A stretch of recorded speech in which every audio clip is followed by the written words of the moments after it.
men and women.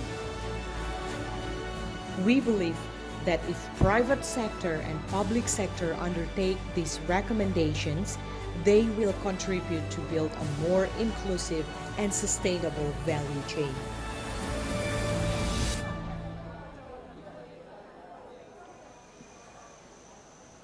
Some days look like this, but most days look like this. We live in a world of extreme inequalities, a world where a few have too much wealth while tens of millions struggle for food, decent.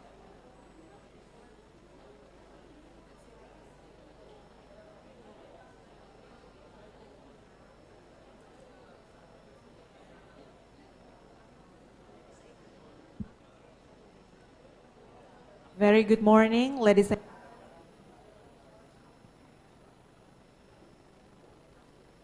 a very good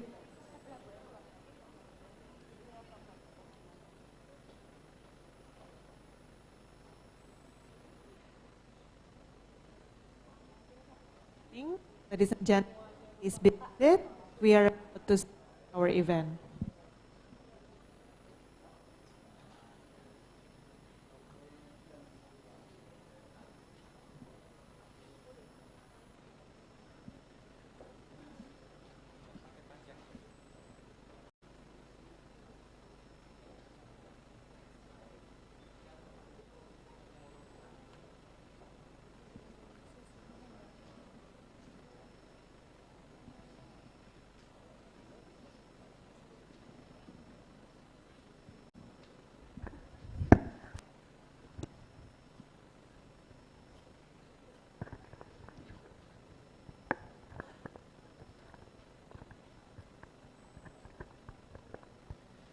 A very good morning, ladies and gentlemen. Thank you very much for coming. We are about to start our session shortly. Thank you.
Nine, 8, 7, 6, 5, 4, 3, 2, 1.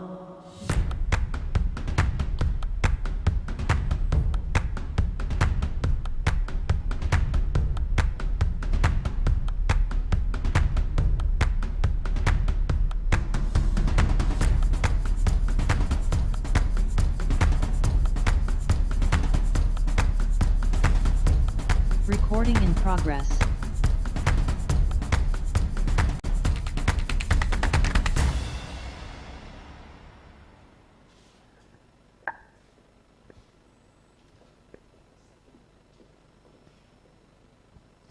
Good morning from Indonesia and good afternoon to all participants. Let's give a round of applause for our event today. Thank you very much, ladies and gentlemen. My name is Agung Mia. It is such an honor for me to be the master of ceremony for our event and also to welcome all of you to our beautiful country, Indonesia, and welcome you all to Bali, the island of God, the island of paradise, here at Mercure Hotel, Nusa Dua, Bali. Bali is very beautiful, right? spiritual, a lot of customs and traditions, and it is such a great pleasure to have you all here in Bali. Ladies and gentlemen, we would like also to welcome all participants who are joining us virtually.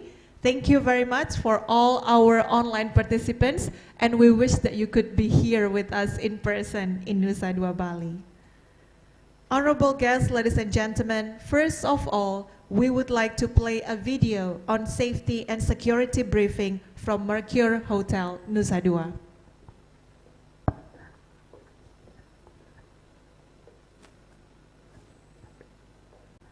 Selamat datang di Mercure Bali Nusa Dua. Welcome to Mercure Bali Nusa Dua.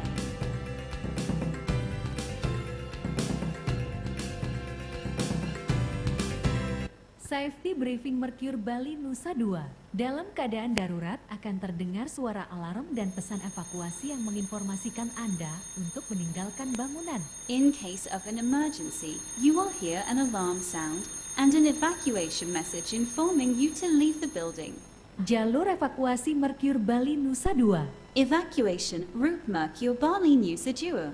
Jika terjadi kebakaran, gempa bumi dan tsunami diharapkan untuk mengikuti garis berwarna merah untuk menuju pintu keluar dan jalur evakuasi berikutnya. If a fire occurs, earthquakes and tsunami expected to follow the line path colored red to go into exit and the next evacuation lane. Keterangan, nomor 7 adalah gedung meeting room, nomor 2 adalah area drop zone. Detail information. Number 7 is meeting room building. Number 2 is drop zone area. Jalur evakuasi setelah keluar dari meeting room diharapkan mengikuti garis berwarna merah yang akan menuju titik kumpul. Evacuation lane after leaving the meeting room. Please follow the red line that will go to assembly point. Peta evakuasi pada saat kebakaran mengikuti tanda panah untuk menuju ke titik kumpul. Evacuation map in the event of a fire. Follow the arrows to get to the assembly point. Peta evakuasi pada saat gempa bumi mengikuti tanda panah untuk menuju ke titik kumpul. Evacuation map in the event of an earthquake. Follow the arrows to get to the assembly point. Peta evakuasi pada saat tsunami mengikuti tanda panah untuk menuju ke titik kumpul di lantai 4. Evacuation map in the event of a tsunami. Follow the arrows to get to the assembly point on the 4th floor. Berikut adalah peta evakuasi dan keselamatan Mercure Bali Nusa Dua. This is an evacuation and safety map for Mercure Bali Nusa Dua. Terima kasih. Thank you. Selamat datang.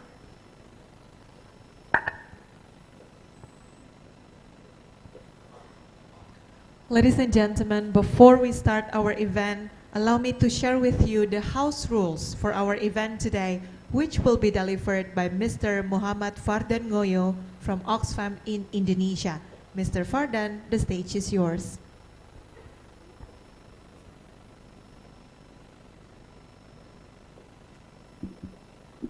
Yes. Okay, good morning everyone. Welcome to side event of IB Summit 2023. Thanks for joining and participating in this event, both virtually and in person. Before going to the main event, let me to explain briefly the information regarding side event Inclusive Business Summit 2023 house rules. The organizing committee of the side event IB Summit 2023 has a commitment to protect the health, safety and safeguarding of its participants, volunteers and other people who could be affected directly by the side event IB Summit 2023 activities. The side event committee will enable safe programming activities. And then all the participants of the side event IB Summit 2023 shall observe the house rules and any other applicable local laws, rules, regulations and conditions, including but not limited to any internal regulations imposed by side event Inclusive Business Summit 2023 Organizing Committee. Then, all the participants of the side event IB Summit 2023 are responsible for assessing and controlling the health and safety risks before and during joining the event. The Side Event Inclusive Business Summit 2023 Committee ensure that effective control measures, safe systems of work, and suitable emergency arrangements are in place before the event commences. And then, all participants of side event shall not breach of safeguarding policies, sexual misconduct, sexual abuse, and sexual exploitation. So that's why, kindly report immediately by phone or in person any lapses in security arrangements, suspicious incidents, or actions in or around side event inclusive business venues to our representative, to Henricus Pisanto from IMFID, which can be accessed to by phone to 081-225-114-731, or even coordinator Ms. Bening at 08224334447. Okay, thank you for joining this event, and hope you all enjoy this event this morning. Thank you. Thank you very much, Mr. Fardan.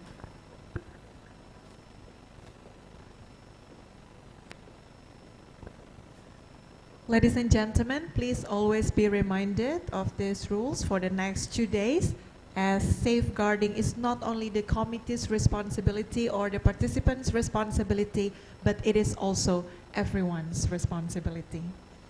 Before we move further to the next session, I would like to invite each and every one of you who attend this event, both in person and also virtually, to stand up and give our utmost respect to the Indonesian national anthem, Indonesia Raya.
Please be seated.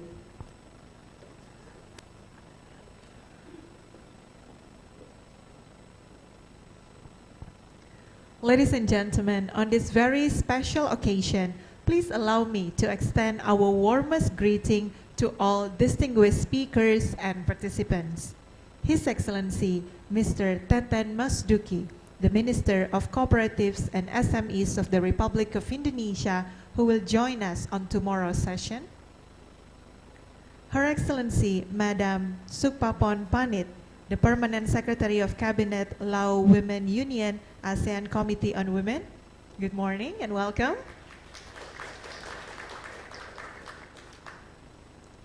His Excellency Ms. Nguyen Thi Thuy Trang, the Central Institute for Economic Management, Vietnam. His Excellency Dr. Tan Monivan, Vice President of Cambodia Chamber of Commerce. Our Honorable Ms. Siti Aziza, the Deputy for Entrepreneurship of the Ministry of Cooperatives and SMEs of the Republic of Indonesia.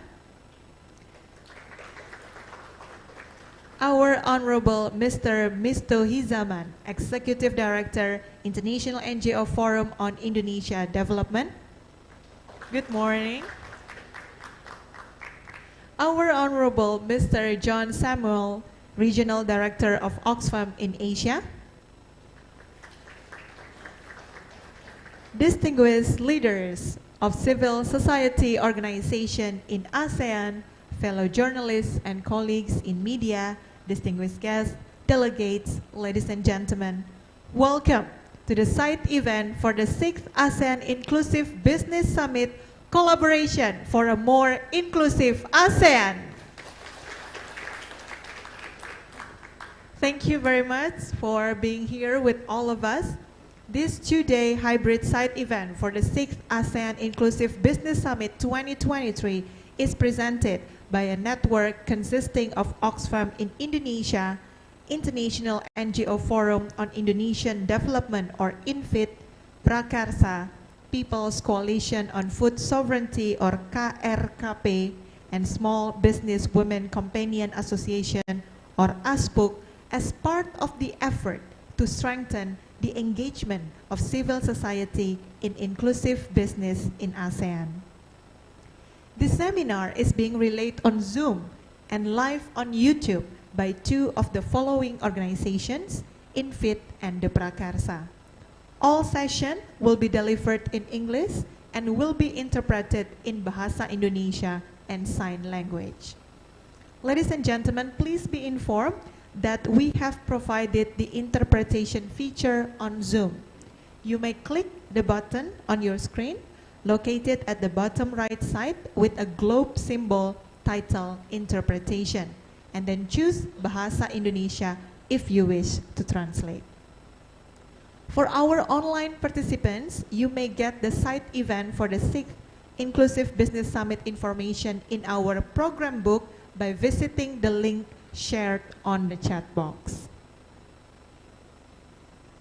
Excellencies, our distinguished guests, ladies and gentlemen, without further ado, it is our honor to invite Mr. Misto Hizaman, Executive Director of International NGO Forum on Indonesian Development, to the podium to deliver the opening speech. Please give applause to Mr. Misto Hizaman.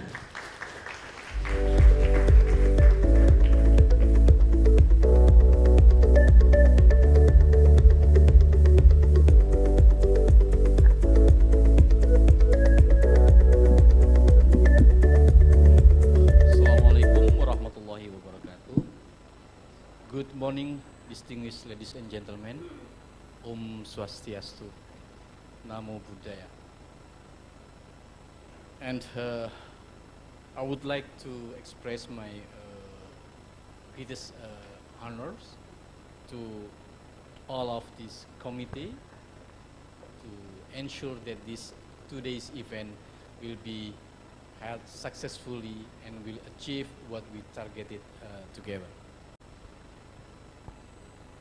I would like to thanks to and greetings for some distinguished persons who attend for this today's event. The first time is for Mr. Teten Mas Juki, the Ministry of Cooperative and Small Medium Enterprises of the Republic of Indonesia, who will join with us tomorrow afternoon to receive our recommendation. Even though we know that this is side event, but we also believe that the result of this side event will be a core for the main event. So we expected that our base contribution will be part of the main event, will be conducted on 23rd and 24th. And then Her Excellency, Madam Sopapon Panit, the Permanent Secretary of Cabinet of Law Women Union, ASEAN Committee of Women. Good morning, Ibu. Dr. Tan Monifan, Vice President of Cambodia Chamber of Commerce. Her Excellency, Ms. Nguyen Thi Tuitra, the Central Institute for Economic Management, Vietnam. Ibu Siti Azizah, the Deputy of Entrepreneurship of the Ministry of Cooperative and Small Medium Enterprises of the Republic of Indonesia. Mr. John Samuel, Regional Director of Oxfam in Asia. And also distinguished ladies and gentlemen, all the participants. As we know that this morning event attended by 92 participants jointly with us. And we also have a similar target, similar objective for this event. We would like to support what we has been agreed through the ASEAN Inclusive Business Framework 5 years ago, 2017. And we would like to ensure that the involvement of CSOs will be ensured and measured as we are being inclusive and responsible. And as a CSO, we will be actively involved, given space to discuss and provide critical feedback to the government. The critical feedback is part of a way that has been used by some of Indonesian CSO to provide assistance to the government. We sometimes call it as a critical engagement. We provide critique when we thought it will need it, and we will work together when it's required. So the essence of this approach is how we would like to contribute our best perspective of the state and government institution effort to support the small and medium enterprises, including the CSOs and not only in Indonesia but also in the region. So once again, we would like to thank for your cooperative, and we would like to request your active participation for the whole today's side event of the 6th ASEAN Inclusive Business Summit. This will be our recommendation, perhaps can be additional and will be core of the main event on the 6th ASEAN Inclusive Business Summit. Thank you very much, distinguished ladies and gentlemen, and have a good discussion for today's event ahead. Thank you.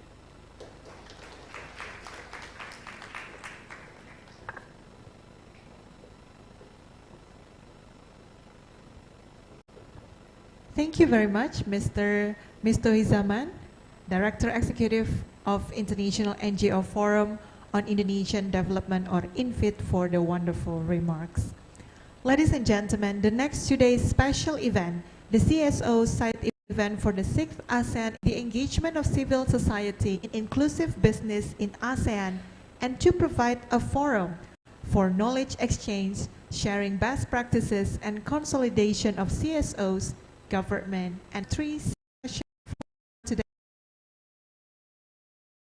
of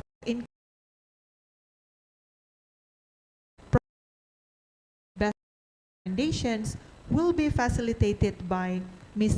Afrina Jamhari from the Prakarsa, Ms. Emmy Astuti, the Director of ASPUC, Ms. Kathy Tiongson, Institute for Social Entrepreneurship in Asia, Mr. Abdul from INFID, and Mr. Schubert Shenxia from Oxfam in Asia as the moderator.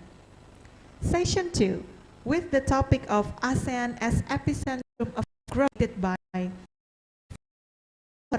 Oxfam, Mr. Hari Yuli Susanto, PT Alter Trade Indonesia or PT Atina, Ms. Nadira Yusof from Kido Care, Her Excellency Madam Sukpapon Panit, ASEAN Committee on Women, Ms. Early Dewi Nuriana from International Labour Organization, and Ms. Maria Lauranti from Oxfam in Indonesia, by the Fair Finance Asia team with the topic discussion of inclusive business in ASEAN, integrating sustainable finance in the agriculture sector, which will be facilitated by Mr. Saifuddin Zuhri, the Head of Planning Division, LPDB, Ministry of Cooperatives and SMEs, Ms. Noni Kaban, Southeast Asia Regional Director, Good Food for Cities, Mr. Dio Herdiawan Tobing, Head of Public Policy, Asia World Benchmarking Alliance, Ms. Victoria Karani from the Fair Finance Asia, Mr. John Samuel, the Regional Director of Oxfam in Asia, who will give his remarks during this session, and Ms. Herni Ramdla Ningrum from the Prakarsa, who is the moderator of the session.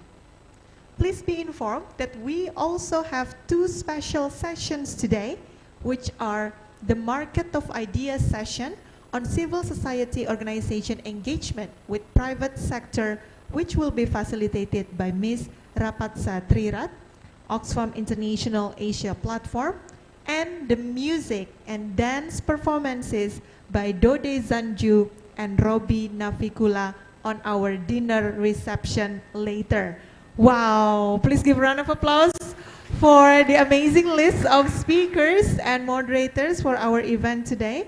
Thank you very much. Now we are moving to our first main session, Inclusive and Responsible Business in ASEAN, Progress, Best Practices, and Recommendation.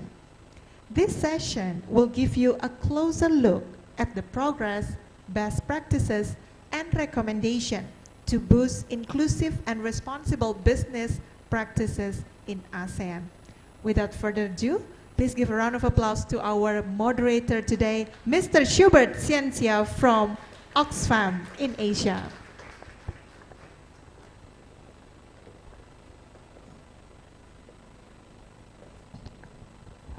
Hello. Thank you so much, Madam MC, and good morning. Good morning, Bali. So, just before I start, maybe just to share with you how to be Tempasar, and they have, if I'm not mistaken, Nusa Dua is one of the towns of Bali, yeah? So, this is part of Bali. And Nusa Dua in 2013, do you know what that is? Miss World. Okay. So, with that introduction, let me welcome you to session 1 on inclusive and responsible business in the ASEAN, best practices and recommendations. And the main objective of this session is to share best practices, recommendations on how to further promote inclusive business in the region, to take a deep dive at the challenges that are confronting us, and identify how we can promote meaningful, inclusive, and responsible business in the region. And of course, for us to take a look at operational practices on inclusive business from a business association that has successfully implemented inclusive business in the region. Unfortunately, our friend who is from the CP group in Thailand, who is supposed to tell their story, share their story with us, will not be able to join us. But we are very fortunate to have 4 of what we can consider as the frontliners in promoting inclusive and responsible business in the region. And may I kindly invite them, please take your seats in the stage when I, after your introduction, so if I may also take my seat. The first one is from Prakarsa, and the English name of Prakarsa, for those of you who are from other countries is Society Initiative for Welfare State and Alternative Development. And Prakarsa is a think tank, mainly focusing on research and policy research,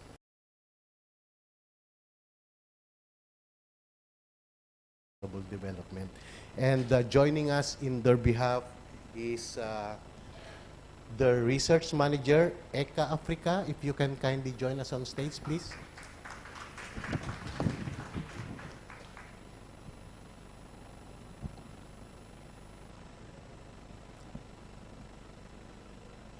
You can sit anywhere where you are comfortable. Welcome, ECA. And also we have a representative from the ASPUC. And ASPUC in English means Association of Women in Small Business Assistance. So obviously, as their name implies, they support networks and movements that are networks and movements that promote equal, gender just, and inclusive societies. So in their behalf, to share their best practice with us, let us welcome Emma Astuti, the Executive Director. Emmy.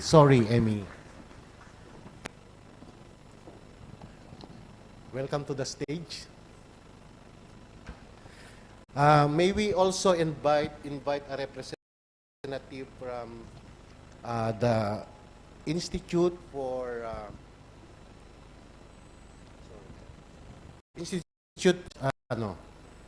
Institute for Social Entrepreneurship in Asia, or ISEA, another think tank, a learning and action network of social entrepreneurs, social enterprise resource institutions, and scholars that support and promote social entrepreneurship in Asia. So we have with us their program specialist, Catherine Tiongson. Hello, Cathy. I think I met you in the plane earlier. Welcome to Bali. So both of us are still sleepless in Bali because the plane from Manila arrived at midnight and we were able to get out of the airport at 2. And finally, one of our co-sponsors, the co-conveners, the International NGO Forum on Indonesian Development, or INFID, who initiates evidence-based policy advocacy for Indonesia's development. And joining us in their behalf is Mas Abdul Waidi, the program manager of their Human Rights and Democracy Program Manager. Mas Abdul.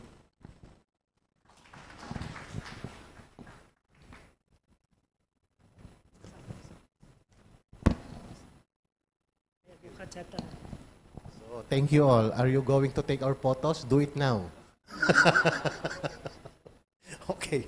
So, inclusive business has been a buzzword in the ASEAN, primarily because it is the only region in the ASEAN that actually has an existing regional policy framework to promote it. The ASEAN inclusive, the guidelines for promoting, the ASEAN guidelines for promoting inclusive business, or it's the guidelines for promoting inclusive business in the ASEAN. That was endorsed by the ASEAN Economic Ministers meeting in 2020 as a voluntary framework for the private sector or companies that are operating into the ASEAN to consider in their business operations. What makes it very unique is we think, at least in Oxfam, that the inclusive approach can provide goods, services, livelihoods on a commercially viable basis, either at scale or it can be scalable to people at the base of the bottom of the pyramid, the poorest of the poor, as we call it. And I think that's where most of us, that's the sector that most of us serve and work with. In the dynamic landscape of the ASEAN, we have 10 ASEAN member states, different contexts. Possibly 11. Timor-Leste is now officially an observer state. Hopefully they will become the 11th. And they represent very diverse contexts. And each context informs the strategy or the model of inclusive and responsible business in its ASEAN member states. And it might be helpful for us to open this session by revisiting or taking a look at what we were able to do so far. What are the best practices that has achieved in our work in promoting inclusive and responsible business in the region. So perhaps without much ado, we can start the ball rolling just to share with you some ground rules. We have 120 minutes.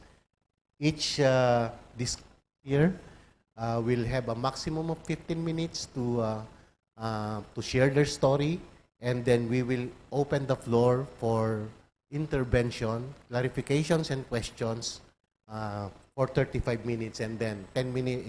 We will try to wrap up in 10 minutes. Workable for everyone here. All right. So, does any of the discussants have a PowerPoint presentation?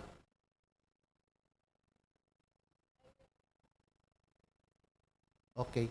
So if you have one, I hope you have you have shared it to our technical team, because otherwise you have to do it, extemporaneously because they need advance information. So maybe we can start with the perspective of the think tank. The think tanks are like, they are the brains. They to make a sense of what is happening and offer concrete solutions on how we can better ourselves or improve the way we are doing things. And maybe I can request Eka to take the floor, but you will be discussing in Bahasa, right?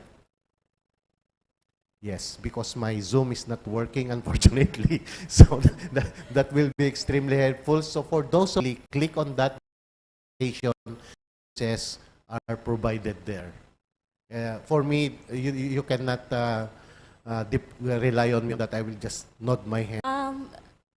Maybe this is from our research, but it's still on the process from the research. Prakarsa and Tafja have been research about the responsible business. It's how the fiscal incentive can promote the responsible business in the fishery sector. Why we choose in the ASEAN, as we know that 4 from 10 the big the producer fisheries is from ASEAN. It's also shared from the GDP. It's also a big share for the GDP in each country. For Indonesia, it's a share about 2% for the GDP, and Thailand it's 0.7%, and the Vietnam it's higher. It's almost 3.4% for the GDP share. And for the worker in the fishery sector, it's almost then 2% of the work population in the fishery sector. It's a higher population for worker in the fisheries. And then why in the fisheries? Because the human right violation it still happen until now in the fishery sectors. It's we can find in the news or in the research, and then we can see in the fact that most of the worker in the fisheries it's still in the bottom they are on the bottom of pyramid. It's still on the welfare is limited. It's less on the welfare condition. And the incentive the government we look at from the fiscal incentive and then the non-fiscal incentive. Why non-fiscal incentive we also look? Because there are several shape of the fiscal and non-fiscal incentive will be help the industries of the fishery sector and the human right and then the welfare for the fishermen. And we believe that when the company do the due diligence of human right due diligence, they are committed to achieve the human right for the worker and also the welfare for the worker.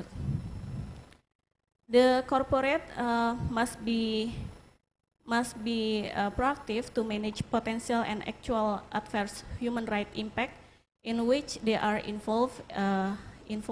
This is based on the UN of human right principles in the 2011. There are four core of components. They are more from the identification and for the assessing actual potential for adverse human right impact until to communicate how to impact are being addressed. We found that there are five purposes of the incentive in the fishery sector. From the three countries, there are Indonesia, Vietnam, and Thailand. There are the first is contributing to the economic development, ensuring the national security to defense, ensuring the household nutrition and food security, poverty reduction, and also promoting fisheries communities to export. That's important to the business sector. The type of fiscal incentive are available to the fishery sector. They are for the infrastructure and for the human development, and also the incentive, it will be shaped to output-based support and income support, and also for the capital resource as like fixed cost input-based support. It's for the economic support for the business. And from our findings, there are some of tax incentive. This is we can look at, for example, in Indonesia, there are several regulations for the tax incentive for marine and fisheries, such as the government regulation number 78, and then the regulation of Ministry of Marine and Affairs and Fisheries. The tax incentive are deduction of the net income for the total investment value, the accelerate the depreciation of the asset, compensation for the loss, and reduction for income tax and on dividends. So this is for the companies, the industry, fisheries industry. The criteria for getting this incentive, there are the specific business for the marine or fisheries industries, local content percentage for value-added processing, it's more higher, and the hiring local workers. It's also happened in the Vietnam. So for the criteria, we found that the criteria of sustainability and the environmental, it's more higher than the human right. There is no criteria about the human right to getting the incentive for the company. The human right fishery sector potential negative impact, we found that in the company, it still happened that the worker who cannot access the trade union and the minimum payment for the worker, and then exercise hours, unpaid overtime, and discrimination. It also happened in the worker in the company. So yeah, we also analyzed the company who disclosed the human right due diligence. It's from the ThreatMap. We found the highest, 6 highest company in the fishery sector. They are published the sustainability report and state that they have human right and labor right on the companies or the policy. And our recommendation for this issue is that the policy and regulation reform is needed for the ASEAN government state about the human right fulfillment to ensure the human rights standard and best practice to be for the getting the incentive for the private sector. And also the government in the ASEAN countries set to ratify and implement the International Convention of ILO to protect fish and fisheries and the improve working condition. And also for the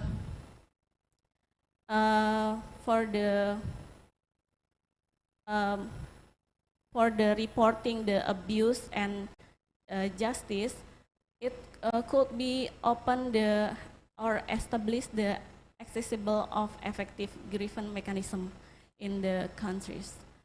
Maybe that's all that I can share with you. Thank you for the opportunity. Back to you, Suberg. Thank you, Erica. That was that is interesting. If I may just have a very quick follow-through question. So, like the incentive is fiscal and non-fiscal incentives, right? And that's the carrot for them to practice human rights due diligence in their business operations. If I'm not mistaken, I think that's the main arrangement. But you are mentioning some challenges of the private sector having access to these incentives actually.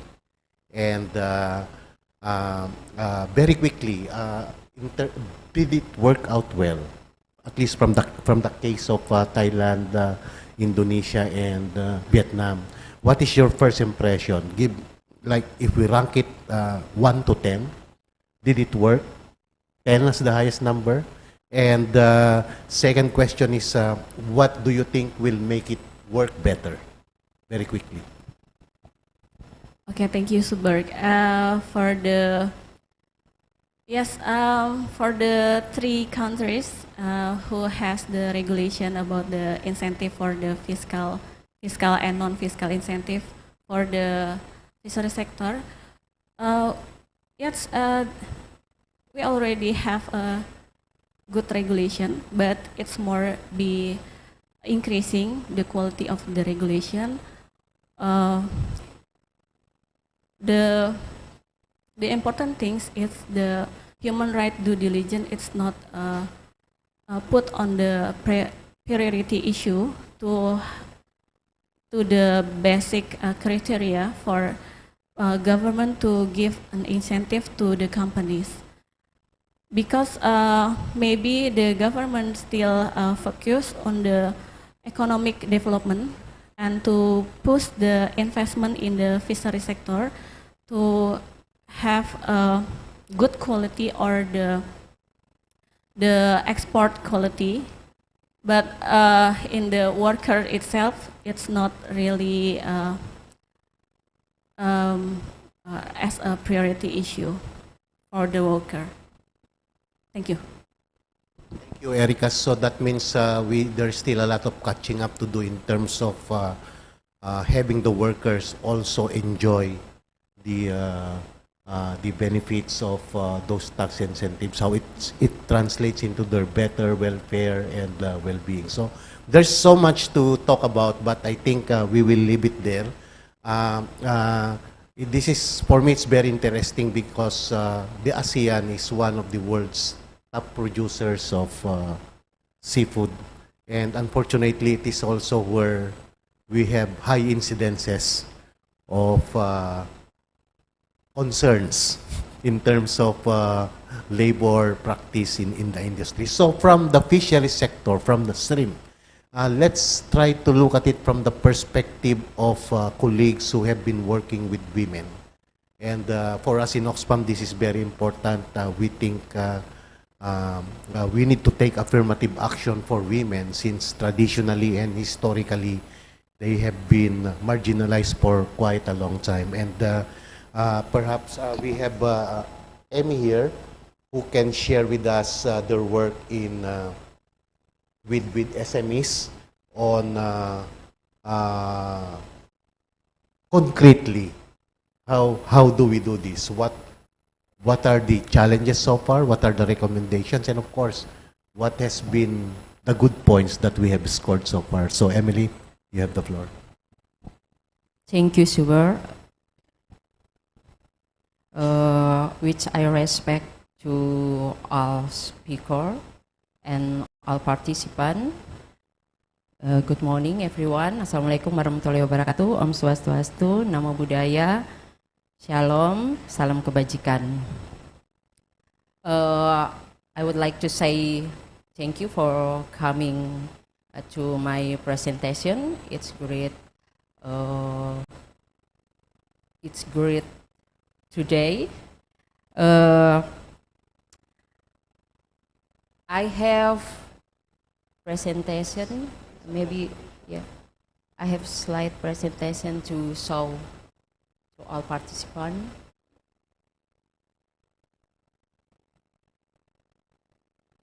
Okay. Yeah.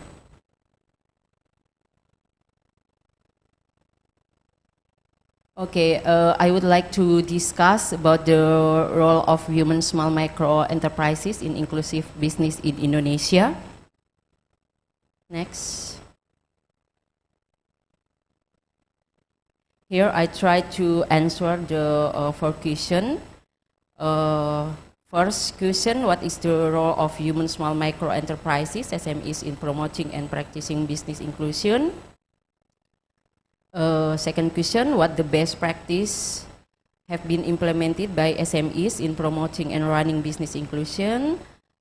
What are the challenges and obstacles faced by women small micro enterprises, SMEs, in promoting and implementing inclusive business practice?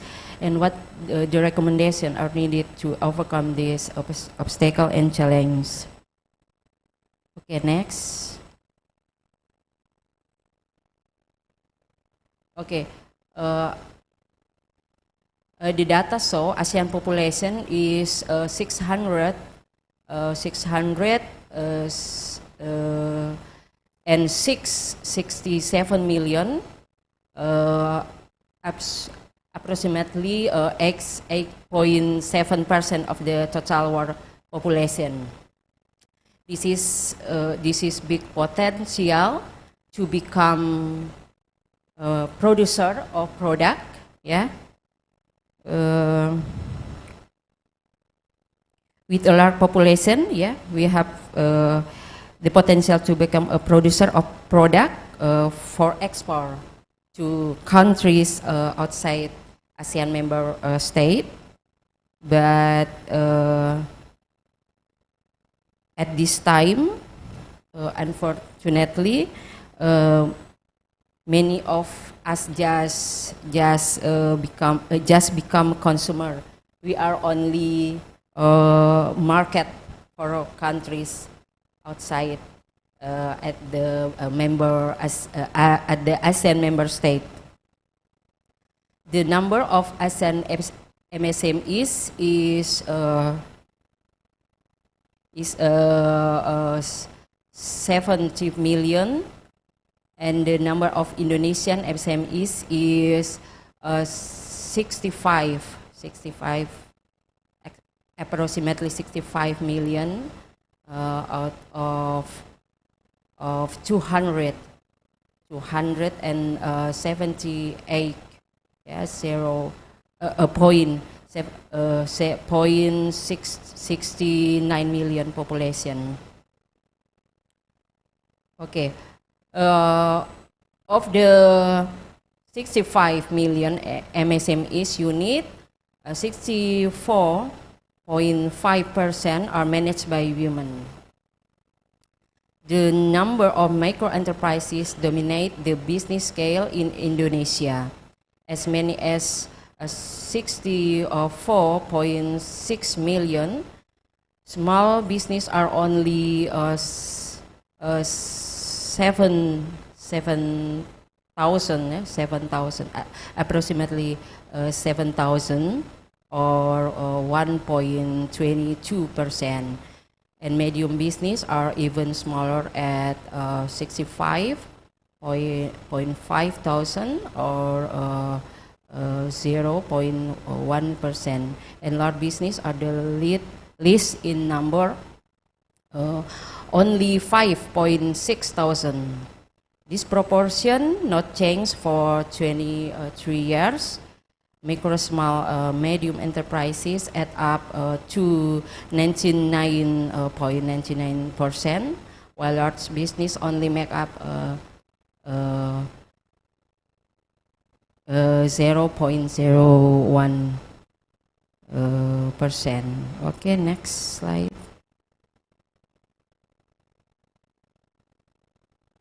Okay. Medium small micro enterprises in Indonesia absorb 97% of the workforce, and the contribution of MSMEs to gross domestic product is 61%. The contribution of Indonesian MSMEs to national export is only 15.7%, while Singapore 41%, Thailand 29%, and Myanmar 24%. ASEAN Investment Report 2022. This is contradictive with the number of MSMEs in Indonesia, because the ability to export in other countries is slow, still lower. Okay, let's look at the data. Indonesia in top position, the number of MSMEs. Okay, you can compare the others countries. Okay, the role of medium small micro enterprises play a crucial and significant role in the development economy growth, and how to accelerating the SDGs goals, especially 8 goals, economy inclusive and decent work. Okay, the role of MSMEs in inclusive business include create job and reduce unemployment. The data of human workforce participation rate is still lower than men. Human work participation rate for women in Indonesia, the men is 83%, and women is only 4%. The BPWS, Badan Pusat Statistik, on February 2020 also note that women income is 23% lower than men. So that women small micro enterprises have the potential to provide job for women. And the role also source of livelihood, income generation. This is to help the individual and family to earn the income or money, especially in rural area and marginalized area. And source of foreign exchange alleviate poverty and enhance economic stability, contribute to local almost development, access to goods and service, promote social inclusion, value chain and supply chain integration, driving creativity and innovation. Accelerating inclusive economic growth and minimizing the negative impact domestic violence, exploitation of child labor, trafficking, child marriage, migration to other countries, accelerating the achieving of gender equality and justice. I almost forget, I would like to add also preserving culture. Yeah? There are many women small micro enterprises producing the handicraft, yeah, weaving and local food. Okay, let's to show the challenge and obstacle by women small micro enterprises in promoting inclusive business practice. The first, gender social norms that hinders women to obtain the access to work and income. Limited access to capital, market, network, and training. Limited knowledge, understanding, and skill. Hard skill and soft skills in running inclusive business. Low digital literacy skill and online marketing. Climate change causes drought, floods, pollution, threatens the livelihoods of farmer and fishermen, threatens the life of human and youth enterprises.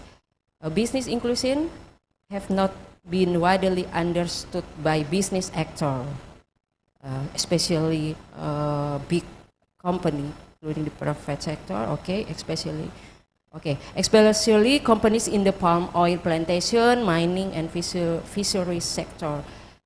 Okay, there is no budget to promote inclusive business at the village level by village fund. Okay, this is the best practice from ASPO. We can discuss again. Time is up. Okay, the next. Okay, next, next, please. Next, please. Okay, next, please. This is best practice. Okay, next. Yeah, this is recommendation for me. Yeah, okay. Provide equal employment and employment opportunity for women, youth, and people with disability. Promote gender equality and inclusion to local government, private sector, TSO media, SMEs. Okay, something. Okay, next. Next, this is one. Okay, two important also promote tackling climate change, such as reduce pollutant and toxic waste, promoting clean and renewable energy. We can see the Jakarta condition now. Yeah, there is a big problem about pollutant management. Yeah. Okay, thank you very much. I hope we can discuss again. Thank you, Emmy. And indeed, Indonesia is like the a reflection of ASEAN in terms of MSMEs. MSMEs keeps, it sustains the economy of the region. So that is has been very clearly indicated of the presentation and of Emmy. Unfortunately, we don't have time to look into the best practices, but there are best practices that are already there. And maybe we can share this presentation to colleagues so they can, and then you can approach Emmy to learn more about it. But just very quickly, Emmy, one thing that when I look at the challenges, one thing that keeps on recurring in not just here but in other areas is the social norms that hinder the economic participation of women. So very quickly, what will it take for us to transcend these social norms so that women will have more equal opportunity in owning businesses, managing businesses, and leading business operations? Yeah, exactly.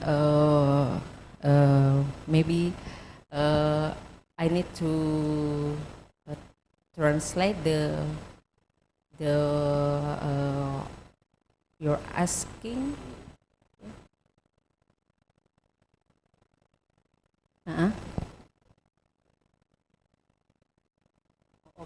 Okay. I think we need to strengthening the women leadership and increasing the public understanding about the gender inclusive and how to integrate the business inclusive into the policy of private sector and government and the other institution. Thank you, Emmy. Yeah, so that is one policy recommendation. Indeed, that we need to take forward. We should be investing more on enhancing the capacity and agency of women to become, at least in the MSME sector. And with that, perhaps we will segue into the Philippines, not just the Philippines, but in Asia, to take a look at the work of the Institute for Social Entrepreneurship in Asia. They have been very active in promoting the inclusive business practices with the private sector. And Kathy, if you can share with us your views in terms of the challenges and perhaps the recommendations on how can we make this better and more inclusive. There is a PowerPoint. Okay. Here is the. Thank you. So ISEA is promoting transformational benchmarks and guidelines in agricultural value chains. No? So this is part actually of a program that just finished, the Gracie program, which is implemented by Oxfam and us and other partners here in the room. So next slide, please. So the benchmark for transformational partnerships and women's economic empowerment in agricultural value chains are actually tools for agricultural value chain practitioners. No? It's a learning, evaluation, and planning tools. I will discuss this in detail in my next slide. And then we also have guidelines for transformational partnerships and women's economic empowerment, which are a set of proposals or policy proposals for ASEAN and government to support the practice of the benchmark. So the benchmark has 8 elements. So the main objective of the benchmark was actually to promote women's economic empowerment. Because when we had a rapid appraisal in 2015, we noted that there are very few enterprises and corporations that have specific programs on women. So that's why we developed this benchmark out of 8 cases that we studied in 2017. So the benchmark includes, the first one is appropriate technology and community-based oriented innovation. So we look at how enterprises are doing this. The second is more substantive share of value. So we look at how much of the value created by an enterprise goes to the women and men small producers. And we want enterprise to invest in initiatives that support increasing the share of value for those women and men small producers. The third is food security and resilience. So this is very important, especially that we came from COVID-19 pandemic, and many enterprises are still recovering from it. The fourth is empowerment of small producers. The fifth is stewardship and sustainable consumption and production. Number 6 is transactional and transformational services. So transactional services are actually services that is provided by enterprise based on market. So this is the exchange of goods and services. No? And then transformational services are initiatives or programs that are geared towards empowerment of small producers for them to become community actors. Number 7 is women's participation and empowerment. And number 8, measurable outcomes of transformation. So next slide, please. So these 8 benchmark were develop further into scorecards. So we developed 3 kinds of scorecard. The first scorecard is for agricultural value chain program holders, but I will not discuss that in detail because we have not piloted that scorecard yet. But what we piloted is the scorecard for SMEs and social enterprises, and scorecards for corporate agribusinesses. So the scorecard for the SMEs and social enterprises have 100 points. 20 points goes to the investment for small producers. So we look at the commitment of enterprises to make strategic investments in developing small producers as partner suppliers.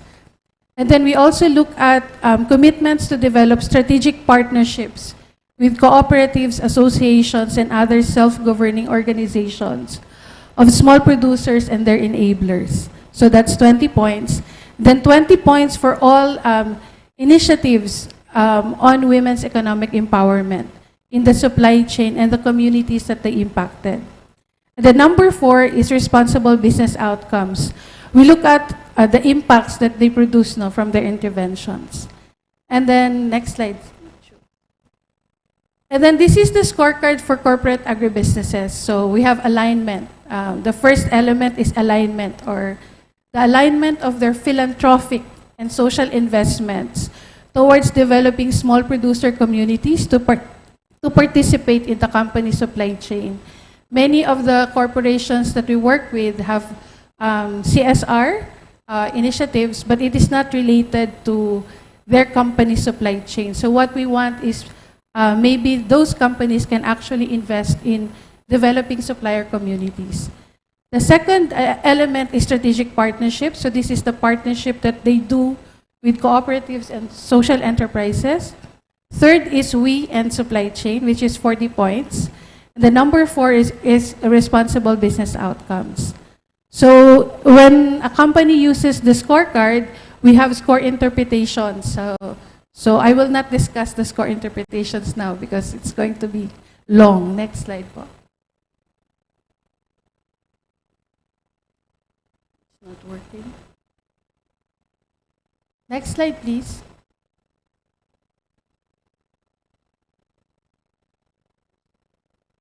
Okay. So as of now, we have piloted the scorecards for SMEs. We have 6 in Indonesia. One of our partners is actually here, Bina Swadaya, Toko Trubus, Karya Masyarakat Mandiri, Warung Hijau Trokajaya, Wedang Uwu Den Bagus, Jeta Pertiwi, LTPT, Lembaga Pengambangan Teknologi Pedesan. In the Philippines, we have Good Food Community, Human Nature, Glowcorp, FPSDC, and we have 2 corporations, Pilmico Food Corporation, which is into corn, and Pilipinas Shell Foundation in their work in coconut value chain. And then Vietnam, Trapaco Safa, Vien Minh, Viet Pepper, and Visanamex. So these are, if we look at this, these enterprises are actually working with 16,000 small producer households in ASEAN. So when we engage them, we ask them to actually look at the we elements, the we economic empowerment elements. So these are the 15 elements. I will not go through that, but so what we do is that we have this scoring, and then we ask them to, and then after the scoring, when we have the baseline, we had negotiated with them, what is their desired score after 2 years. So increasing their score from being we aware to becoming responsible we enabler or transformative we enabler. So, and then we do the planning with them. Next slide. Sorry. So these are the observable changes that we see, after 1 year of working with the enterprises. So there are gender and inclusion policies put in place by enterprises, especially in terms of flexible working hours for women. And then review and alignment of procurement policies and standard operating procedures, which actually looks at the practices on women. And a target a target procurement for women. And then acknowledging leadership of women in their value chain during Women's Month. Consciousness on gender and we has increased among staff and leadership of enterprise. There are also investments in terms of capacity building, and then there's discussion on care work as teamwork. And then there's also gender analysis within the company, PMS system that captures indicators for women. They also develop communication products that feature stories of women in their value chain. And then we also see capacity building for farmers, especially women, on gender and we. Then they also develop farmers development program that has gender component, because before they don't have this discussion within their value chain. And then they also provide simple, appropriate technology to support women in the value chain. And climate resilience initiatives, no?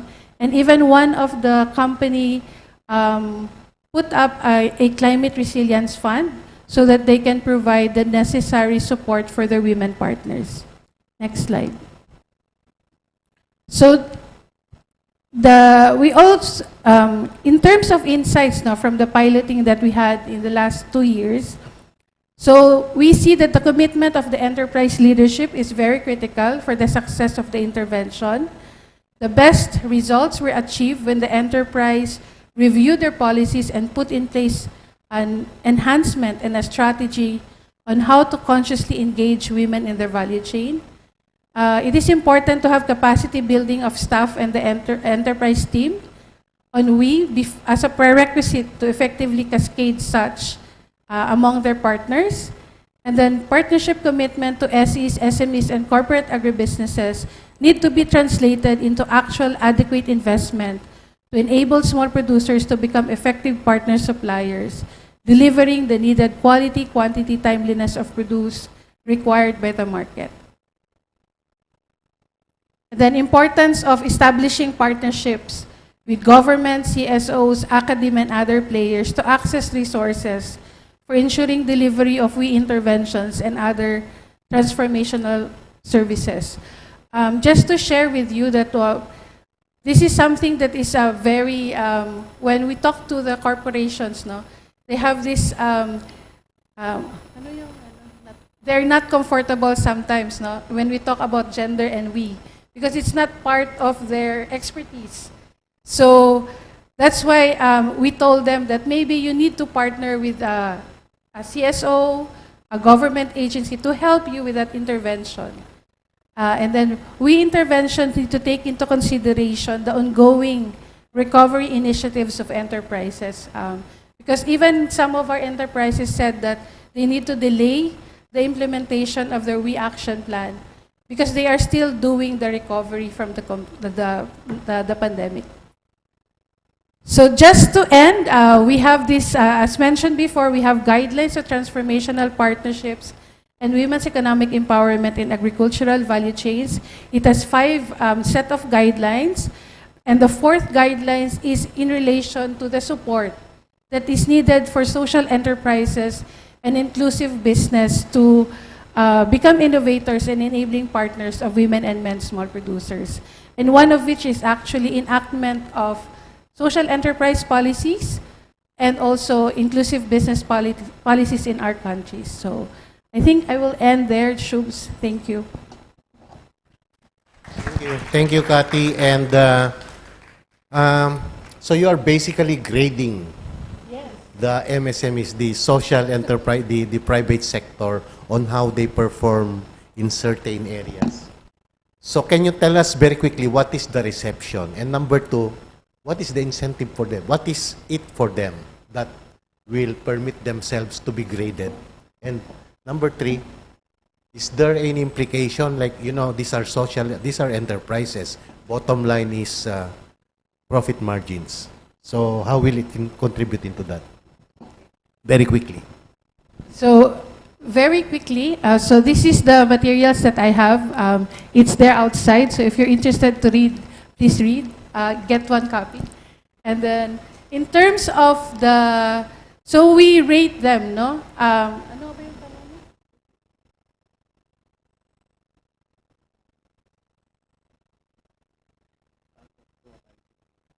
Okay.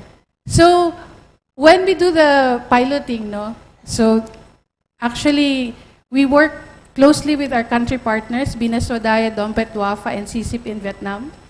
And we find it easier to talk to enterprises that are really wanting to integrate gender and women's economic empowerment in their practices. And the benchmark makes it possible for them to as a pathway, no? It's a pathway for them to integrate policies and practices on women's economic empowerment in their value chain. So what is it for them? So the benchmark, so the benchmark is actually for them to use, no, for planning, monitoring, and evaluation purposes. So it helps the enterprise assess themselves where they are now, and then helps them in the planning, no. The indicators that we put in the benchmark is actually a way for them to implement the benchmark.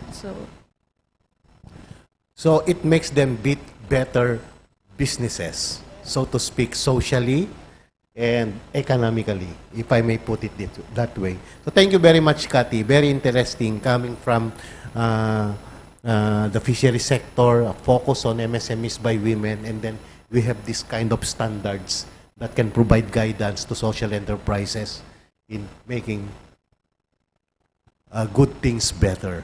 So now, perhaps let me go to Mas Abdul. This is like our last topic, and I think this is like the summary of what we have been discussing here. It's all about recommendations on how we can further promote and support inclusive businesses. So there are 4 questions here, but I think this has been already shared with you, Mas Abdul, so I give you the floor without much ado.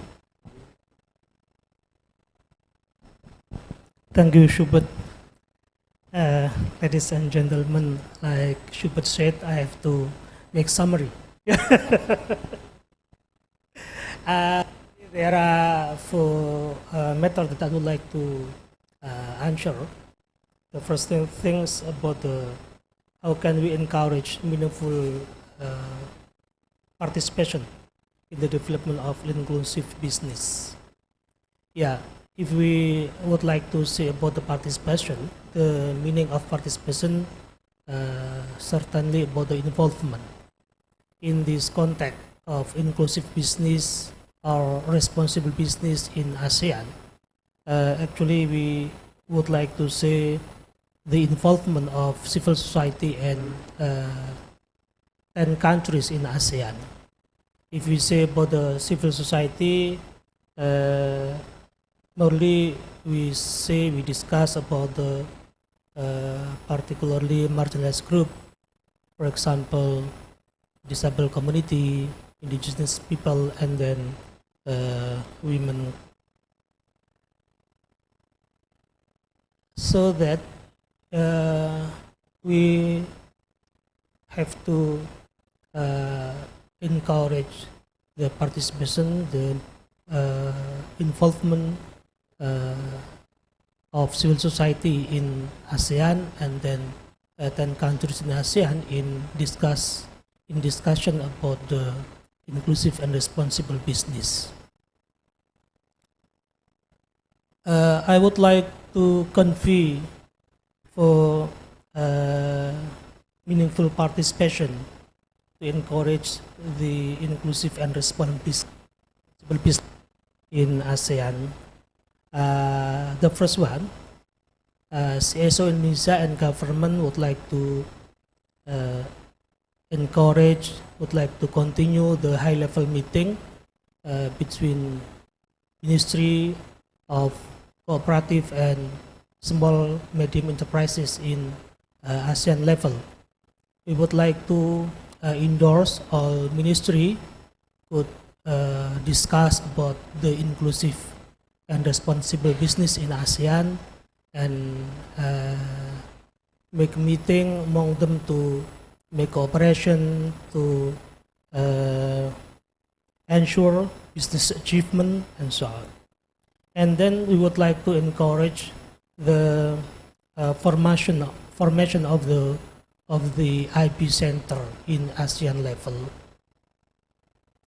The IB Center in ASEAN is a learning center about inclusive and responsible business.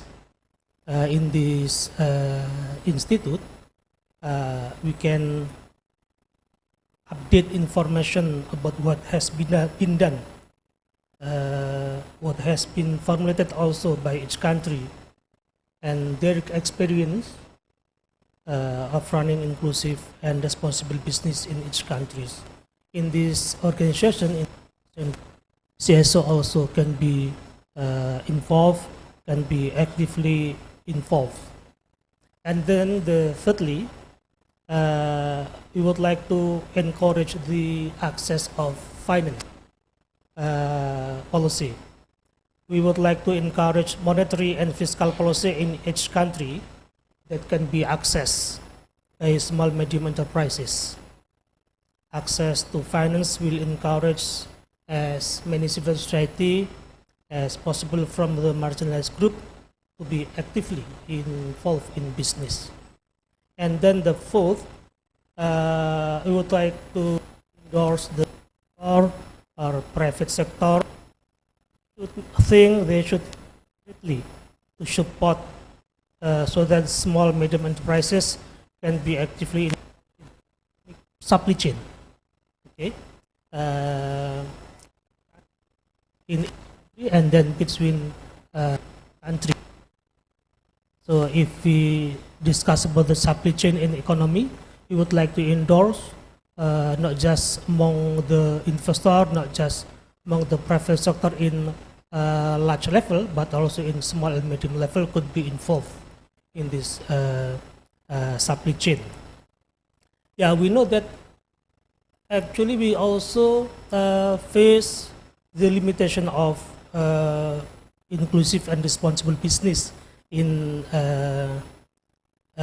Indonesia and other countries in ASEAN. For example, about the understanding of the and responsible business. If we discuss about the business, maybe government and public, they understand that business is still often about the economy, just economy, and ignoring the human right. This is a problem. This is about understanding challenge that should be finalized. And then, actually, we have an inclusive business ASEAN framework, ASEAN level, but and internationally we have for business and human rights. But if we say about our countries, yeah, not all countries have a legal umbrella for inclusive business policy. This is our challenge. And then the third is about the CSO involvement in endorsing the inclusive and responsible business. There are just several CSO, not all CSO that involved.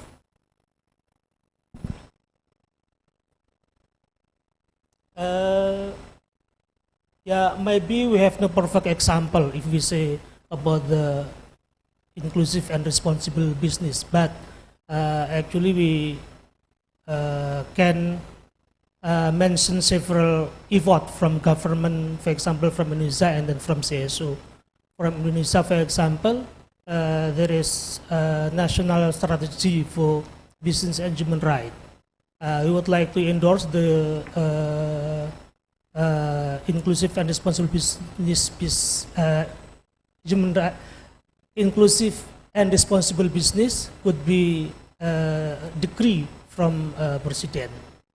And then for INFIT and other CSO in here, we have made some recommendation and we have made some consultation with government to convey several recommendations from CSO.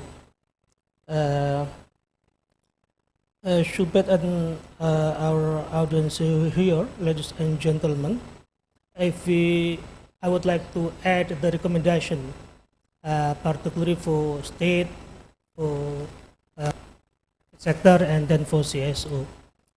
About the state, about the country, certainly we actually say about the policy.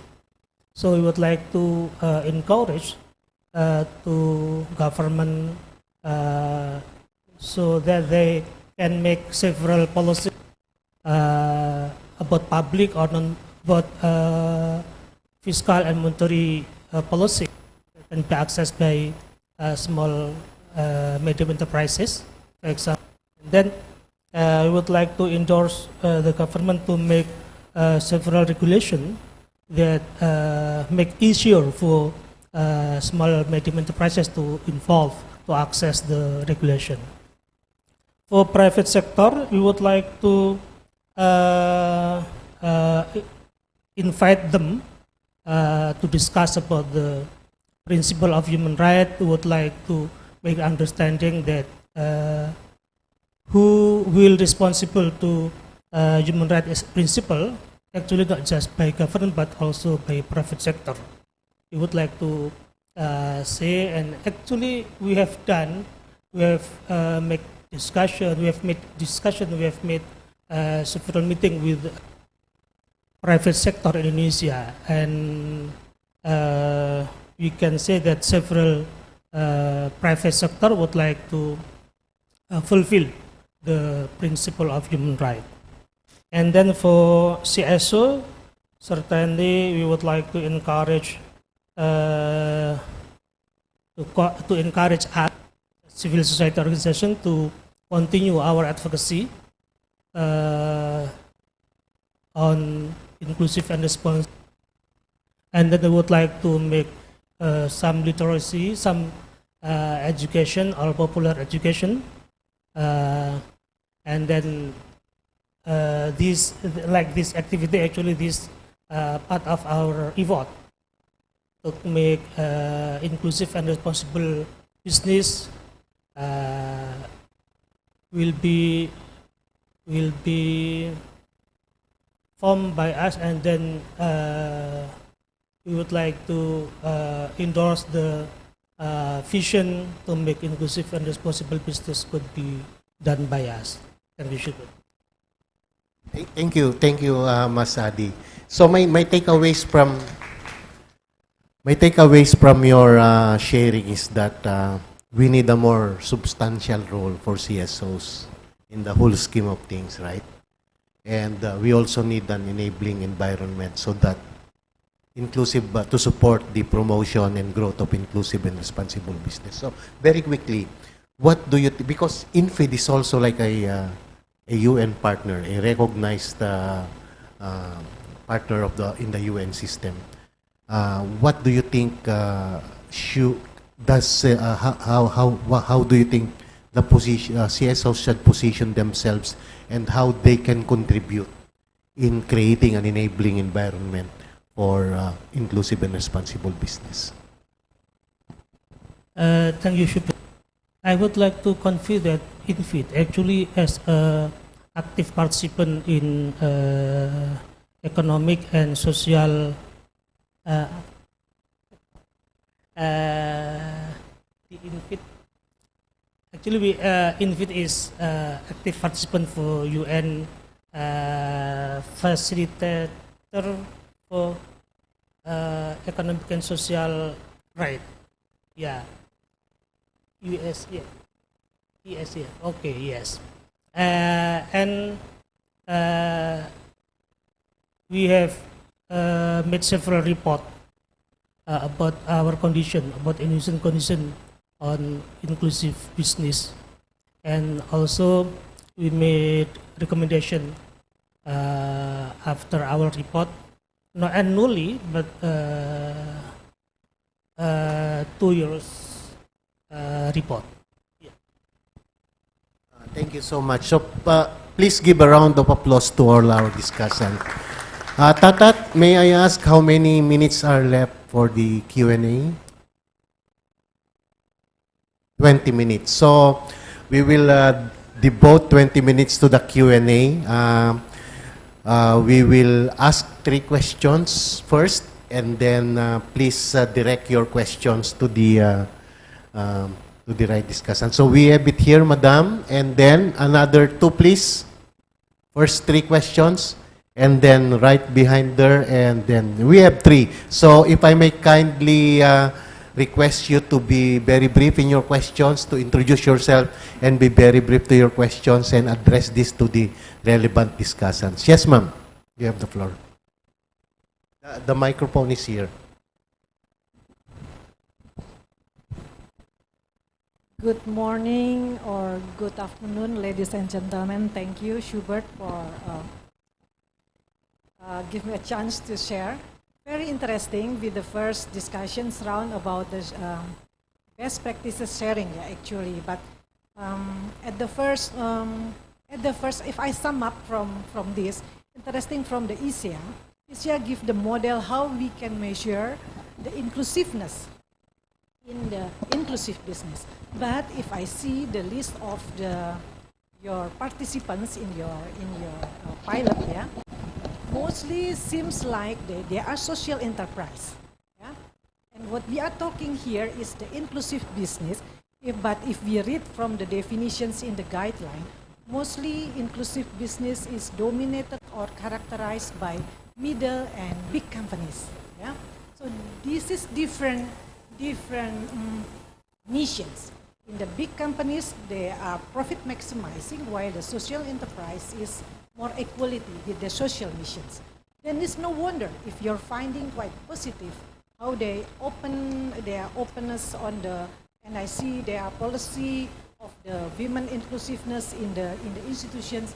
It sounds good, but it will be different if you apply it in the organizations that has mission on profit maximizing. So this is our challenge. How can we bring this social mission driven to the company with the profit maximizing?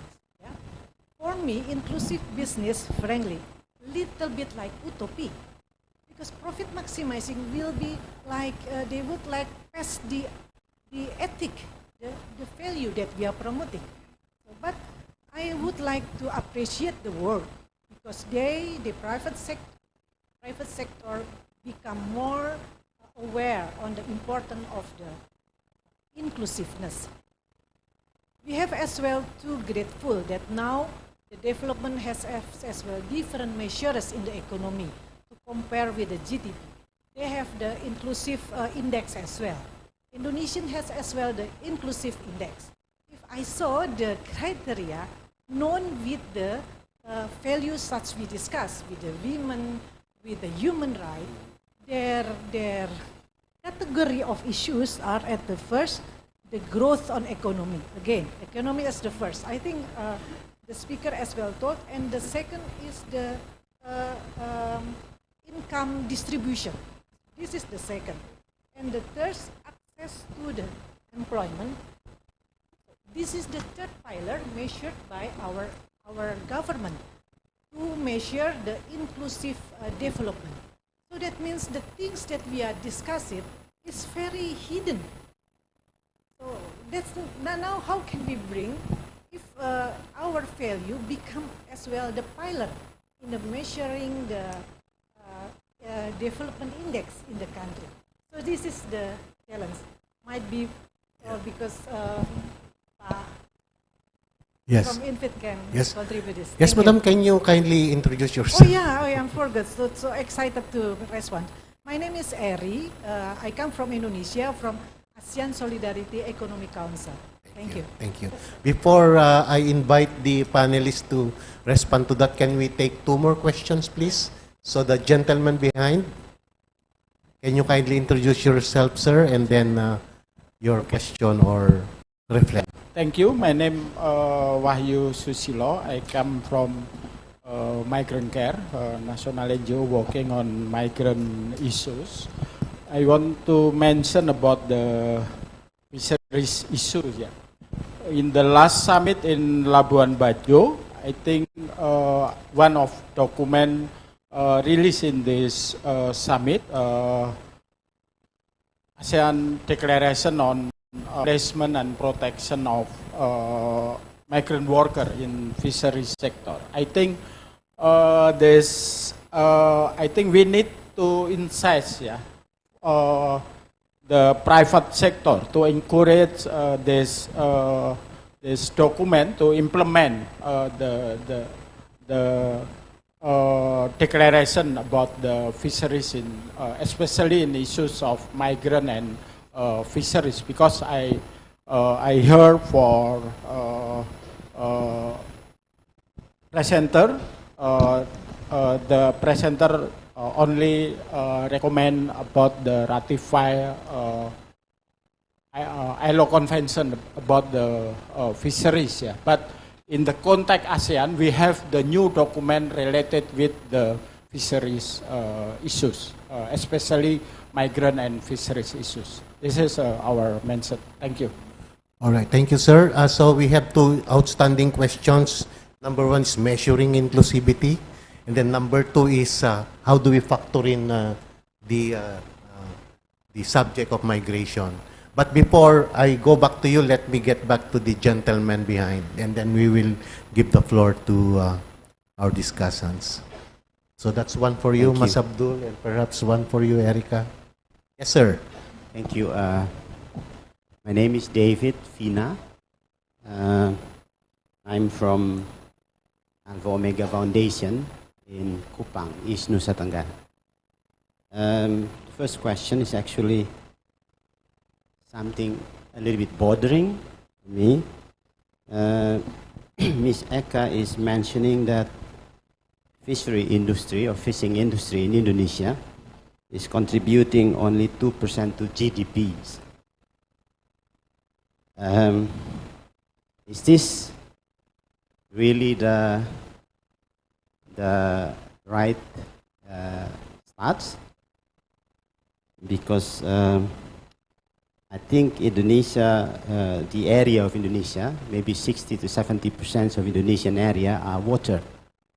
So 2% is a little bit kind of bothering for me. And second question is, if there is fiscal incentive and non-fiscal incentive that the fishing industry has access to it and have benefited to it, why is it that the worker doesn't benefit from it as well? What is the problem behind it? And who is responsible to make sure that the policy and regulations are enforced to make the fishing industry pay their dues to the workers? That's the second question. Third question is actually not a question. It's to Miss Emmy.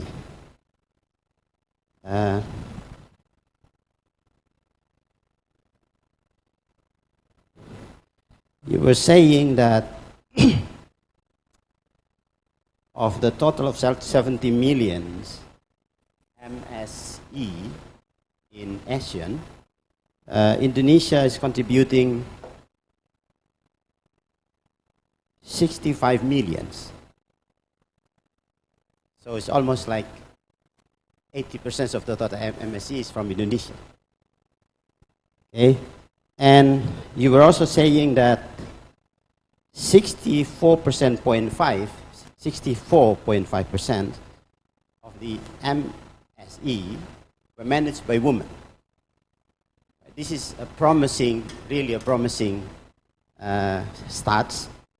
To say that it's also here, you were mentioning that women absorb 97% in the workplace and contributing 61.07% to the GDPs in Indonesia. That's quite a number. So if women contributed 70% of the total GDPs and 20% leads by women, why is it that they are paid less than men? So that's it. That's the three questions. Okay, so we will start there. If we have more time, we will go to another round questions. But maybe Mas Abdul, the first question is how do you measure inclusivity? And I think there's also an underlying question there. Of course, we have very good results because we are working with social enterprises. But if we apply this to big businesses, what will be the possible scenario? Is it will they take it also, like our allies in the social enterprises? So the floor is yours. Thank you, thank you, Eric. We aware that actually not easy for us to make approval or make some kind maybe cooperation with a large enterprise. Meanwhile, we are actually a social enterprise, but we have make some effort. Firstly, we made cooperation with government. We convey to government. We consult them so that the government would like to say to large to a big enterprise, so that we have to also have responsible to handle to ensure that the principle of human rights could be implemented in their private sector, in their business. This is not easy, yeah, we know that. And for CSO, that's so difficult.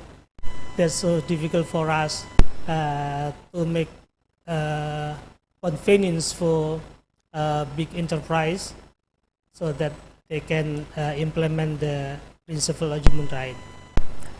So besides we encourage and we make consultation with government, the other effort that we have made is discussion, consultation with Indonesian Global Network, Indonesian Global Compact Network. This organization actually part of UN body. And the IGCN has duty to make bridging between CSO, government, and private sector. We made coordination, we made consolidation with the IGCN, and we can make meeting with private sector, but still in medium enterprise, not yet in big enterprise. Maybe we have to make some effort again after that. Thank you.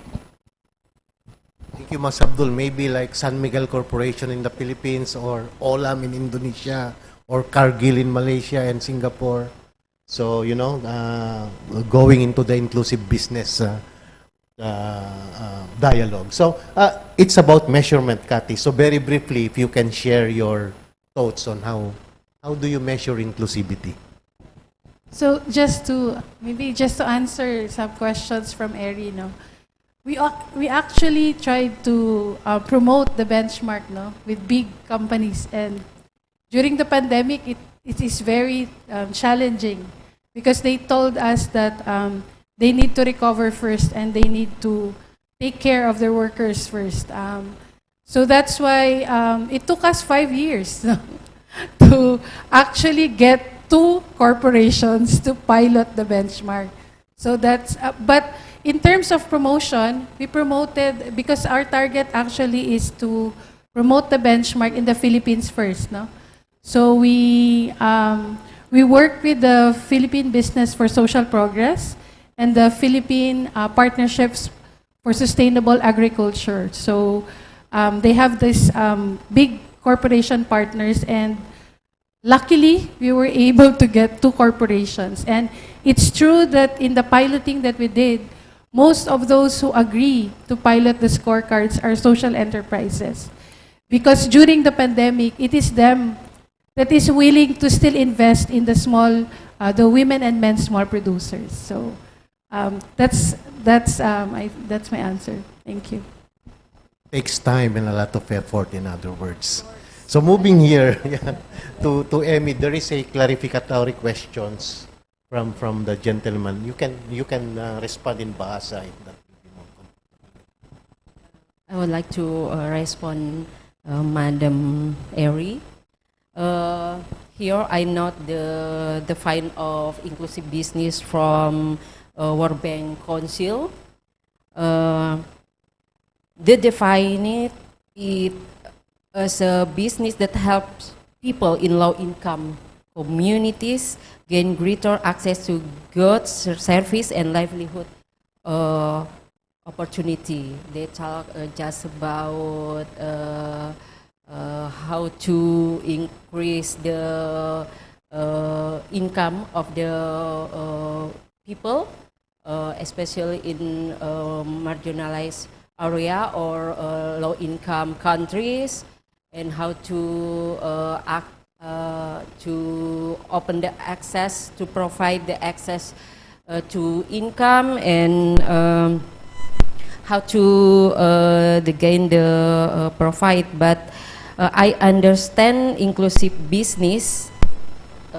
This is I understand inclusive business not talking about profit-oriented business, but how the business running give the value and positive impact to the women, youth, and people with disability, and a business that involve the community in the value chain and supply chain, especially in palm oil sector, mining sector, and fisheries. The sector is very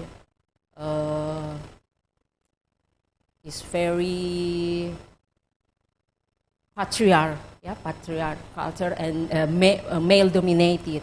Yeah. Okay. Bapak siapa tadi? Yeah, that's right. The data I mixed from Ministry of Cooperative and Small Micro Enterprises, Badan Pusat Statistik, and Ministry of Women Empowerment and Child Protection. I mixed the data from that, and it's right. Maybe just that. Okay. Thank you, Emmy. So it's not just about being inclusive, it's being responsible and accountable. I think that's the main message that I've heard from you. So now you will be the last. It's the reverse order of what we have earlier, Erica. So there is a clarificatory question from the gentleman over there, and then what about migration? I think that's the question. Okay, thank you for the question. Yes, from the Mas Wahyu, for the migrant worker declaration, yes, we agree. I agree for to push this declaration to as a recommendation to the government to put in the policy in the ASEAN countries. And then because the migrant worker in the fishery sector, we found that it's a huge violation or harassment for the workers in the fishery sector. And then for the data, the GDP data, it's for the 2019 data, because we compare to the another countries. Yes, that's from the Indonesian government data. So we put for 2% from the GDP. It's come from the export data for the GDP. And how can we ensure that the incentive it could be received for the small fishermen or fisheries and the value chain of the industries in the fishery sector. There is no existing the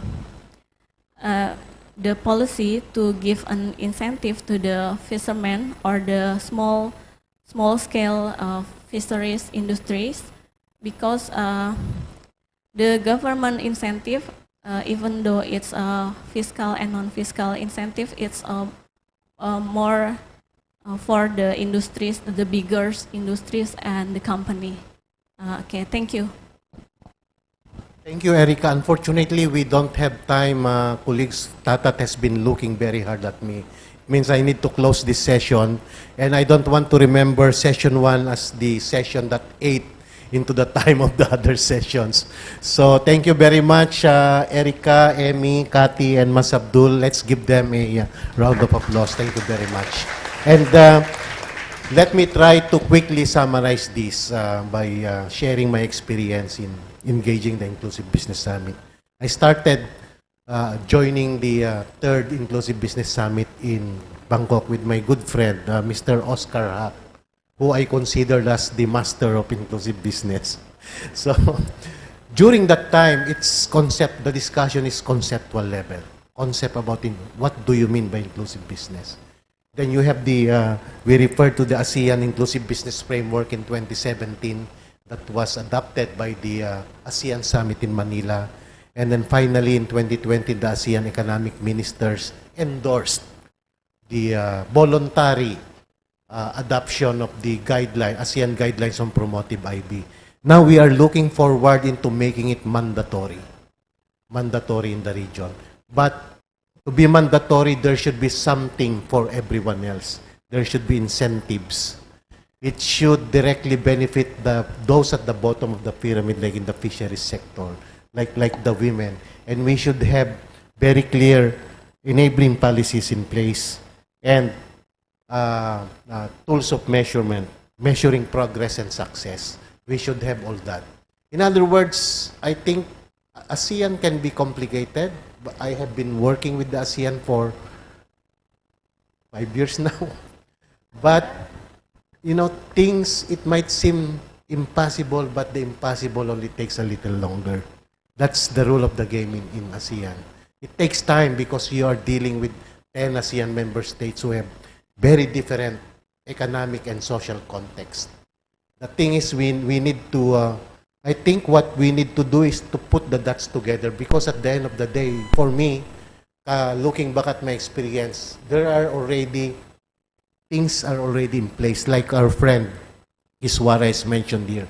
There is the ASEAN Gender Mainstreaming Strategic Framework that aims to coordinate or to streamline gender in all the 3 community pillars of the ASEAN, not just in the ASCC, but also in the ASPC and the AEC.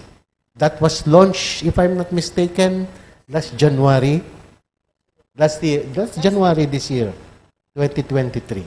So we have that policy framework that we can work on. We have the ASEAN action, action agenda on promoting mainstreaming women's economic empowerment in the ASEAN.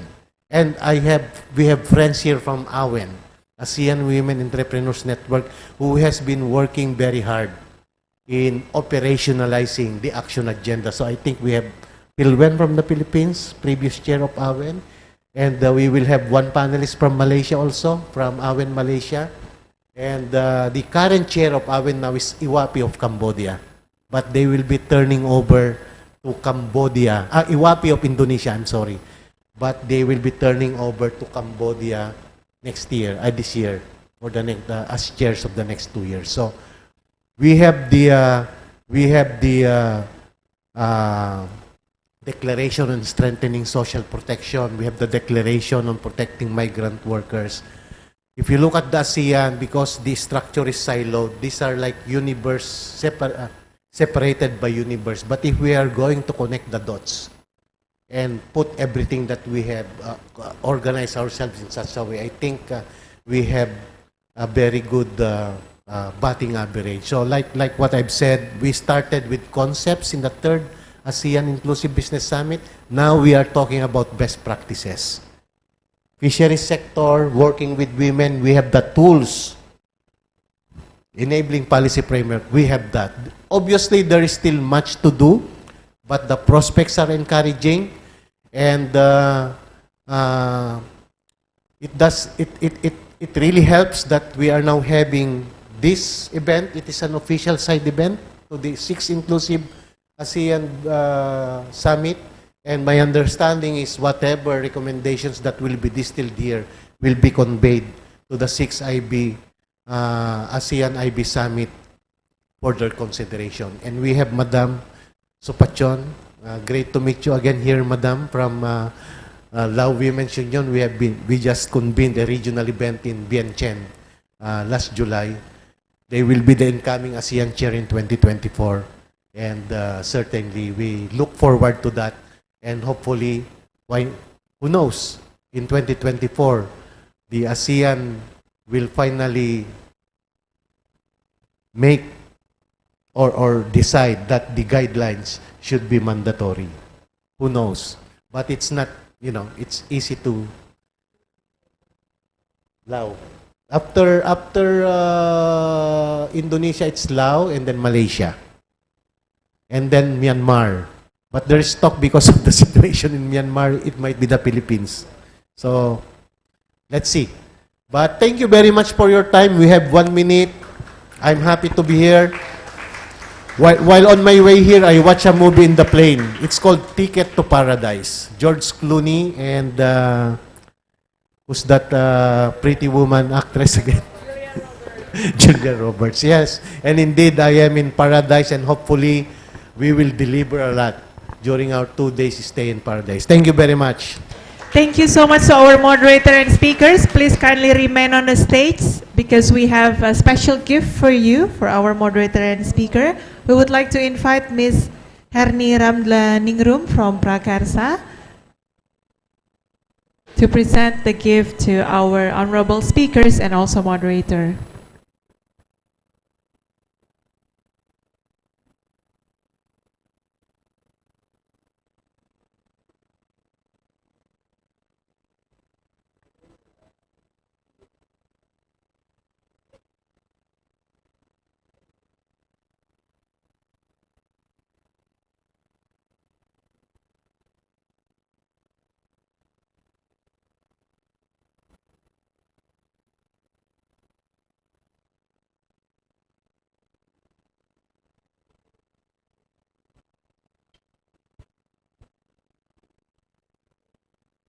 Let's take a photo together. 3, 2, 1. Once again, 3, 2, 1. Thank you so much to our honorable speakers and moderator for a very insightful discussion.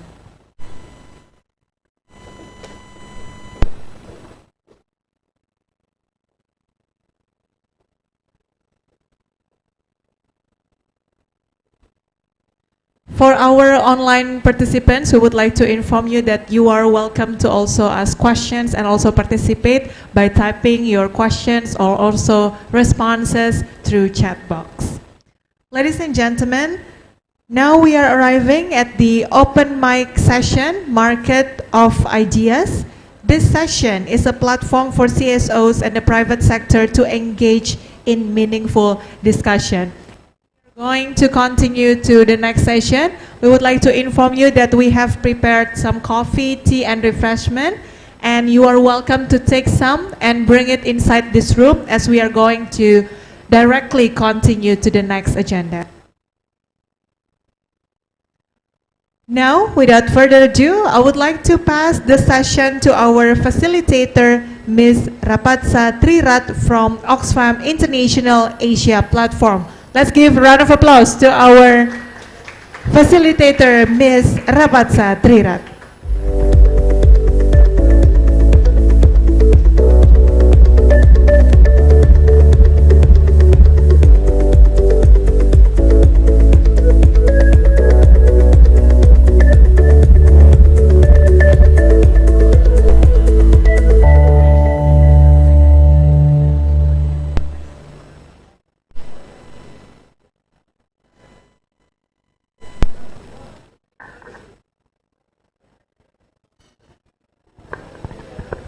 Ladies and gentlemen, we are going to have 5 minutes break, and then we are going to continue to the next session. Once again, we are going to have 5 minutes break. Thank you very much.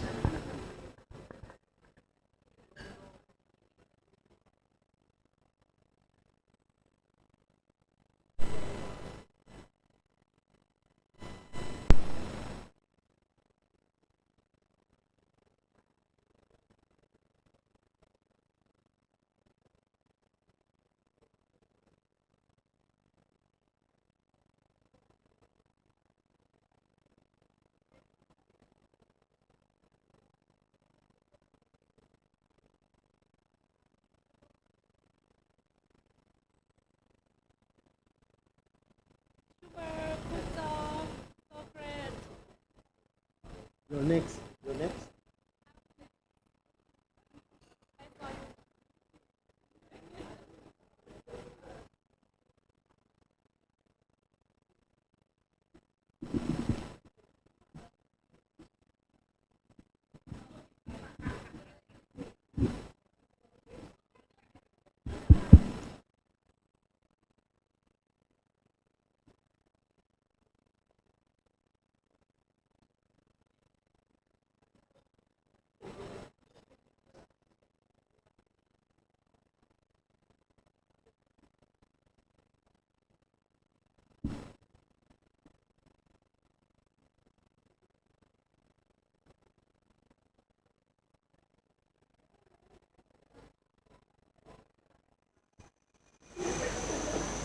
Some days look like this, but most days look like this.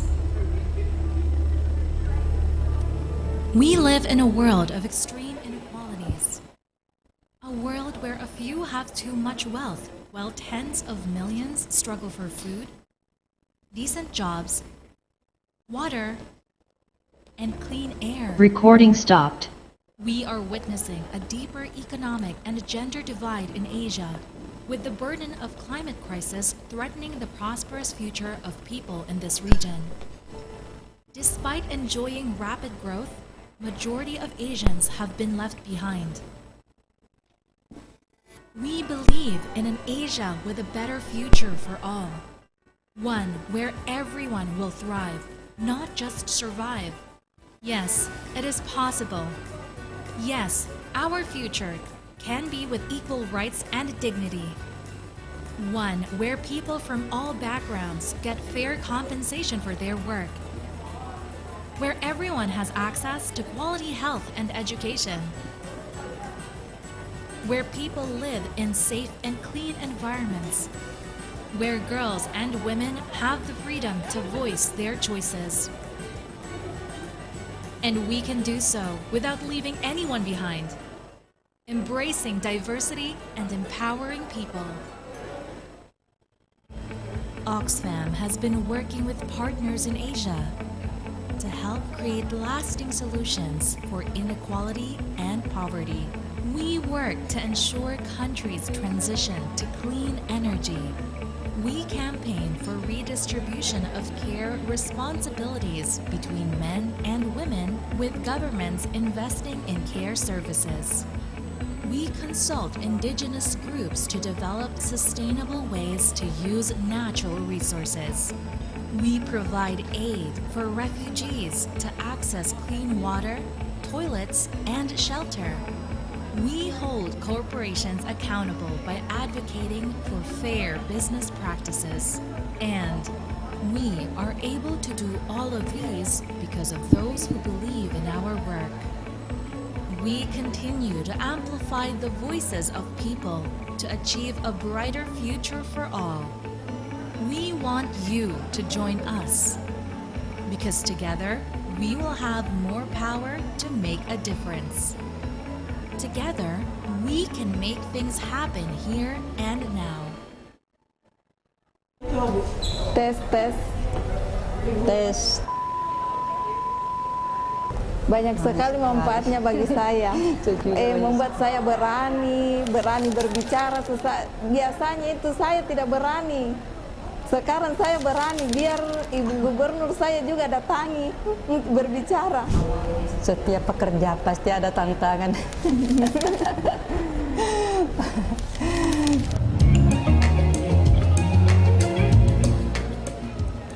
Hati saya bergerak memproduksi ikan marlin, abon ikan marlin karena saya lihat potensi landrisan banyak ikan marlin yang naik. Selalu lewat di depan rumah saya, jadi hati saya bergerak untuk memproduksinya. Bagaimana caranya supaya ikan marlin bisa naik harganya dan bisa dikonsumsi semua kalangan anak-anak, remaja, dan orang tua. Awal mula ini abon ikan marlin waktu pertama corona. Kan waktu itu ada yang dapat ikan marlin, nelayan yang dapat ikan marlin tapi tidak ada pasaran. Jadi saya sering ikut pelatihan, jadi saya olah jadi abon. Saya jual di pasar-pasar, saya juga online. Setiap hari itu upload di Facebook. Alhamdulillah hasilnya ya. Begitu saya mulai pasarkan hanya di rumah dulu, ternyata ya laku. Jadi saya tambah lagi, lambat laun naik ikan besar. Saya ditawari ikan besar, saya berpikir bagaimana ya. Saya tanya bapaknya, kita ambil itu ya, coba-coba dulu. Nah ternyata saya coba, walaupun pekerjaannya begitu maksimal mungkin, tapi saya selalu berusaha, insya Allah saya selalu berusaha memperbaiki. Kalau saya memang saya pernah mengikuti pengolahan yang di Grecia. Pertamanya abon ikan banden, tapi saya olah itu ikan marlin. Kan ini ikan marlin tidak ada pasarannya waktu corona, jadi saya olah jadi abon. Banyak sekali manfaatnya bagi saya. Membuat saya berani berbicara. Distinguished guests, ladies and gentlemen, we would like to invite you to kindly proceed to the room as we are about to start the next session. Once again, ladies and gentlemen, we would like to kindly invite you to proceed to the room as we are about to start the next session. Thank you very much. Banyak ini kritikan dari keluarga. Misalnya saya ikut pelatihan, terus setiap hari kan di Pindrang ini setiap hari ke Pindrang untuk mengikuti pelatihan. Jadi distinguished guests, ladies and gentlemen, we would like to invite you to kindly proceed to the room as we're about to start the next session. Thank you very much. Ya, ada bantuan dari Dinas Perikanan, makanya itu kami berani bangkit karena ada bantuannya. Mulai dari harus bertanggung jawab, kita harus semua. Mulai dari nomor induk berusahanya, ya, itu legalitas kemasan. Dia sangat membantu pemerintah kabupaten Pindrang, sangat membantu. Ladies and gentlemen, we would like to invite you to kindly proceed to the room as we are about to start the next session. Please kindly be seated. Indomaret, Alfamart. Bahkan ini di Pindrang ada namanya komunitas The Grip. Dia membantu kami untuk membesarkan usaha. Misalkan ini, dia eksportir. Jadi dia membantu kami untuk mengekspor barang ke ini, ke Arab Saudi untuk keperluan jamaah haji nanti. Once again, ladies and gentlemen, we would like to invite you to proceed to the room as we are about to start the next session. And also please kindly be seated. Thank you very much. Itu menumpuk. Apalagi kalau ada pelatihan. Jadi dikerjakan memang dulu baru berangkat. Jadi harus bisa bagi waktu. Kalau suami saya itu dia sangat ini biasa pekerjaan saya. Ladies and gentlemen, kindly be seated. We are going to start the next session. Thank you very much for your cooperation.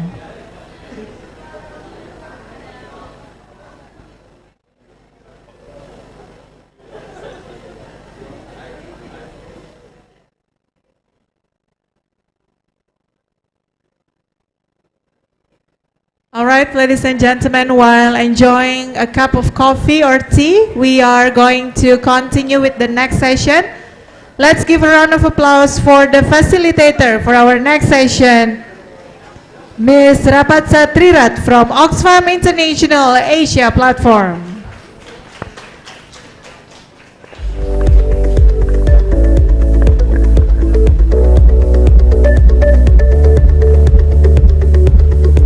Recording in progress.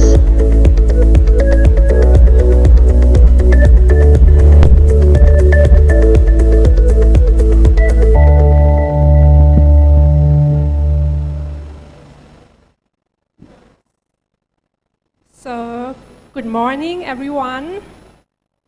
Good morning. Good morning. Thank you.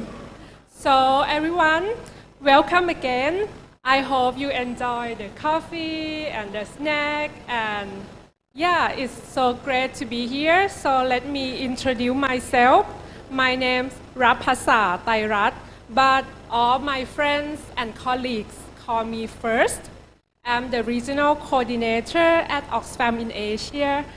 I work on the seafood supply chain, and I'm so great to see you all today. When I got a briefing from the hosting team about this session, which is on the CSO engagement with private sector, and I was, wow, there's so much to talk about, and I'm so excited to the discussion today. And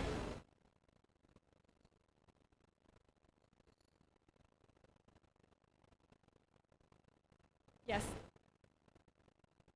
So let me start from this.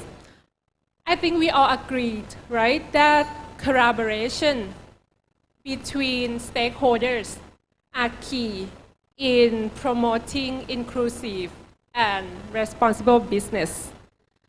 And the last session provided a great foundation on inclusive and responsible business discussion that I hope that we can build on, on the discussion on how to build new partnership and also strengthen existing collaboration between stakeholders, which mean, of course, mean different size of companies, civil society, community, government, and also regional bodies like ASEAN, to ensure the inclusion of peoples of different groups of women, smallholders in the value chain, and also make sure that they are treated responsibly and fairly.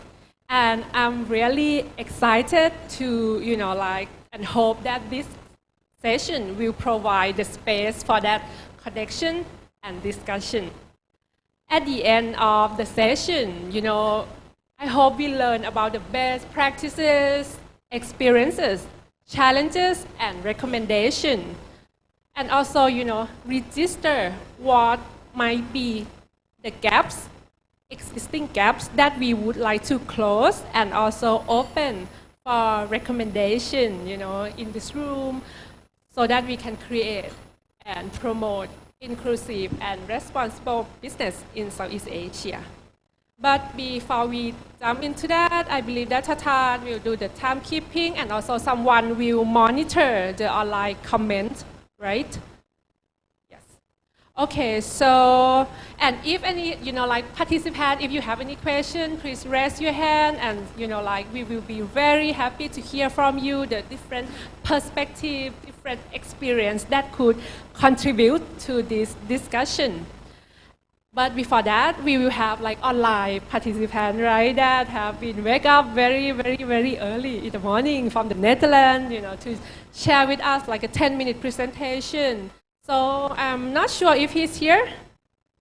He's here, okay. So yeah. While waiting for his connection, so I would like to introduce Yasser Anand, who is the Fair Value Chain Advisor from Oxfam Norway. He will give 10-minute presentation on inclusive, responsible, and also sustainable business model that I'm sure will lay a good foundation for our discussion later on. So, yes, yes, sir. Good morning. The floor is yours.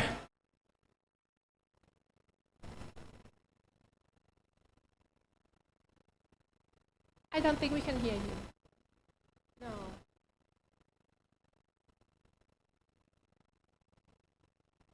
Our team is fixing about the sound issue. Can you hear me now? Yes. Yes, the floor is Great. yours. Good Good morning. Thank you. I'm still trying to share my screen. Yes, that's working as well. So this is great. Good morning, everyone. Thank you for having me. At Oxfam, we are working on this topic of inclusive and responsible business. And we're also looking for these partnerships and how we can do that best. And this presentation will be a short one, but really only a start for this conversation and hopefully ignite the way we can talk about this topic and share with each other. And I haven't been able to participate the whole event yet because it's 5 a.m. here in the Netherlands, but I'm very excited to be here. So quickly about myself, my name is Jesse Arnon. I'm a fair value chain advisor at Oxfam. My background is that I'm an economist, and in my current role, I'm looking at developing strategies to support alternative business models. So we're really oh, you see the wrong screen. Okay, you want the other screen? How I do that? Stop share. Share screen. This one. Here. Is it now full screen? I hope so. Can someone confirm if you see the right screen? Yeah. Yeah. Okay, great. Sorry for that. So at Oxfam, we are also really internationally busy with this topic, right? And challenged with how can we make these type of businesses, inclusive and responsible businesses, the norm. So how can this be the new normal instead of some islands of success? Because what we saw was that they are there. We see inclusive and responsible businesses popping up, but they're often still these islands of success and not the way we generally do business. So how can we create that change? How can we make it the new normal? And we realize that some systems have to change for that to be possible. And we wanted to study how we could talk about these topics and how we can create these ways of working together so that businesses can benefit most of what we do as at Oxfam, but also the other way around, and also together with other stakeholders such as governments, etc. The way first also introduced in her talk. So we also realized that the topic of inclusive and responsible business models also is not a very straightforward one. We all define it a bit differently and sometimes even think about it a bit differently. So what we tried to do was to ask ourselves a number of questions and to see if it could help guide the conversation. So instead of really come with a very, definition that has many indicators, we thought let's give it more of a guidance so that we have a simple way to explain it and that it allows us to have these conversations. So we created a working document where we looked at the topic of what are these alternatives, how can we scale them, so how can we go beyond the islands of success, and what is our role as a CSO in that, and what are roles of others, and how can we work together. So that will be what my presentation very shortly will be about. So firstly, what is it actually? So we tried to define it by looking at inclusive and responsible, of course, and we added also sustainable, just to make sure that the environmental aspect is coming out strong as well. So inclusivity is mostly about the beneficiaries of the model. So that could be all the value chain actors, including the customers. And it's about making sure that the marginalized segments there are benefiting fairly and equitably. And for different organizations, that will be a focus on different topics. But for Oxfam, that is really putting special attention to women and youth workers, smallholders, and indigenous and local communities. On responsible and sustainable, responsible really looks at the fair distribution of benefits in the value chain, and on social issues around workers and worker rights.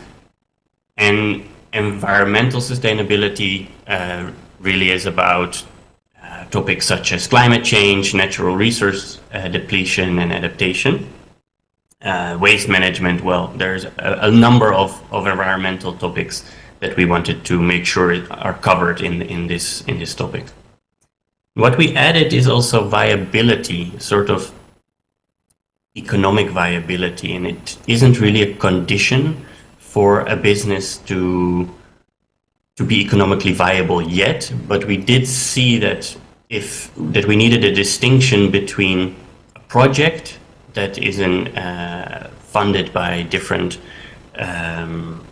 non-profits or by governments and a business. And viability really tries to highlight that an organization also needs to sustain and grow itself to be able to replicate and to improve their impact of their IR and S, inclusive, responsible, and social impact.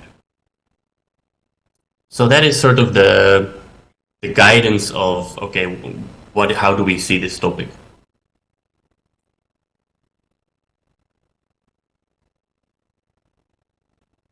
So then we looked at, can we find different types of these models? Because there are many different businesses and they're all doing different things. And there are many different ways to look at them, but we wanted to do that in a fairly simple way. And we saw 3 models. So the first one are producer-owned business. These are business or collective models that empower and benefit farmers and increase their value capture.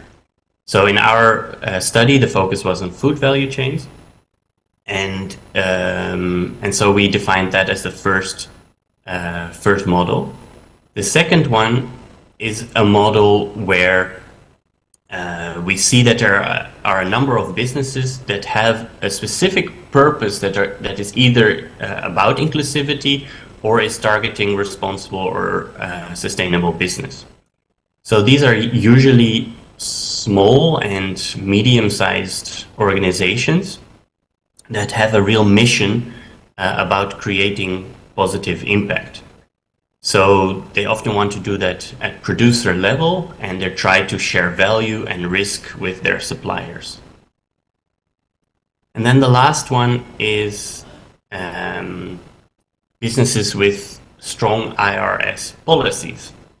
These are often large businesses, including multinational organizations, that might not in their whole business model implement an inclusive and responsible and sustainable business model, but they do have strong policies on certain topics, for instance on gender, or a very strong environmental policy.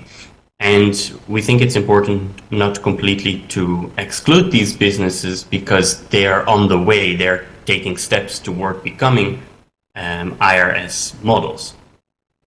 So looking at these models, we try to understand, how do these models scale? What is the general trajectory of these models, and what can we learn from that?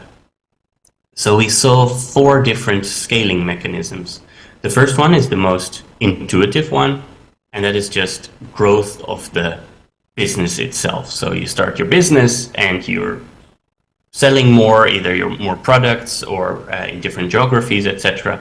And by growing, you also have more impact on your value chain and on your customers. The second one is replication.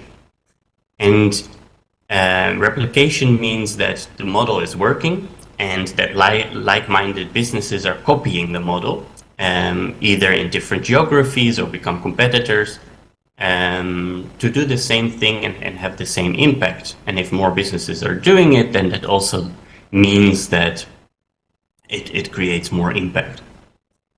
There is often a fallacy, though, that we believe that once a model works, that replication will happen and that everybody will start new businesses and do the same. And this is not always true, and so scaling still has to be worked on by all these different actors. As we see, it doesn't just go by itself. The third is adaptation. So here, this is often focusing on larger businesses that are seeing innovation at smaller businesses and learning from it and seeing how they can change their policies to become front runners themselves. So this is not a complete copy of a business model, but it's rather adapting what they're already doing and figuring out how to increase their impact. And then the fourth and last model is influencing legal norms, which is a little bit different. This is where businesses can have impact on regulation, and by showing that something is possible, often it can influence governments to change legal norms to make a new minimum the norm, and that can take the whole sector to a different level. Okay, so now that we know the definition, we've looked at the different model types, and we've seen that there are different ways for these models to scale, we asked ourselves the question, what can we do to promote these IRS models? And that's where the question comes, I think for this session, is really about how can we work together, what are good examples of what has worked, and which role can different organizations take. And for us, we saw that there are different things that we can do. This is quite a full slide, but for any type of scaling model, we can create an evidence base, meaning that we can show that there are models out there that have financial viability and are at the same time having social and environmental impact. We can also create public awareness around a topic that needs attention to allow businesses that are trying to have impact on that topic to have an easier time either getting customers or attracting finance, etc. Then specifically for the first two scaling routes, so expansion and replication, we can, as Oxfam, work to build capacities and provide funding to develop different IRS models. So we often work with cooperatives, for instance, on capacity building, and that could fall here. We could also actively share how successful IRS models work to promote replication, so that we can try to take away the barriers for replication. And at the same time, and this is more thinking systemically, we also are looking for how can we create more enabling conditions. So in the public policy area or in the services or producer context. So what are the barriers and which barriers have to change so that it becomes more enabling for businesses to have the impact that they're trying to achieve. On the third and fourth, so adaptation of conventional businesses and the change of legal norms, there are also a number of things that we could do. We can identify structural barriers and lobby create lobby trajectories to think together with different organizations about how these can be changed. We can also specifically focus on businesses that are trying to adapt but do not know how yet and are looking for guidance or support. And lastly, we work in multi-stakeholder platforms and dialogues to really find together with different organizations how we best can promote these different types of business models. So I think what we're trying to do is find out what are the different roles that we can take and how can we effectively work together with the different stakeholders. And what we're really curious at is to see how different stakeholders also see the CSOs and are looking, for instance, at Oxfam at what would you want from us and how are you looking at an effective way of working together to make these IRS models the norm and to create the systemic change that we're looking for. Thank you for having me. Thank you, thank you. So please allow a applause for gesture. Thank you so much for the very early presentation for you. Thank you so much, and I think we learned a lot, and thank you for the introduction on the different type of models and how to scale this model, and you touched on a very key point of this session on how we can effectively work together, which is one of the key questions that I will throw to you guys and open for the discussion. And one of the key message that I also hear is that we need to move towards systematic change, and we need to work together to achieve that. And each of us have the roles, different roles to play to make it happen. So if you have any question to Yasser on the study, on the models, I'm sure he will be very happy to answer them. So please ask the organizing team for the contact if you would like to learn more about the studies or the model, how gonna apply to your work. But now we will move a little bit into the open discussion, as the name of this session is open mic. So we would like to invite you to talk, and please the slide, one page slide, it's time to to show it. Yeah, presentation. So yeah, we would like to hear from different experience from the your experience regarding these. We have two questions as a guiding question. So the first one, in your experience or experiences, please share with us one highlight example or two, if you cannot choose, but one is fine. One highlight, one key example of collaboration in inclusive and also responsible business. That you have, for example, if you are companies, please share with us one example that you have done or is currently doing in working in collaboration with CSO, with community, with government, or different stakeholders all together. Like concrete example, in the past or you are currently doing, what you're trying to achieve, right? And what are the challenges you face, how you overcome it, and any lesson learned you would like to share.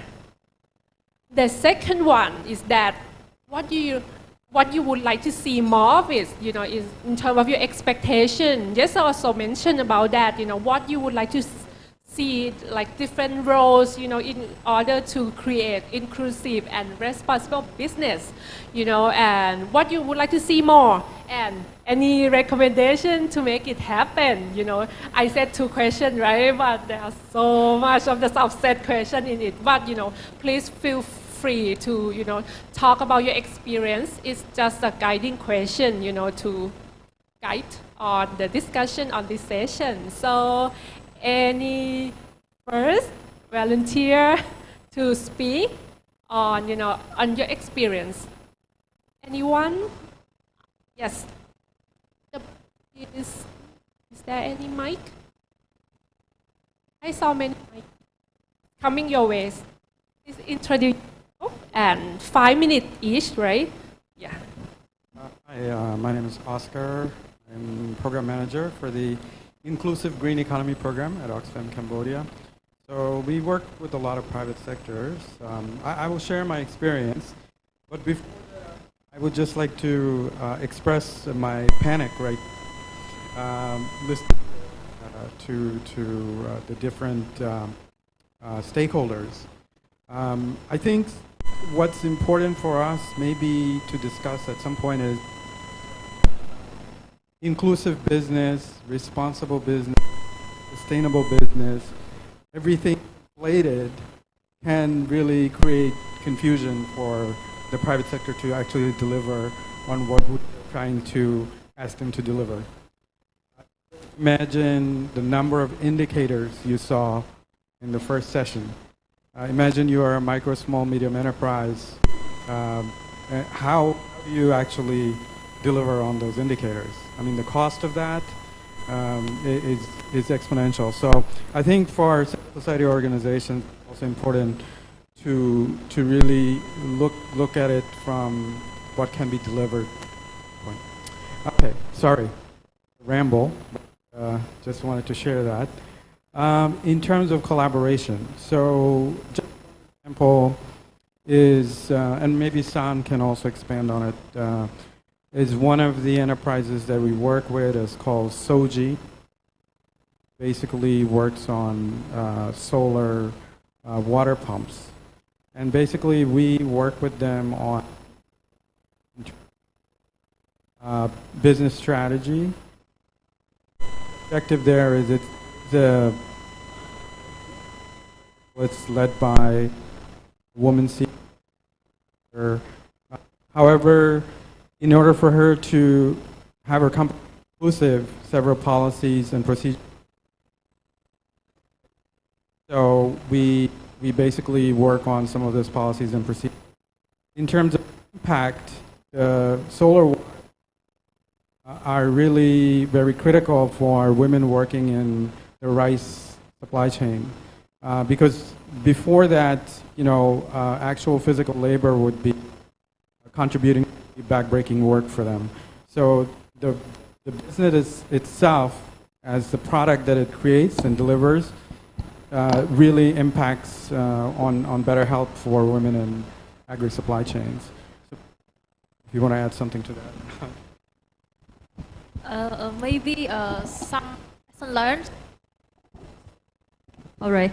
Yeah. In Oxfam Cambodia, when we work to support the various enterprises to integrate women economics empowerment into their business operation, and during that we need to understand it comes in terms of challenges and lesson learned for us when we work with those enterprises. Some enterprises, their intention is basically they come with a pure intention to really empower women in their business, but the background of those entrepreneurs or the CEO of the company usually they used to work in the NGO, or maybe they are now converting themselves from social enterprise to become a business that earn profit. So they understand all of those concepts that we are working on,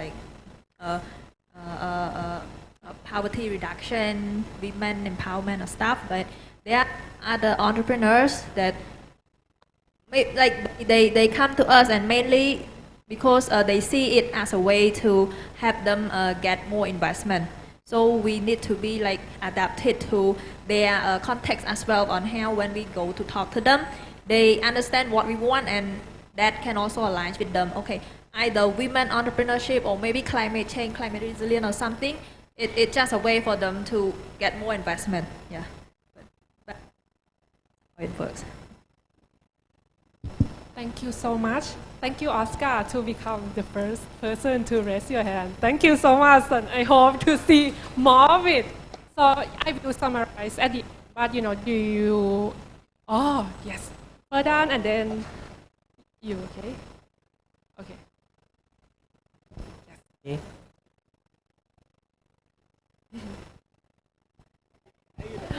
Okay. It's okay. Yeah. Thank you for the opportunity. Yeah, it's interesting session.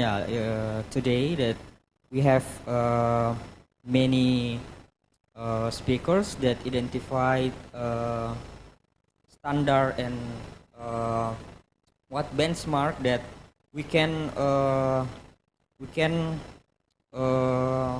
develop with our own experience in the field. But for our experience, first I would like to introduce first. My name is Fardan and currently working in Fair for All project under economic justice thematic, and currently we are working directly with value chain into commodities in agriculture, which is seafood and palm oil.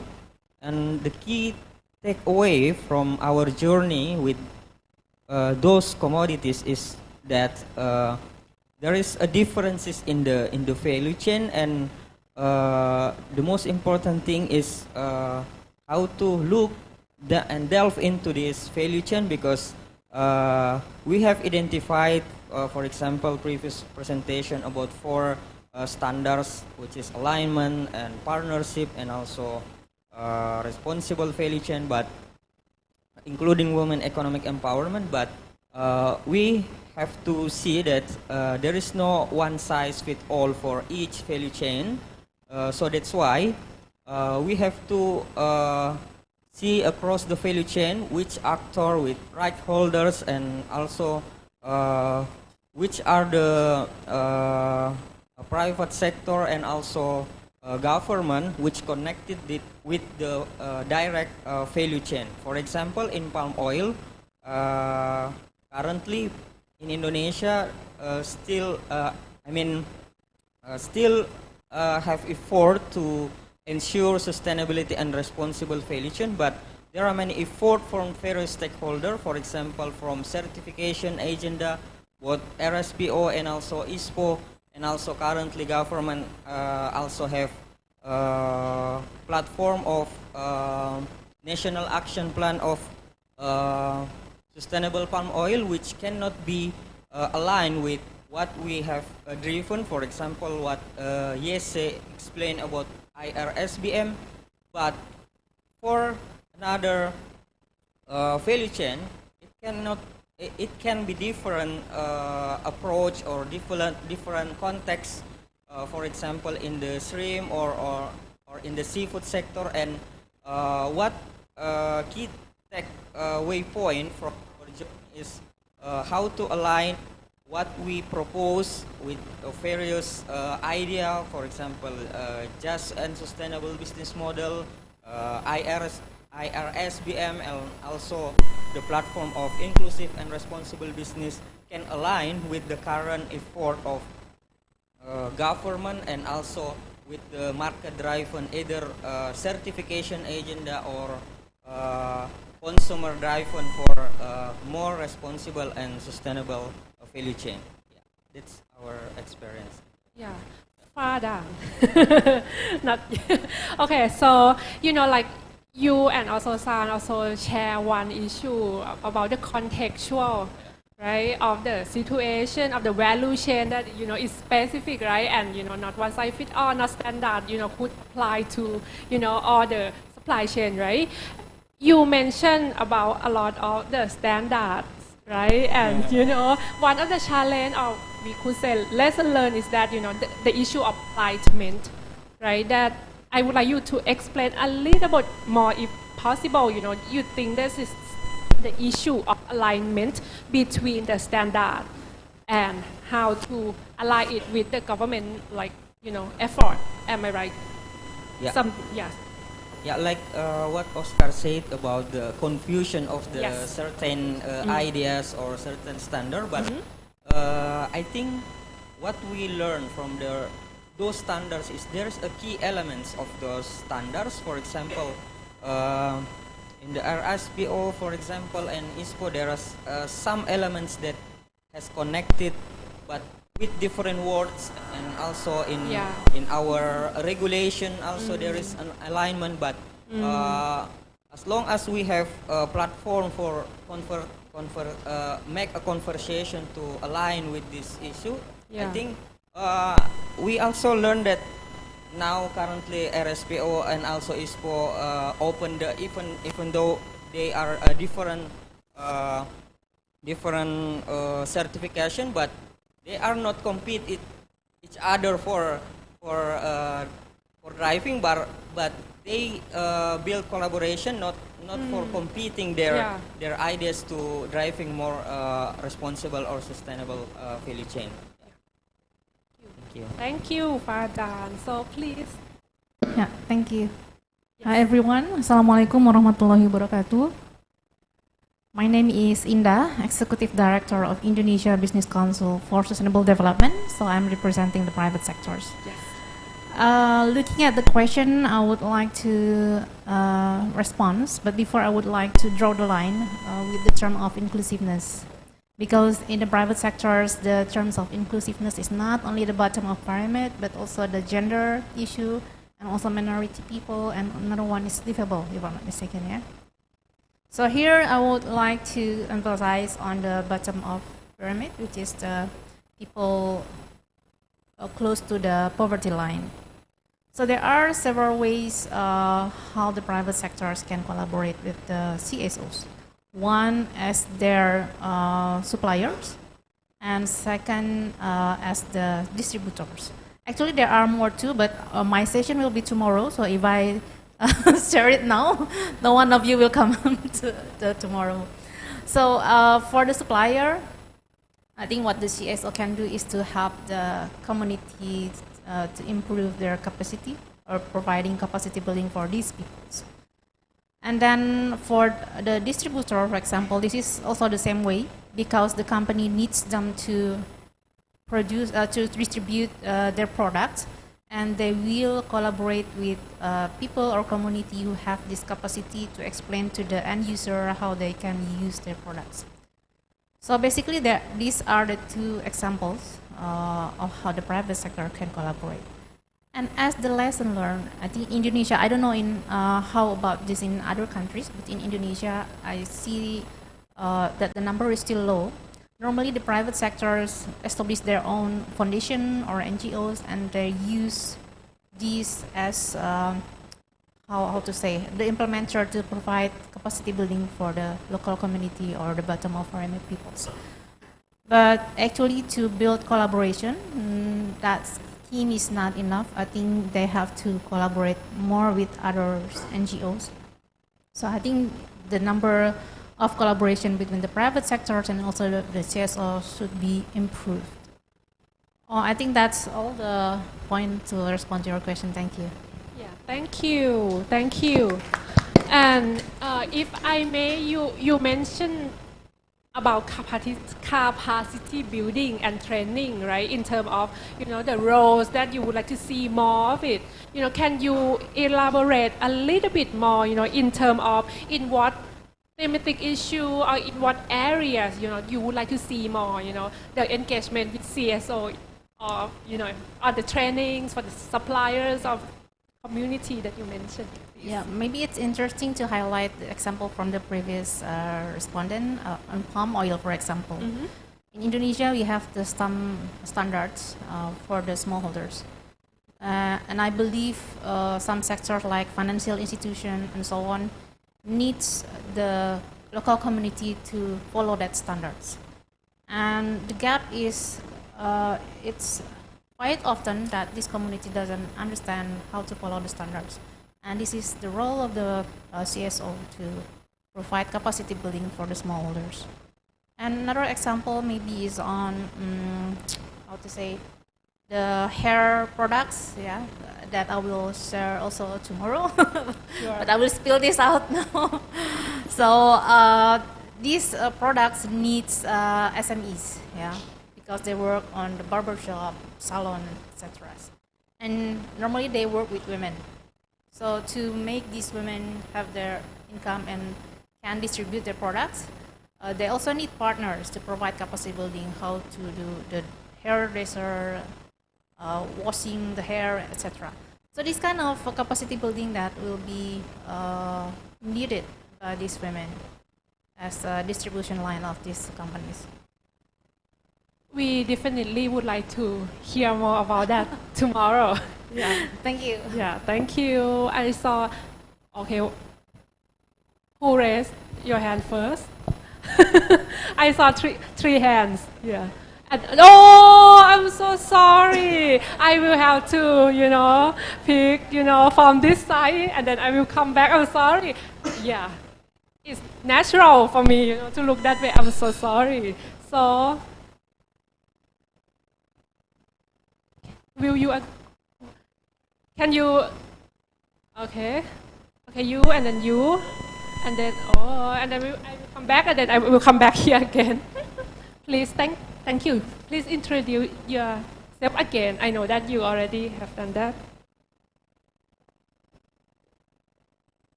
Okay, my name is Eri again because I'm really interested to this seminar. Don't bother if I put a lot of questions in every sessions because of my interest.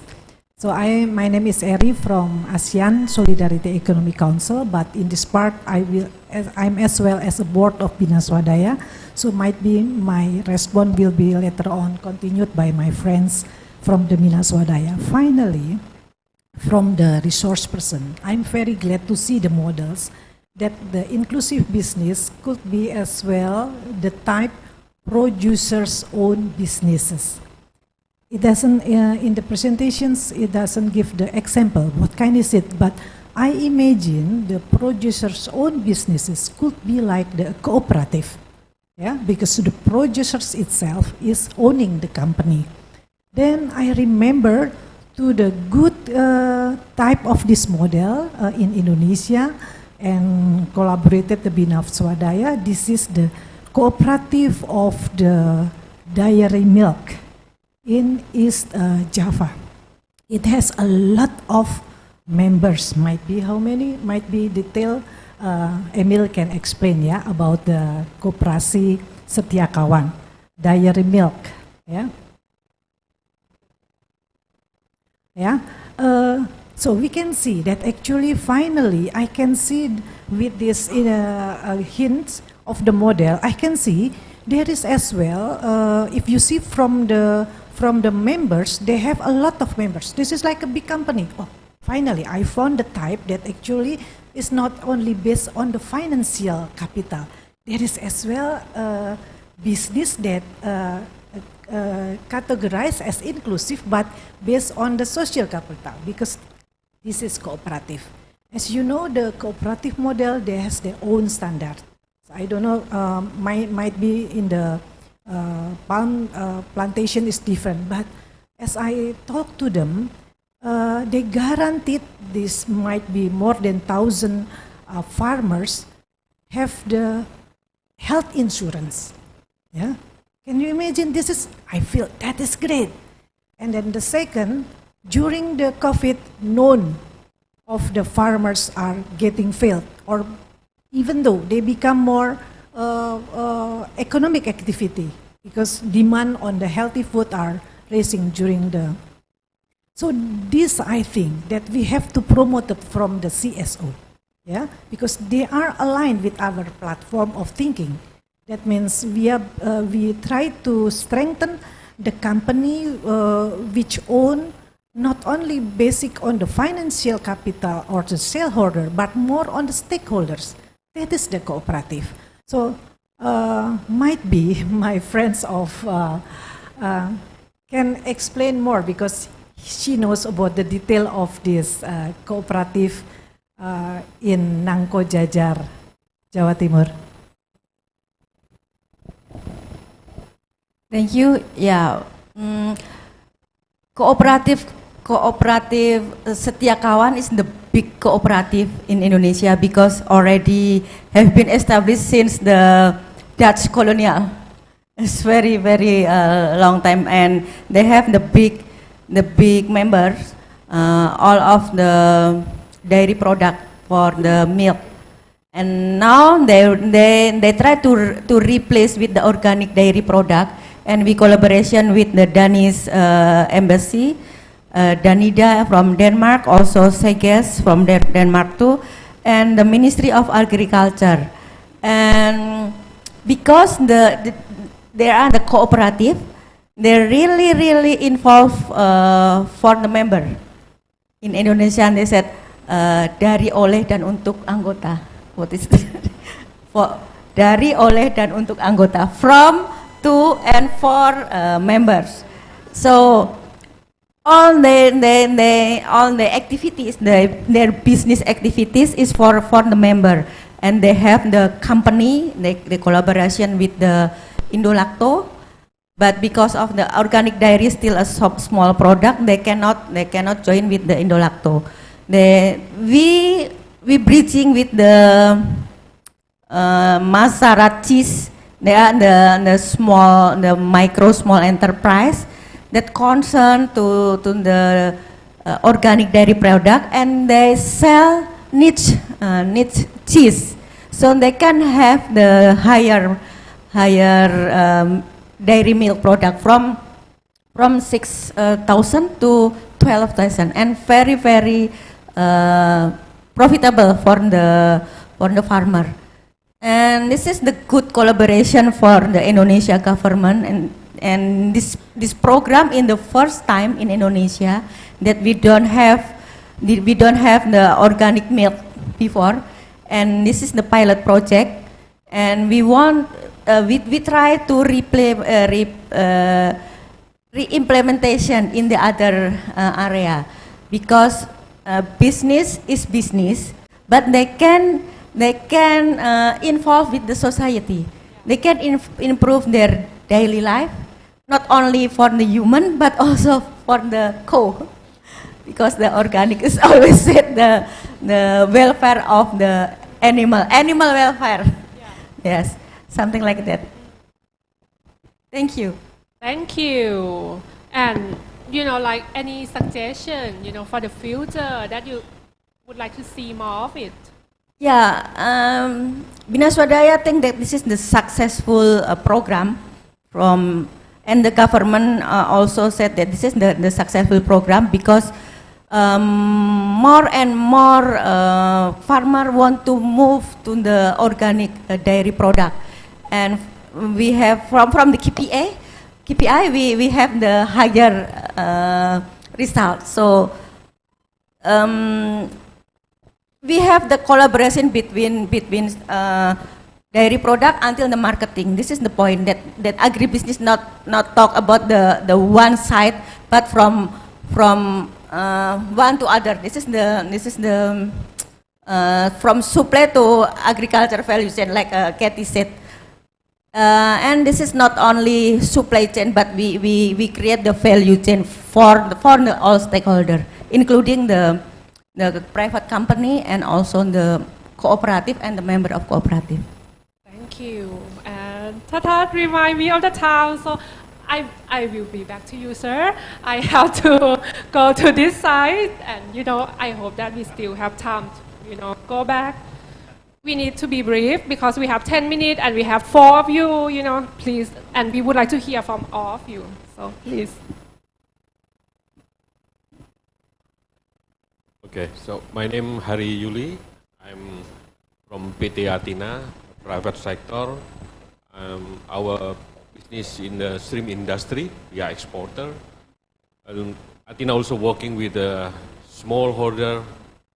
We have about 1,300 plus number of producers in several regions in Indonesia.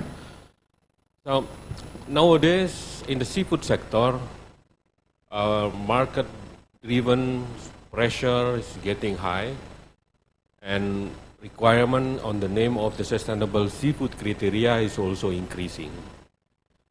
For us in the seafood sector, I think strengthen the value chain, strengthen the supply chains is required and seems like a mandatory if we want to survive in this industry. And in Indonesia, supply chain is too complex. It's not just only complex, but it's too complex. Then we have to fill the gap between the market requirement and what we have right now in the ground. So to fill the gap, we need to work more effective. And for us in the private sector, we cannot work alone. If we want to be achieved and building the story for our product. So I think for us, working together with the CSO, collaboration is one of the key we can achieve the market requirement. Of course, it will be kind of the national investment, but it's not only about the money, but it is building the trust, strengthen the business, and how we can get good quality of the supply in our production. And in our business, in the private sector, involving the other actor also can bring the value into the product itself. Then CSO is very important. They know the situation in the ground. They will provide us advice how to fill the gap, and then we can work more effectively. I think that's our experience so far in seafood sector, because Indonesia still rely on into the market US right now. We have about, in the shrimp itself, our export is about 70% to the US, and then market driven is very strong to the Indonesian shrimp industry. Thank you very much. Thank you. My name is Jojo. I'm from the Bomar company based in South Sulawesi.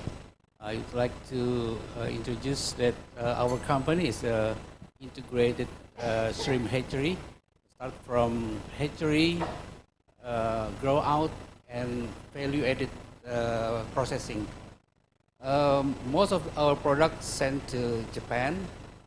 And if you go to Japan and find the Moss Burger, all of these shrimp products come from us. The problem is we cannot fulfill our demand to Japan, even though we are integrated farming company. So we are surrounded by 110,000 hectares of traditional farms, and they are suffering of disease and also environmental problem. So we introduce disease tolerance line from our hatchery and distribute it to the farmers. And the farms, they're able to improve their survival rate and also the production from only 100 to 200 kilos. And now we develop another system to introduce the nursery program for the farmers who raise the needle-sized seed into straw-sized seed only within 1 month. And these nursery programs now can improve the production from 100 into 300 and 4 times a year. So it's improved 4 times totally. So from 200 kilos, now the farmers able to produce 1.4 tons in a year. So it's really improved the production rate among the farmers. And we encourage the NGOs like WWF and also the ASICs and also some startup in Indonesia to let the women to run this business. So maybe this is a lesson learned from our company. Thank you. Thank you. And maybe experience from before I come back to that side of the room, Yes, before we thank you. end this. I moved Please. here because it's quite cold.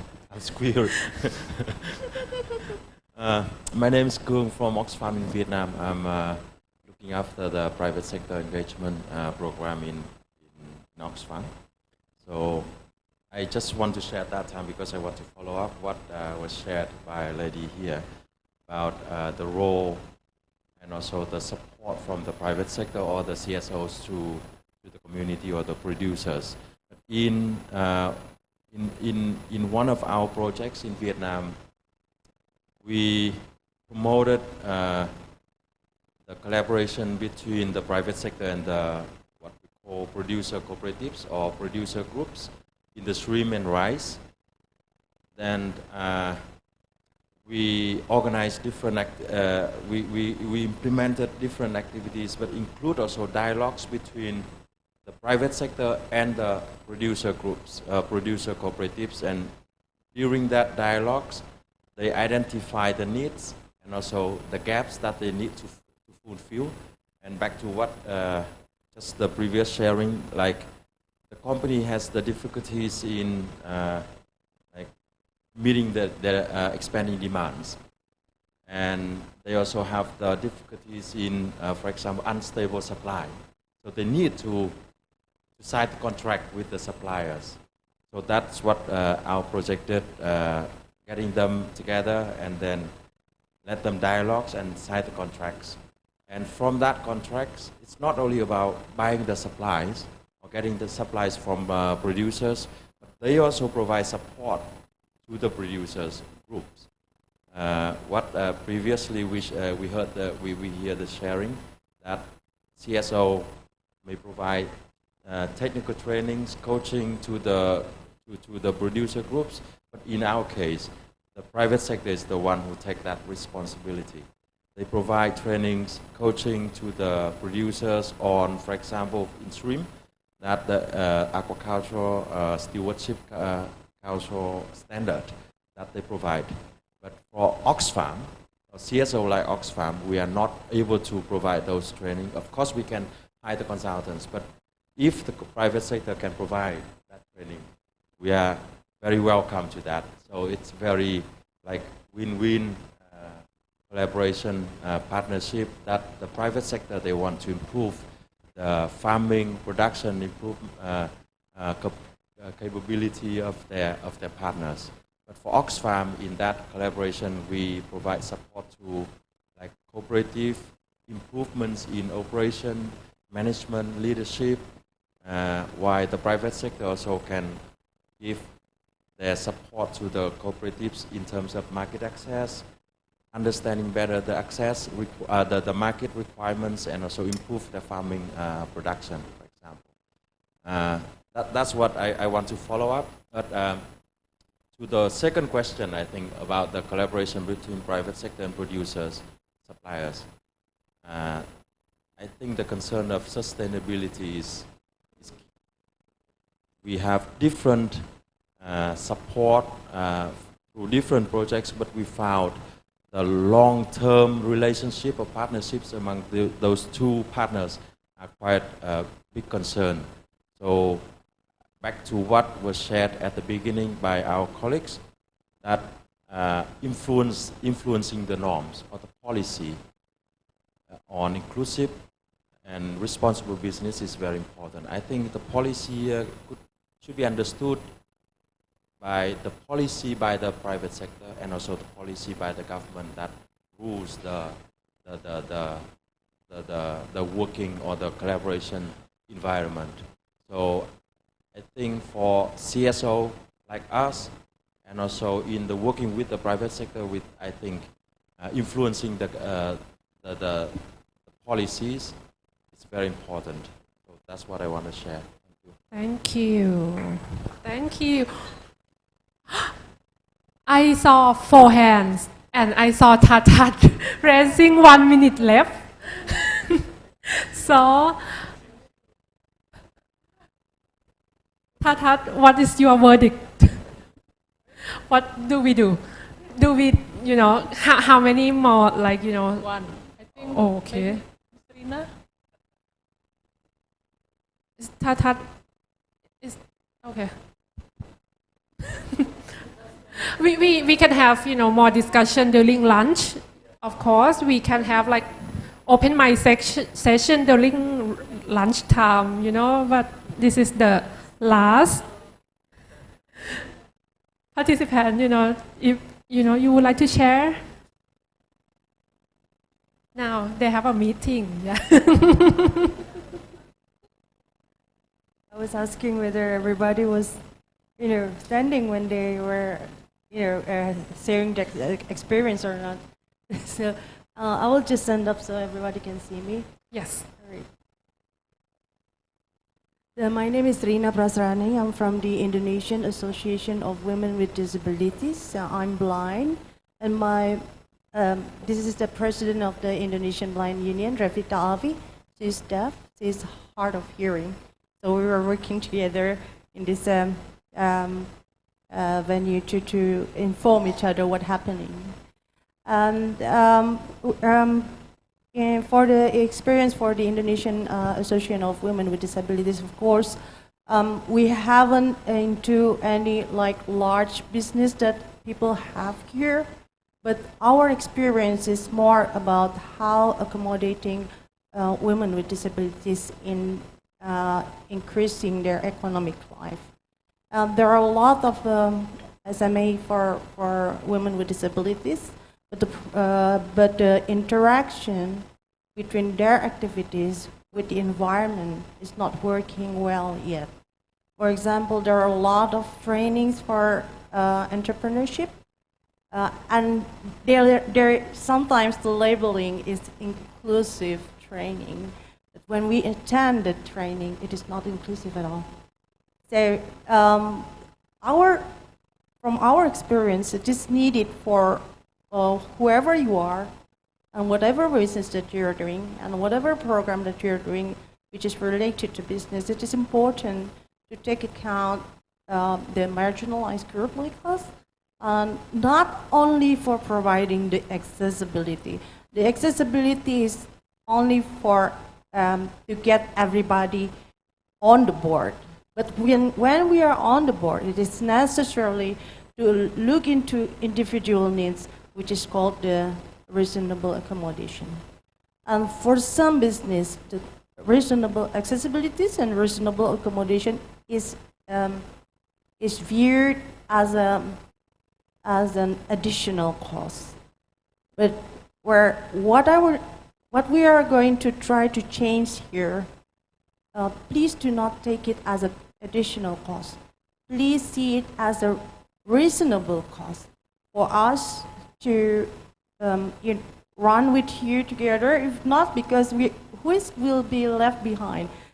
It will be me. It will be Revita.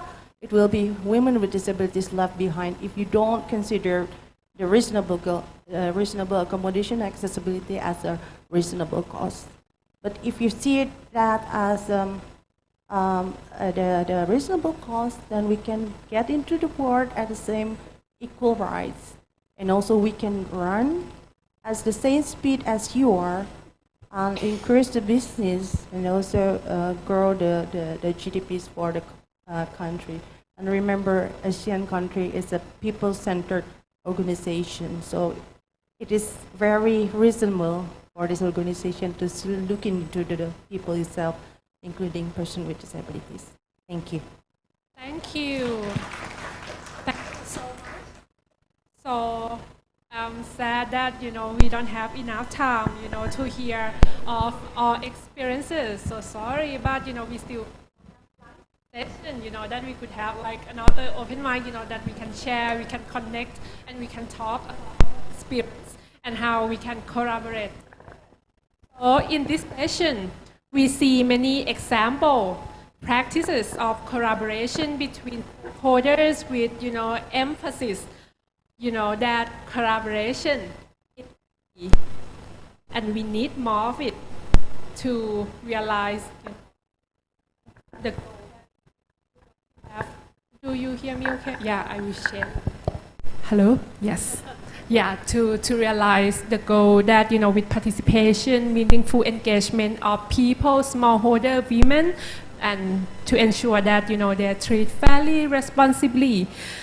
We have many register challenges, that we discussed today, terminologies, that could lead to like confusion, of like private sector, and we have so many words on that, and yeah, we need like to discuss and really understand what do we mean by that, and like what do we ask the companies to do, be clear. The other thing is contextual, I already mentioned about that, some of us talk, nothing will fit, like no standard will fit into every context, it's very context specific in the supply chain, in the country. We need to be mindful of that, when we would like to apply standards and, and there are many of them, how do we align that, to make it impactful.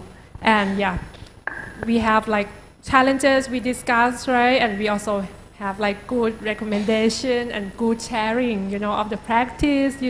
We mentioned, we need like more women leadership, the inclusion, of people, different group of people, minority, disability group, different group of people, and be meaningfully engaged, in, the value chain economic activity.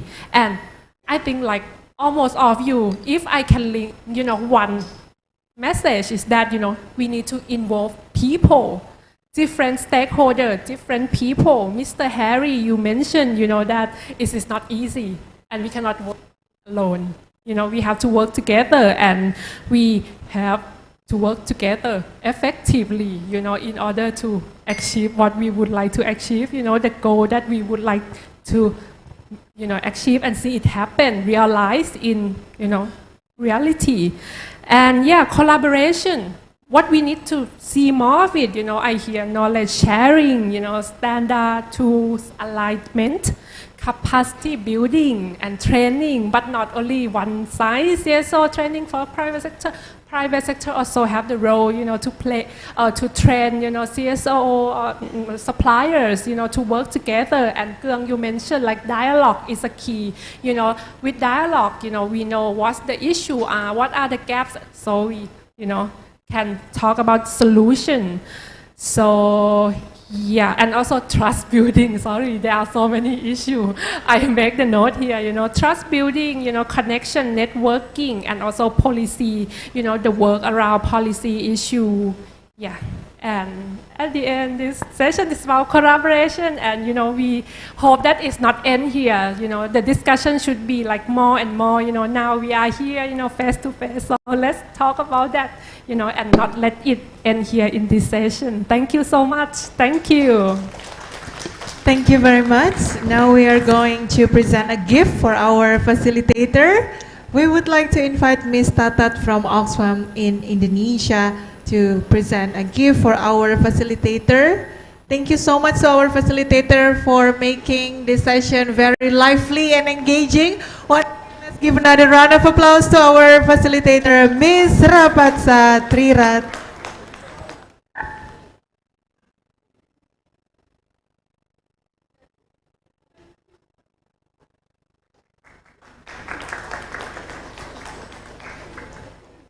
Thank you very much.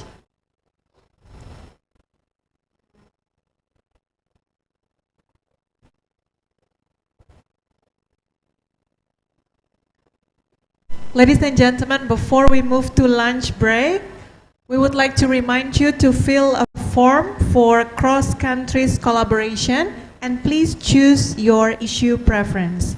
Once again, we would like to remind you to fill the form for cross-country collaboration and choose the issue preference at the registration desk. Now we are going to have lunch break, and we would like to invite you to return back to this room at 1:30 p.m. 1:30 p.m. as we are going to continue to the next session. Lunch will be provided at Soka Restaurant in the first floor. Once again, lunch will be provided at Soka Restaurant in the first floor. We'll see each other again at 1:30 p.m. in this room. Thank you very much for your very active participation. Enjoy your lunch break.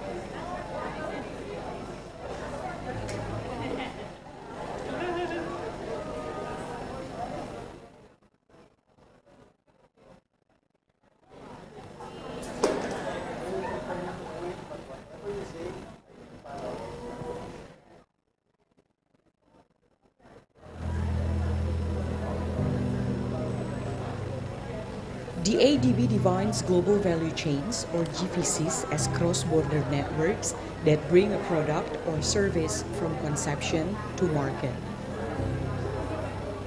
GVC is concerned with the process of converting inputs into outputs to produce more value. The value chain consists of upstream, basic R&D, design, logistics, middle, manufacturing, and downstream, marketing, advertising, and customer support activities at the enterprise level. ASEAN countries are among the world's largest producers of palm oil, coffee, rice, and fisheries. Southeast Asia is the world's largest producer and exporter of palm oil. Palm oil is an essential part of the global vegetable oil market and various processed products such as soap, beauty products, and food materials. The largest producer countries are Indonesia and Malaysia. Two ASEAN countries, namely Vietnam and Indonesia, are prominent coffee-producing countries in the world. Vietnam's market share in the period of 2013 to 2016 accounted for nearly 19% of the world export output, with an export value of about $3.4 billion, making it the second largest coffee exporter after Brazil. For Asians, rice is one of the essential commodities in humanity's food chain. 5 ASEAN countries such as Indonesia, Vietnam, Thailand, the Philippines, and Myanmar are among the top 10 world's rice producers. Southeast Asia is a major contributor to the world's total fisheries production, where the region's contribution to the world's total fishery production in 2019 was approximately 22.17%. Indonesia and Vietnam are among the largest fishery producers in the world. Even though Southeast Asia is the largest producer of these commodities, the following problems may hinder the potential of the global value chain to benefit all actors participating in the chain. Climate change affects the agriculture and fishery sectors severely. For instance, extreme heat, intense sunlight, droughts, and floods reduce the volume of rice field and its quality, lower coffee beans quality, and making the weather more unpredicted for fishermen. Around 20 billion people work in the entire palm oil value chain in Indonesia, but 60% of them are bound by poor industrial relations. Workers have no decent working conditions, for instance, labor rights violation, unclear contract, limited access to public facilities. The environmental conditions where smallholders or traditional fishermen live generally have poor housing conditions, dense settlements, no access to clean water, and poor sanitation. Gender discrimination can also be seen from 2 aspects. First, gender-based discrimination, where women are marginalized in low-wage jobs. Additional family members, such as women and children, work but are not paid. Only the main workers, mainly adult men in the family, receive remuneration. Women's rights to menstrual needs, giving birth, and breastfeeding are also not fulfilled. Large export companies benefit from government policy incentives such as tax holiday schemes, while smallholder farmers or traditional fishermen are not provided with assistance schemes. Fishermen in Indonesia lack of resources and capital to explore the huge potential of Indonesian aquatic resources. Most fishermen only use small boats and traditional equipment, which prevents them from going into deep water, resulting in low catch volumes. They also have minimum access to finance as banks are generally reluctant to extend credit to the fishery sector, especially smallholders players, due to the high level of bad debts. To alleviate those problems, stakeholders such as regulators and the private sector should pay attention to several policy aspects, such as to reduce and prevent impacts of climate change. Regulator should active in financing and implementing climate change mitigation and adaptation, provide insurance to reduce losses from climate change impacts to smallholders and micro, small, medium enterprises.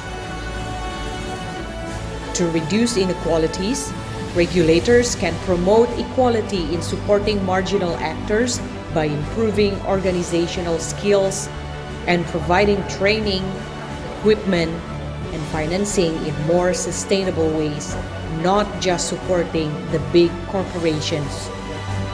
To alleviate labor rights violations in the agriculture and fisheries sectors, regulators should consider regulating and monitoring standard wages for informal workers involved in GVC in all supply chains, improving law enforcement on forced labor and child labor. To improve gender equality, regulators should support public infrastructures that are crucial for women or enforcing standard business practices that are women-friendly, such as sanitation and safe public transport. Change status of women workers as fishermen or farmers if they mostly work as ones to help them access social assistance. Address gender pay gap and standardized wages for same work done by men and women. We believe that if private sector and public sector undertake these recommendations, they will contribute to build a more inclusive and sustainable value chain.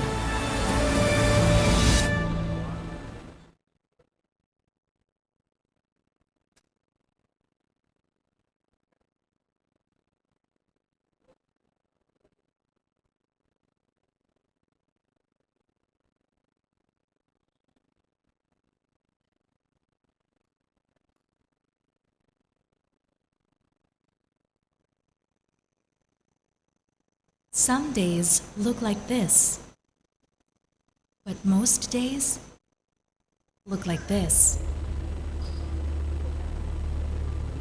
We live in a world of extreme inequalities, a world where a few have too much wealth while tens of millions struggle for food, decent jobs, water, and clean air. We are witnessing a deeper economic and gender divide in Asia, with the burden of climate crisis threatening the prosperous future of people in this region. Despite enjoying rapid growth, majority of Asians have been left behind. We believe in an Asia with a better future for all, one where everyone will thrive, not just survive. Yes, it is possible. Yes, our future can be with equal rights and dignity. One where people from all backgrounds get fair compensation for their work. Where everyone has access to quality health and education. Where people live in safe and clean environments. Where girls and women have the freedom to voice their choices. And we can do so without leaving anyone behind, embracing diversity and empowering people. Oxfam has been working with partners in Asia to help create lasting solutions for inequality and poverty. We work to ensure countries transition to clean energy. We campaign for redistribution of care responsibilities between men and women, with governments investing in care services. We consult indigenous groups to develop sustainable ways to use natural resources. We provide aid for refugees to access clean water, toilets, and shelter. We hold corporations accountable by advocating for fair business practices. And we are able to do all of these because of those who believe in our work. We continue to amplify the voices of people to achieve a brighter future for all. We want you to join us, because together we will have more power to make a difference. Together, we can make things happen here and now.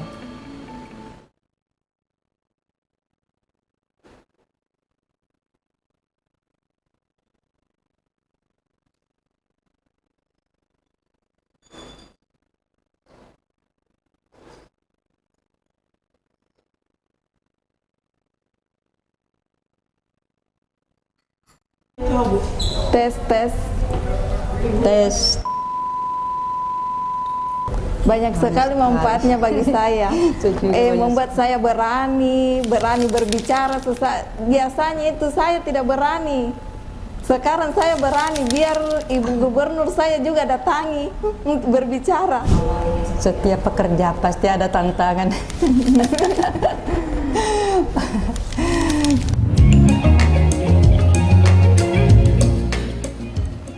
Hati saya bergerak memproduksi ikan marlin, abon ikan marlin, karena saya lihat potensi lanrisan banyak ikan marlin yang naik.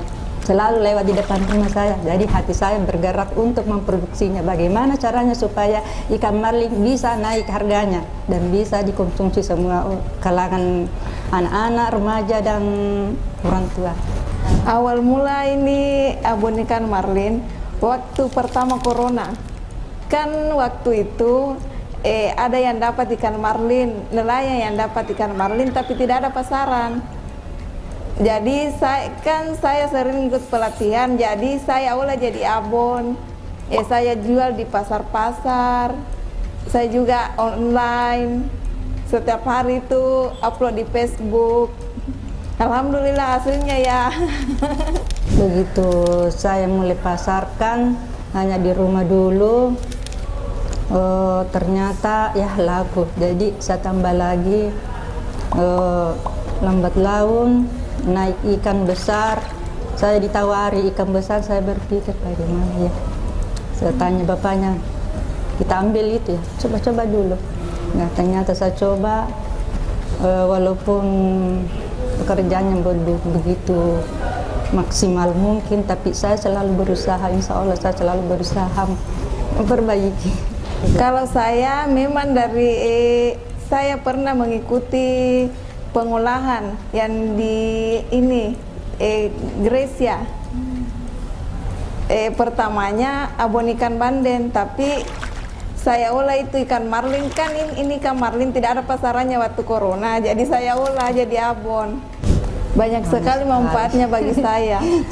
Membuat saya berani berbicara. Biasanya itu saya tidak berani. Sekarang saya berani, biar Ibu Gubernur saya juga datangi untuk berbicara.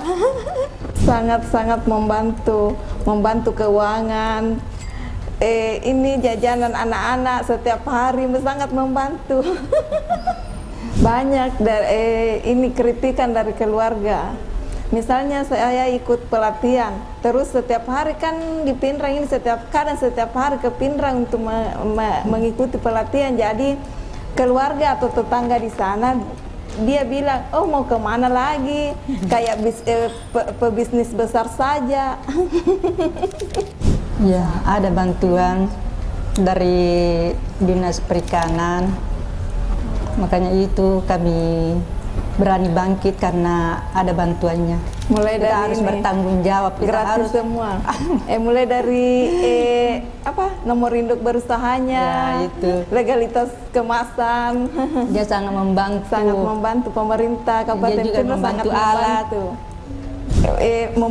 supaya kita bisa dibantu untuk memasukkan produk-produk kami di pasar modern, misal Indomaret, Alfamart. Bahkan ini di Pinrang ada namanya komunitas The Grip. Dia membantu kami untuk membesarkan usaha. Misalkan ini, dia eksportir Jadi dia membantu kami untuk mengekspor barang ke ini, ke Arab Saudi untuk keperluan jamaah haji nanti ini tahun 2023. Masya Allah, mudah-mudahan tercapai. Mudah-mudahan bisa. Kalau saya sendiri, setiap sudah salat subuh, pekerjaan saya itu menumpuk. Apalagi kalau ada pelatihan.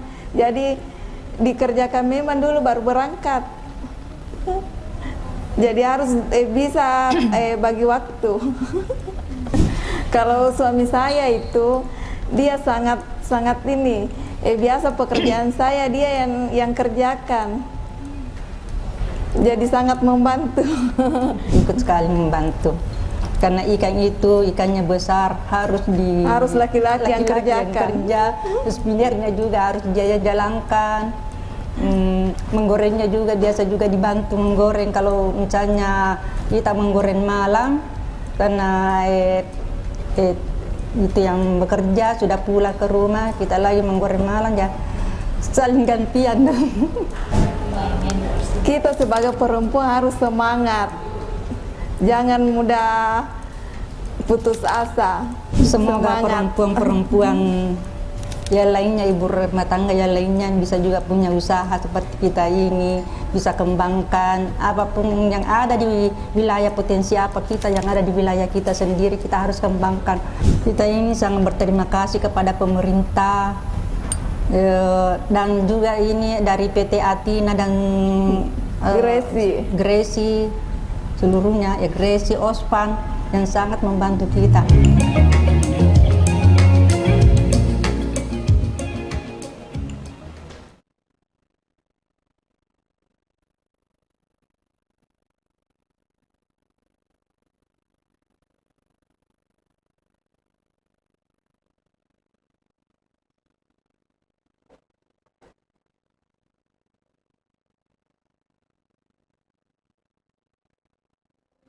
Kecamatan Satar Mesi dikenal sebagai lumbung pangan untuk memenuhi kebutuhan pangan masyarakat Kabupaten Manggarai, Nusa Tenggara Timur. Desa Tal salah satunya yang telah lama menjadikan padi sebagai tumpuan ekonomi. Koalisi Pangan Baik mengeluarkan hasil riset pada tahun 2022 yang menunjukkan bahwa 65% masyarakat Desa Tal mengalami penurunan persediaan pangan dalam keluarga. Bagaimana bisa wilayah lumbung pangan justru mengalami kesulitan pangan? Perubahan iklim memicu perubahan-perubahan yang terjadi pada aktivitas pertanian padi sawah di Desa Tal. Kekeringan berkepanjangan, suhu udara meningkat, dan cuaca yang tidak bisa diprediksi menjadi tantangan bagi petani. Pemerintah telah banyak menjalankan program untuk menunjang produktivitas padi di Desa Tal. Meski begitu, tepat gunakah program-program tersebut bagi masyarakat desa atau justru memberikan beban ganda? Untuk ketahanan pangan itu, kemarin kami buat irigasi, terus padat karya, bangun saluran tanah. Terus terkait soal abrasi, bukan hanya sawah, kampung di bawah itu bisa terkikis terus. Karena kalau misalnya airnya itu cukup, ya pokoknya setiap hari ada, pasti hama juga ya tidak begitu itu serang padinya. Nah ketika airnya itu kurang, maka dengan sendirinya hama ya, langsung serang itu. Yang sering sekali itu pokoknya setelah salah satunya itu keong mas. Nah itu hama paling ya hancur sudah, itu mau bikin hancur padi memang itu sudah itu. Balang sangit itu banyak sudah, itu sudah ya. Kalau sekarang ini sudah balang sangit banyak sudah di situ. Kalau dilihat dari teman-teman warga sekitar yang sudah melakukan penanaman itu, yang penangkarannya, yang umur 1 bulan, itu rentan sekali kena hama. Yang pertama adalah lerek. Lerek itu istilah Manggarainya itu serangan ulat dari bawah tanah. Ya, itu di umur 1 bulan. Tidak tahu selanjutnya nanti. Mungkin di umur 2 bulan dia kena hama putih. Ya mudah-mudahan aja tidak. Keberadaan tambang pasir di sekitar persawahan dan pemukiman semakin meningkatkan kekhawatiran masyarakat. Aktivitas pertambangan pasir berpotensi memberikan dampak fisik lingkungan, seperti tanah longsor, kurangnya debit air permukaan, mudah rusaknya akses jalan, serta polusi udara. Perubahan iklim nyata berdampak pada lonjakan hama penyakit dan penurunan debit air persawahan padi. Petani di desa Tal belum mampu melakukan upaya adaptasi seorang diri. Keterlibatan para pihak menjadi keniscayaan untuk membangun resiliensi petani padi di desa Tal. Jadi pemerintah pusat perhatikan soal tanggap isu perubahan iklim. Bagaimana budidaya atau penghijauan kembali itu sepanjang dari bendungan Waimantar 2 sampai di sini, sampai di bak pembagian. Itu yang pertama. Kedua, soal pembangunan bertahap ini, karena banyak yang rusak saluran irigasi. Harapan saya untuk kedepannya, ya khusus untuk pemerintah Kabupaten Manggarai lah. Karena yang pertama, mereka tahu bahwa Satarmise ya 99% penghasilan utamanya itu kan dari sawah. Ya harapan kami untuk kedepannya ya pemerintah cobalah bijaksana untuk melihat kondisi yang seperti kami alami di sini. Kalau misalnya bukan pemerintah sendiri yang terjun langsung melihat kondisi di sini, ya kan banyak pegawai PPL, apalagi kan di setiap kecamatan itu ada. Nah mungkin dari pemerintahnya kasih tahu untuk ke pegawai PPL-nya ya coba bisa langsung terjun.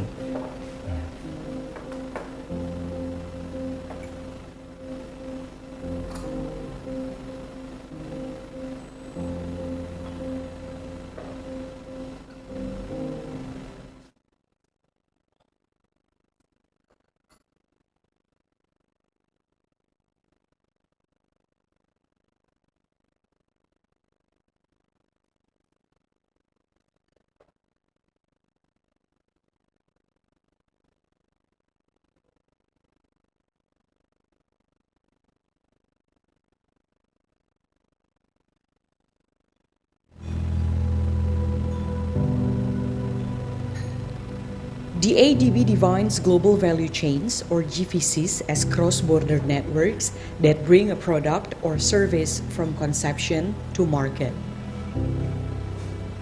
GVC is concerned with the process of converting inputs into outputs to produce more value. The value chain consists of upstream, basic R&D, design, logistics, middle, manufacturing, and downstream, marketing, advertising, and customer support activities at the enterprise level. ASEAN countries are among the world's largest producers of palm oil, coffee, rice, and fisheries. Southeast Asia is the world's largest producer and exporter of palm oil. Palm oil is an essential part of the global vegetable oil market and various processed products such as soap, beauty products, and food materials. The largest producer countries are Indonesia and Malaysia. Two ASEAN countries, namely Vietnam and Indonesia, are prominent coffee-producing countries in the world. Vietnam's market share in the period of 2013 to 2016 accounted for nearly 19% of the world export output, with an export value of about $3.4 billion, making it the second largest coffee exporter after Brazil. For Asians, rice is one of the essential commodities in humanity's food chain.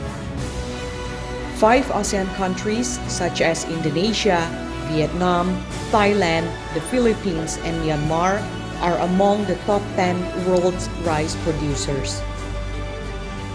Southeast Asia is a major contributor to the world's total fisheries production, where the region's contribution to the world's total fishery production in 2019 was approximately 22.17%. Indonesia and Vietnam are among the largest fishery producers in the world. Even though Southeast Asia is the largest producer of these commodities, the following problems may hinder the potential of the global value chain to benefit all actors participating in the chain. Climate change affects the agriculture and fishery sectors severely. For instance, extreme heat, intense sunlight, droughts, and floods reduce the volume of rice field and its quality, lower coffee beans quality, and making the weather more unpredictable for fishermen. Around 20 million people work in the entire palm oil value chain in Indonesia, but 60% of them are bound by poor industrial relations. Workers have no decent working conditions, for instance, labor rights violation, unclear contract, limited access to public facilities. The environmental conditions where smallholders or traditional fishermen live generally have poor housing conditions, dense settlements, no access to clean water, and poor sanitation. Gender discrimination can also be seen from two aspects. First, gender-based discrimination, where women are marginalized in low-wage jobs. Additional family members, such as women and children, work but are not paid. Only the main workers, mainly adult men in the family, receive remuneration. Women's rights to menstrual needs, giving birth, and breastfeeding are also not fulfilled. Large export companies benefit from government policy incentives such as tax holiday schemes, while smallholder farmers or traditional fishermen are not provided with assistance schemes. Fishermen in Indonesia lack of resources and capital to explore the huge potential of Indonesian aquatic resources. Most fishermen only use small boats and traditional equipment, which prevents them from going into deep water, resulting in low catch volumes. They also have minimum access to finance, as banks are generally reluctant to extend credit to the fishery sector. Especially smallholders players, due to the high level of bad debts. To alleviate those problems, stakeholders such as regulators and the private sector should pay attention to several policy aspects, such as to reduce and prevent impacts of climate change. Regulator should active in financing and implementing climate change mitigation and adaptation, provide insurance to reduce losses from climate change impacts to smallholders and micro, small, medium enterprises. To reduce inequalities, regulators can promote equality in supporting marginal actors by improving organizational skills and providing training, equipment, and financing in more sustainable ways, not just supporting the big corporations.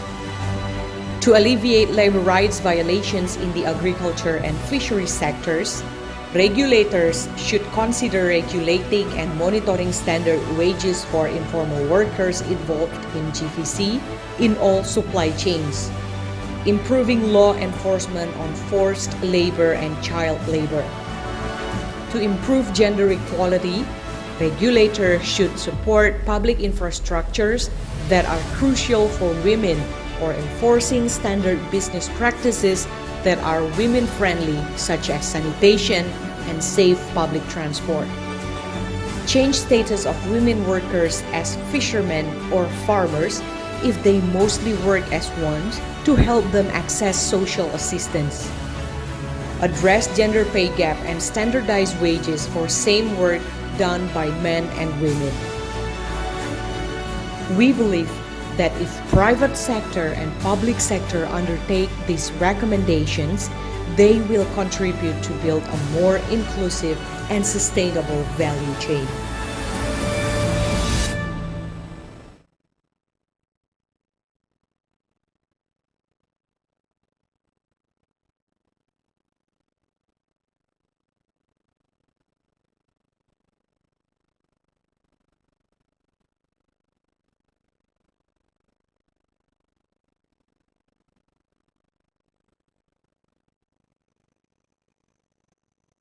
Some days look like this, but most days look like this. We live in a world of extreme inequalities, a world where a few have too much wealth while tens of millions struggle for food, decent jobs, water, and clean air.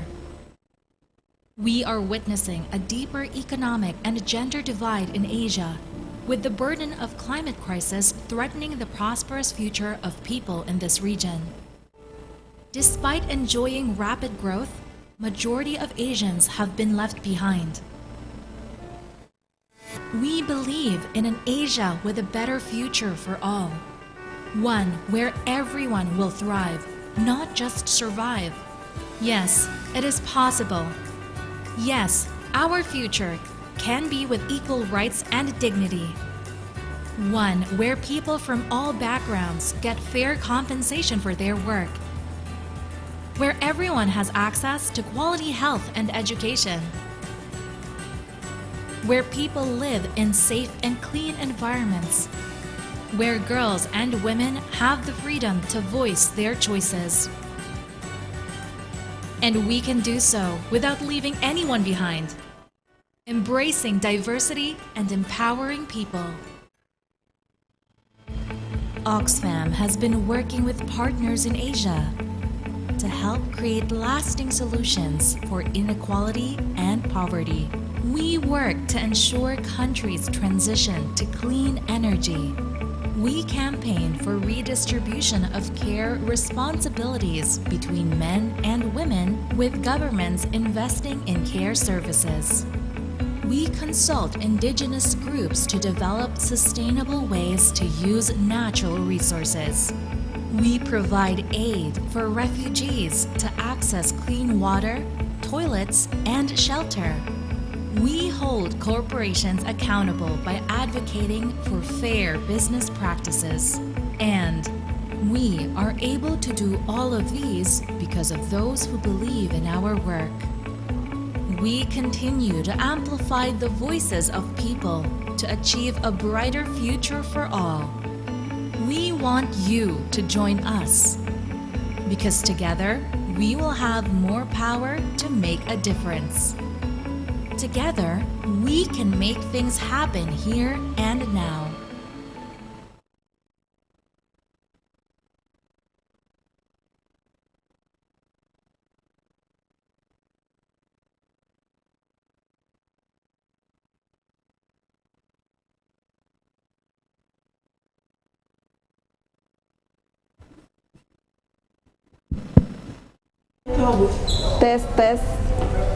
Tes. Banyak sekali manfaatnya bagi saya.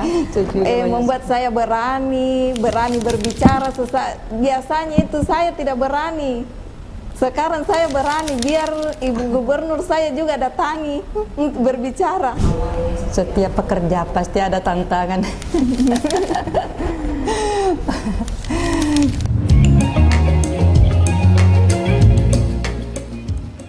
Hati saya bergerak memproduksi ikan marlin, abon ikan marlin, karena saya lihat potensi landrisan, banyak ikan marlin yang naik.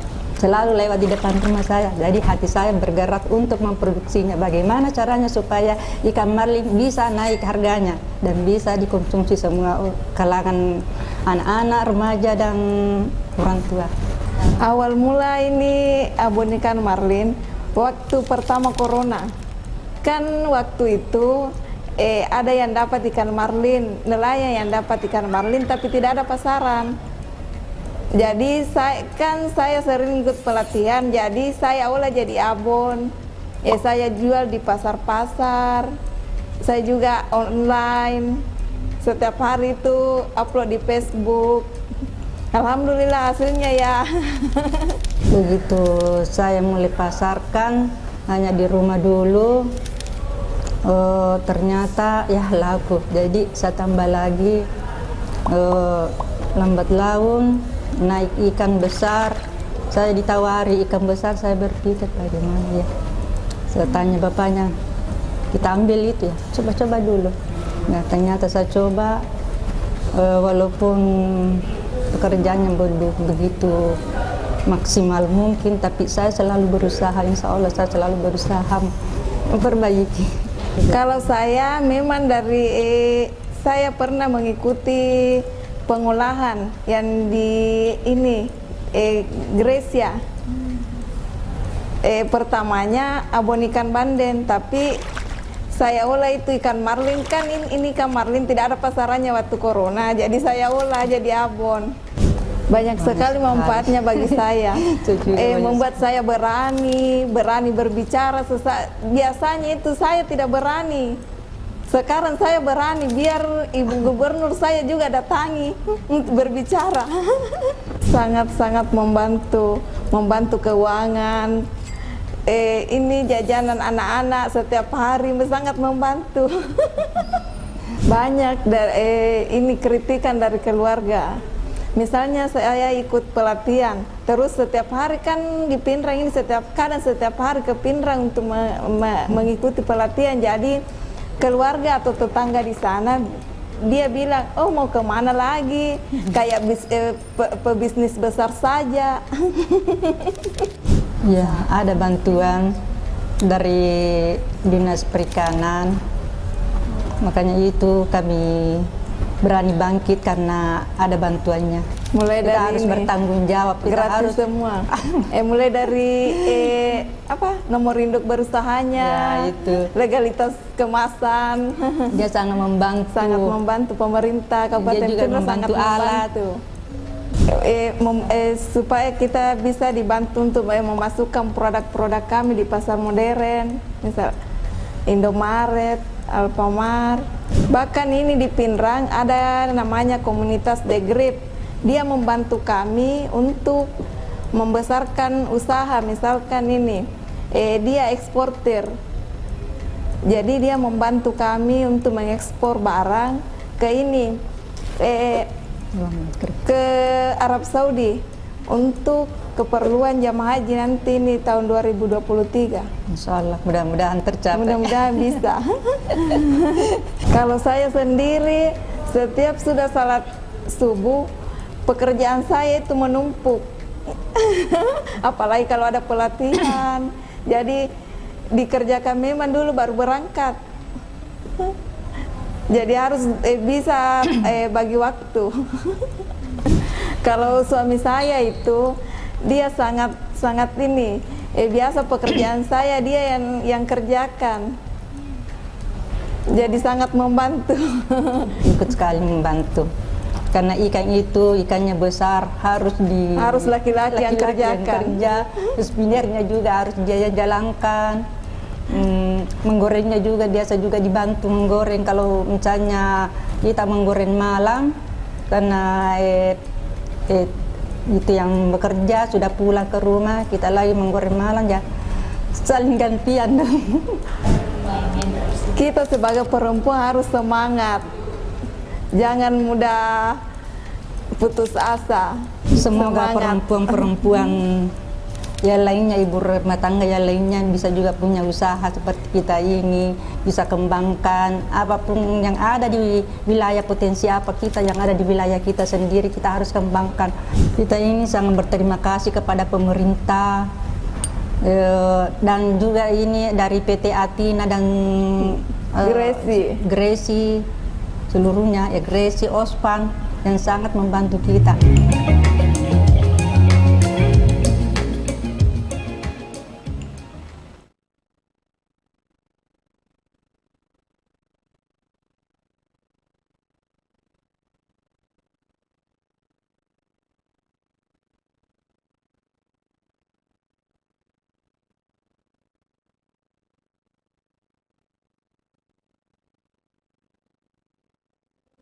Kecamatan Satar Mese dikenal sebagai lumbung pangan untuk memenuhi kebutuhan pangan masyarakat Kabupaten Manggarai, Nusa Tenggara Timur.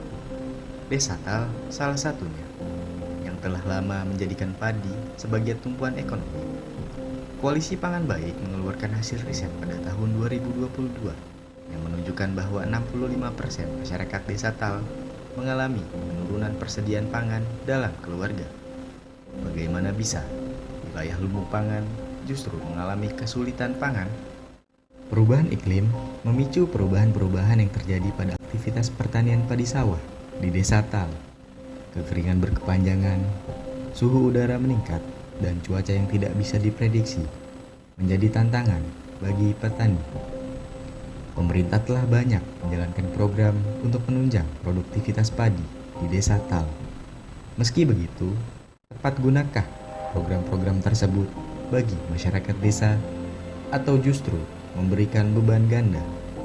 Untuk ketahanan pangan itu, kemarin kami buat irigasi, terus padat karya, bangun saluran tanah. Terus terkait soal abrasi, bukan hanya sawah, kampung di bawah itu bisa terkikis terus.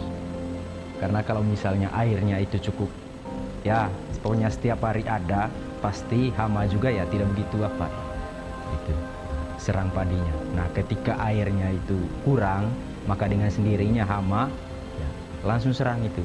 Yang sering sekali itu pokoknya setelah salah satunya itu keong mas. Nah, itu hama paling ya hancur sudah, itu mau bikin hancur padi memang itu sudah. Itu. Balang sangit itu banyak sudah, itu sudah ya. Kalau sekarang ini sudah balang sangit banyak sudah di situ. Kalau dilihat dari teman-teman warga sekitar yang sudah melakukan penanaman itu, yang penangkarannya yang umur 1 bulan, itu rentan sekali kena hama. Hama apa saja? Yang pertama adalah lerek. Lerek itu istilah Manggarainya itu serangan ulat dari bawah tanah. Ya, itu di umur 1 bulan, tidak tahu selanjutnya nanti. Mungkin di umur 2 bulan dia kena hama putih. Ya mudah-mudahan aja tidak. Keberadaan tambang pasir di sekitar persawahan dan pemukiman semakin meningkatkan kekhawatiran masyarakat.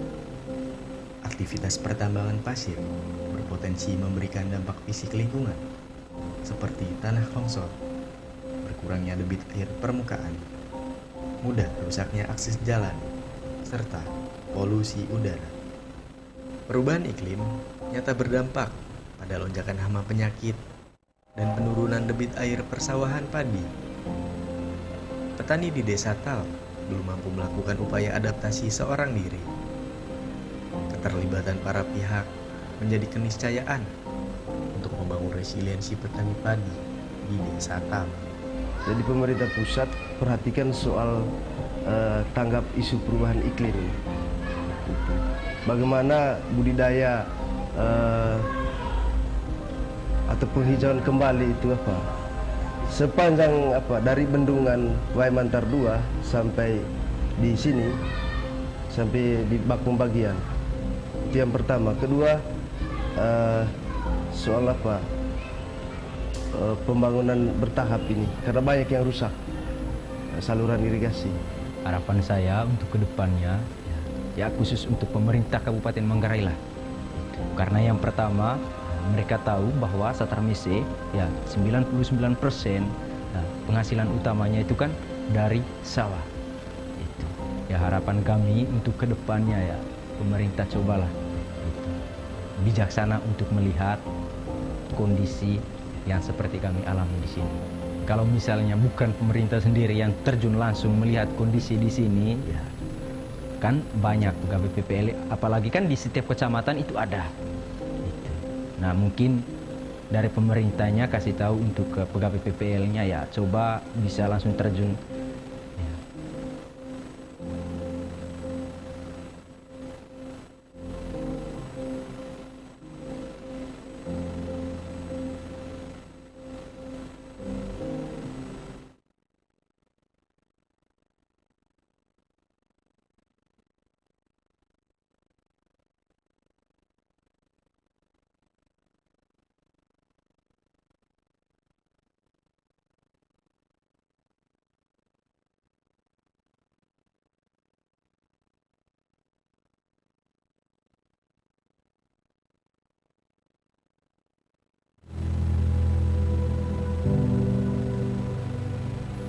The ADB defines global value chains, or GVCs, as cross-border networks that bring a product or service from conception to market.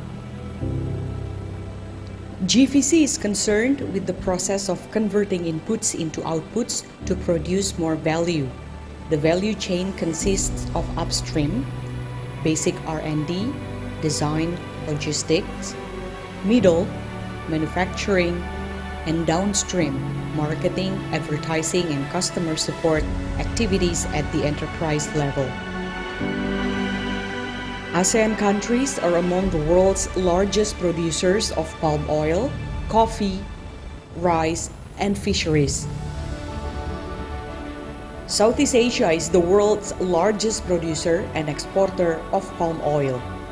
Palm oil is an essential part of the global vegetable oil market and various processed products such as soap, beauty products, and food materials. The largest producer countries are Indonesia and Malaysia. Two ASEAN countries, namely Vietnam and Indonesia, are prominent coffee-producing countries in the world. Vietnam's market share in the period of 2013 to 2016 accounted for nearly 19% of the world export output, with an export value of about $3.4 billion, making it the second largest coffee exporter after Brazil. For Asians, rice is one of the essential commodities in humanity's food chain. 5 ASEAN countries such as Indonesia, Vietnam, Thailand, the Philippines, and Myanmar are among the top 10 world's rice producers. Southeast Asia is a major contributor to the world's total fisheries production, where the region's contribution to the world's total fishery production in 2019 was approximately 22.17%. Indonesia and Vietnam are among the largest fishery producers in the world. Even though Southeast Asia is the largest producer of these commodities, the following problems may hinder the potential of the global value chain to benefit all actors participating in the chain. Climate change affects the agriculture and fishery sectors severely. For instance, extreme heat, intense sunlight, droughts, and floods reduce the volume of rice field and its quality, lower coffee beans quality, and making the weather more unpredicted for fishermen. Around 20 billion people work in the entire palm oil value chain in Indonesia, but 60% of them are bound by poor industrial relations. Workers have no decent working conditions, for instance, labor rights violation, unclear contract, limited access to public facilities. The environmental conditions where smallholders or traditional fishermen live generally have poor housing conditions, dense settlements, no access to clean water, and poor sanitation. Gender discrimination can also be seen from 2 aspects. First, gender-based discrimination, where women are marginalized in low-wage jobs. Additional family members, such as women and children, work but are not paid. Only the main workers, mainly adult men in the family, receive remuneration. Women's rights to menstrual needs, giving birth, and breastfeeding are also not fulfilled. Large export companies benefit from government policy incentives such as tax holiday schemes, while smallholder farmers or traditional fishermen are not provided with assistance schemes. Fishermen in Indonesia lack of resources and capital to explore the huge potential of Indonesian aquatic resources. Most fishermen only use small boats and traditional equipment, which prevents them from going into deep water, resulting in low catch volumes. They also have minimum access to finance, as banks are generally reluctant to extend credit to the fishery sector.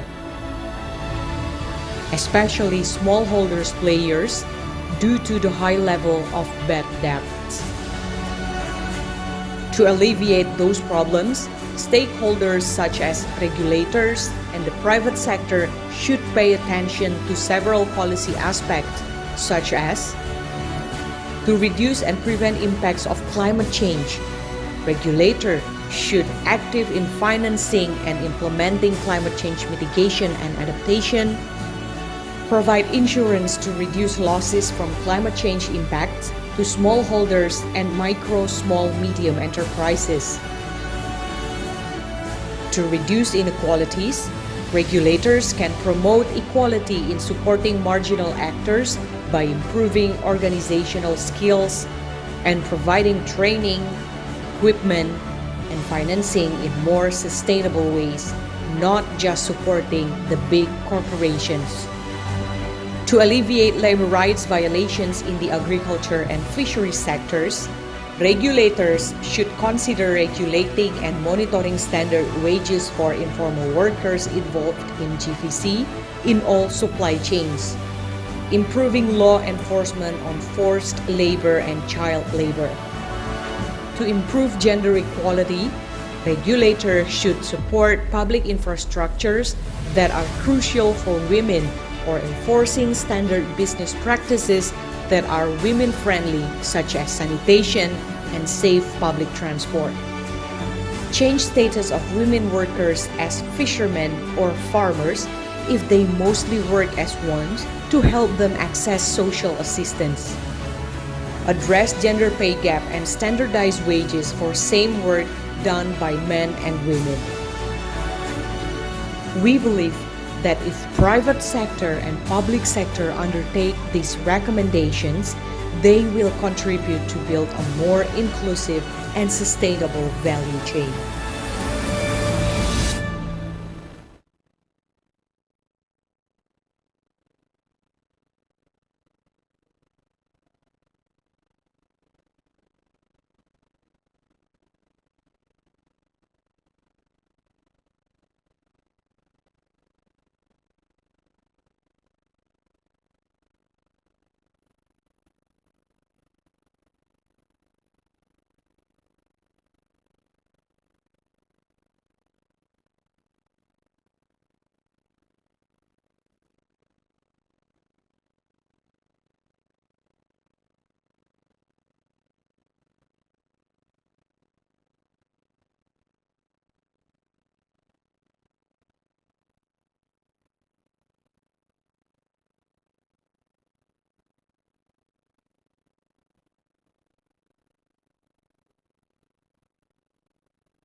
Distinguished guests, ladies and gentlemen, welcome back.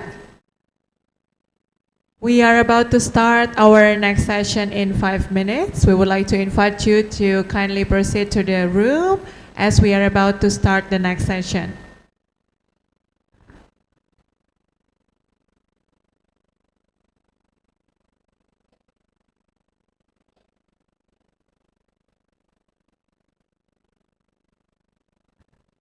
Once again, ladies and gentlemen, welcome back. We would like to invite you to kindly proceed to the meeting room as we are going to start the next session in 5 minutes. Thank you very much.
Distinguished guests, ladies and gentlemen, we would like to invite you to kindly proceed to the meeting room as we are about to start the next session shortly. Thank you very much.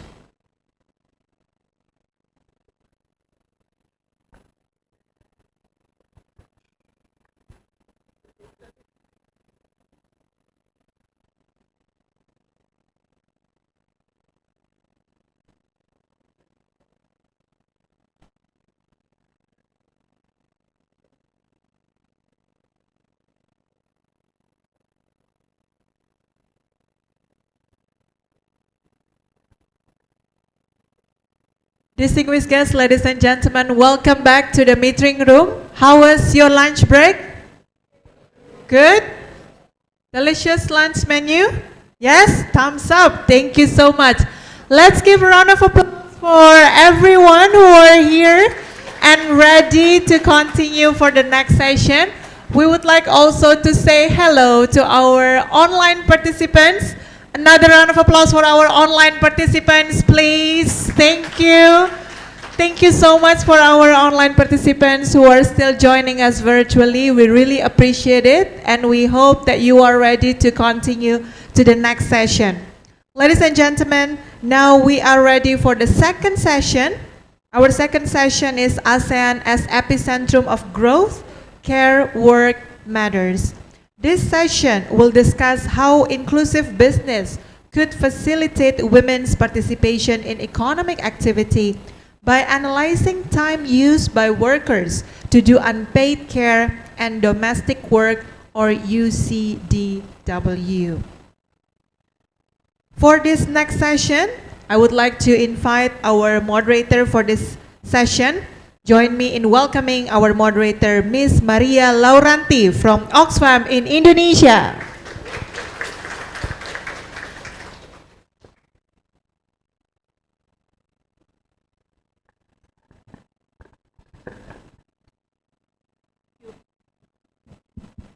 Thank you, Mbak Agung. Mia. Very good afternoon for all of us in the room and also that's still with us, very loyal virtually. Yeah. So, Assalamualaikum warahmatullahi wabarakatuh. Om Swastiastu, Namo Buddhaya, selamat siang. And I'm trying to engage with all the ASEAN participants. Yeah. Mabuhay. Okay. Sabaidi. Okay. Swadika. This one is difficult. Mainga lapar. Is it correct? From Myanmar. Okay. Still today. Okay. And I think the last one, which is easy, hola. Hola, everybody. Okay, so in today's sessions, this is a very critical hour, so I need to be very interactive with all of you to keep you awake. And I would like to invite distinguished speakers to join me on the stage together. Let me start by inviting Ibu Erli Dewi Nuriana, the National Project Officer of HIV, AIDS, and Care Economy from International Labour Organization. Please give her a round of applause. You can take whichever seats that you are most comfortable with. The second speaker that will be joining us is Her Excellency, Madam Sukpapon Panit, the Permanent Secretary of Cabinet Law Women's Union, representative of the Chair of ASEAN Committee on Women, ACW. Thank you, Madam. Please have a seat. Joining us as well, Ms. Fatima Tus Zohara, Sector Partnership Advisor from Oxfam GB. Her role is mainly to roll out of Sector Rapid Care Analysis Toolkit in Indonesia, Philippines, Bangladesh, and Kenya. She is supporting country teams and affiliates to deliver the key work streams, particularly on valuing work, climate justice, and rights resilience and response. Thank you, Ms. Fatima. We also have Bapak Hari Yuli Susanto from PT Athena, PT After Trade Indonesia as the director. PT Athena is a processing company and export frozen shrimp and seafood products and works directly to support small-scale shrimp producers to be able to maintain and increase the result.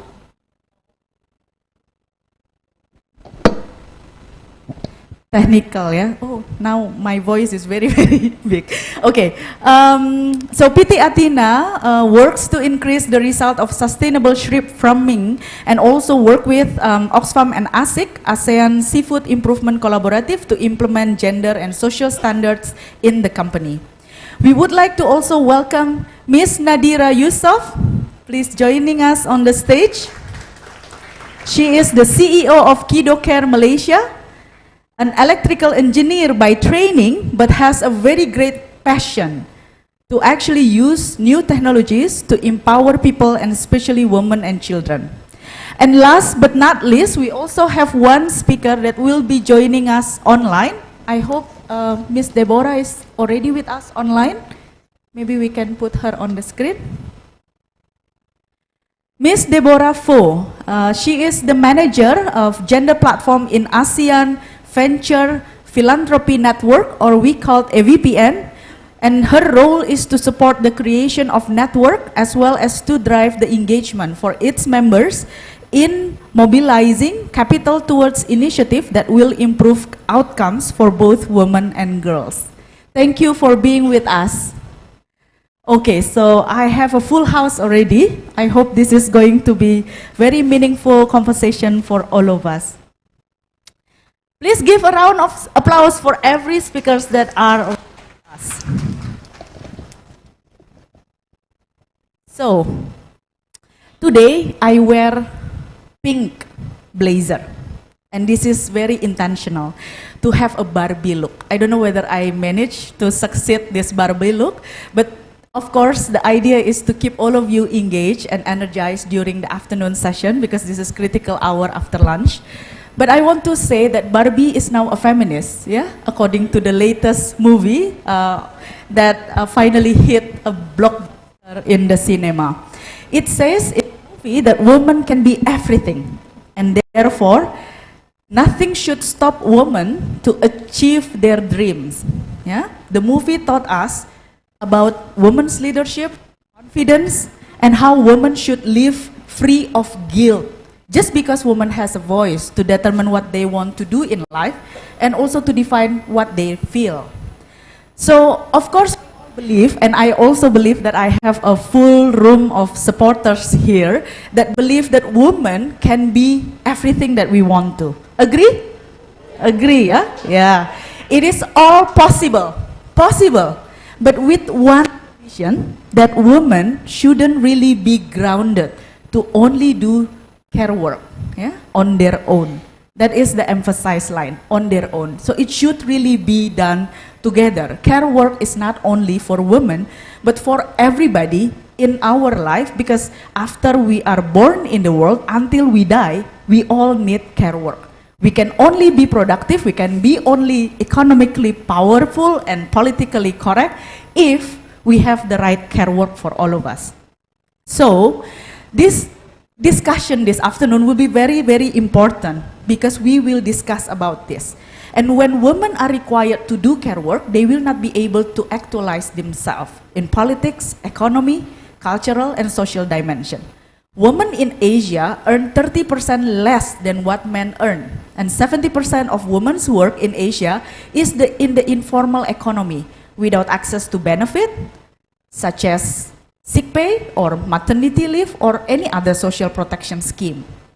And if we look at the ASEAN, the best maternity leave policy is actually only enacted in Myanmar and Vietnam that can already provide 180 days of maternity leave. And only Thailand and Myanmar that are leading with 15 days paternity leave. We want all countries in the region to be as competitive to give the best care support. Isn't it? We agree, yeah? So pervasive gender inequality means that women's work is devalued and women are less likely to be empowered to claim their labor rights. And women carry out around 2.5 times the amount of unpaid care work than men do. And globally, this is actually worth around 10 trillion USD per year. It's a huge amount of value. Caregiving accounts for the biggest role as a barrier to women's employment in terms of wage, job security, and also leadership penalty. Once women being a mother, it widened the gaps because particularly if there is no policy that create enabling environment to support working mothers and fathers, at the same time without gender smart policy, then it becomes very difficult for mothers to return to work. In ASEAN, as a region, they report only 60% female labor force participation, pushing women to be unprotected as they are unemployed or working informally while taking more responsibilities for work at domestic level. And this situation is even dire when women are pushed to be undocumented migrant workers. So this is very important. This discussion will definitely learn from the speakers that are very expert on this area. We have ILO, we have Kidocare, we have the representative of government of Laos, we have Oxfam and also PT Athena to share this insight with us. And let's listen together how they can offer, their experience and practices. But I think we should actually start with a keynote speaker from the Ministry of Cooperative, but she is still on her way, so we cannot start with this. But may I invite our speaker from AVPN, Miss Deborah, because she is going to leave early than others. So Miss Deborah, can you just, let's put her on the screen, please.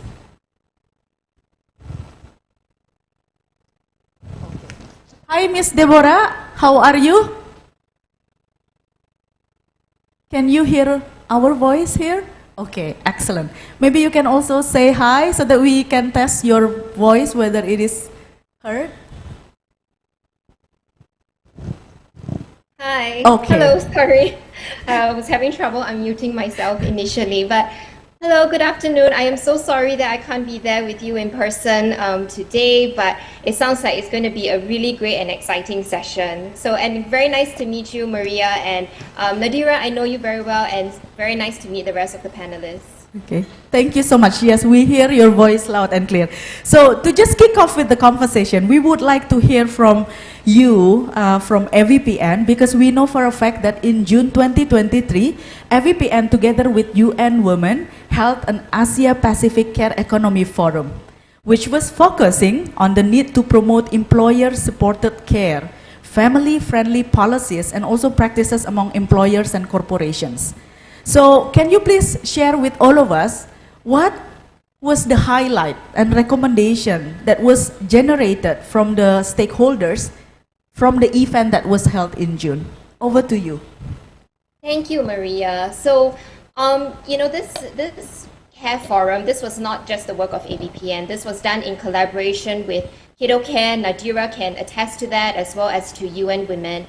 And, you know, this Care Forum was really in continuation of the Bali Care Dialogue that was actually held last year in 2022. So this year, as an official side event to our AVPN conference in Malaysia and KL, we came together to organize this APAC Care Economy Forum to convene stakeholders from within this regional ecosystem and really just to understand, you know, this landscape, you know, and to deep dive further into this landscape. So very excited that I can share some of that recommendations and insight from you. So, you know, just, you know, I mean, there's a whole bunch that came out of it, but just 3 recommendations that I would like to share specifically. The first recommendation was that we needed to value care at all levels.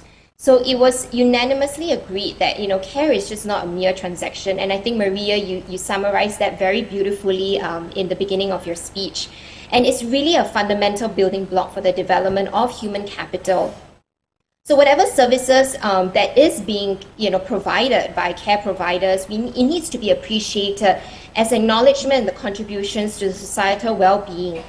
And we also need, and you know, our participants were also agreeing that we need to constantly be challenging taboos surrounding paid and unpaid care work, and that will eventually lead to greater behavioral change.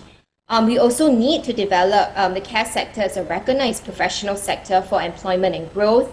And this is where government can play such a crucial role in channeling more subsidies to decent work wages and professionalizing care work and invest in skill development. The second recommendation that came out from this Care Forum was the need to define and demystify care. And this is where the role of data is very crucial. And when I talk about data, I mean both qualitative and quantitative data. So quantitative data, right now there is just a lot of gaps between the idea between investors, investees, you know, between all the ecosystem players. And we all know that, you know, investing into the care sector really creates this multiplier effect across the GDP, you know, especially in creating more gender diverse workforce, which can then lead to more unlocking more economic opportunities, especially for women. And we know that investing in care as well cuts across many SDGs. But right now, there isn't a standardized method or framework for which to measure the impact of success, you know, especially to drive further collaboration investment into this sector. So investors are saying that this is really an untapped market opportunity. So, but I think during the Care Forum, I think what was so encouraging was that everyone was actually coming together and saying, you know, this could actually be a potential market or area for, you know, for collaboration, where government has the reach and the resources, investors have the capital, care enterprises or service providers have knowledge and expertise to come together to perhaps develop such a framework. The next is the need for qualitative data. And it's so important to have qualitative data because that really feeds a lot, especially into the numbers, right? So it also provides a voice to the service providers or those requiring the service. And what was so interesting during the Care Forum was that we had the service providers actually speak directly to the minister. And it was such a powerful moment. And I hope Nadira can share more with you on that. But it was really amazing to just have that connection from the get-go. And this opens up for more dialogue between the private as well as the public sector. And it also gives the opportunity to create more favorable and a more responsive policy environment to address this issue. And what's so important about qualitative data as well is that it can really change the narrative and the perception of the care economy, which is so important, so that others can see it, just that it's, really an economic opportunity and it's not just a matter about cost, right? And the last insight that I would want to share with you today is the need to create a continuum of capital. So the care economy is such a vast field, and we need to tap on the full spectrum of capital from grant funding to ESG to impact investments, all of which to be mobilized to form blended finance. And this is where the role of government is really, really important, because the ILO, estimates that it will take about 5.4 trillion to solve the care crisis by 2035. And majority of this funding is really going to be coming from public as well as private funding. And as well, but I think what was also interesting was that ecosystem players were also saying that donor agencies as well as foundations can play a very important role as well, by providing by de-risking the investment landscape. So for example, through their funding, it can actually help accelerate more investment into this area, because it can actually act as catalytic first loss, especially towards areas for innovation as well as new technology. So these were just some of the light sharing, and and I think we will all agree that this care forum, and even today, how everybody is coming together, is so essential into driving more awareness and building greater collaborations, and that's so important, especially as we move to have a more friendly, care economy friendly landscape. And so we really see this momentum building in our region, having this shift from unpaid to paid care work, to increase female labor participation, to increase economic opportunities. It is so encouraging that we see more governments across Asia now enacting more favorable policies towards infrastructure to support the care economy, especially within their own countries. So this is just really a glimpse into what came out from the APAC forum, and we have developed a report from this convening, and there are many more recommendations that can be found, and this report can be found also on the UN Women website. Again, thank you for having me here, to just, giving me a chance to just share a little bit, and I wish you all a very, very successful session today. A round of applause for Ms. Deborah. Thank you so much. Thank you so much for giving us such an insightful data and information that was generated in the Asia Pacific Forum.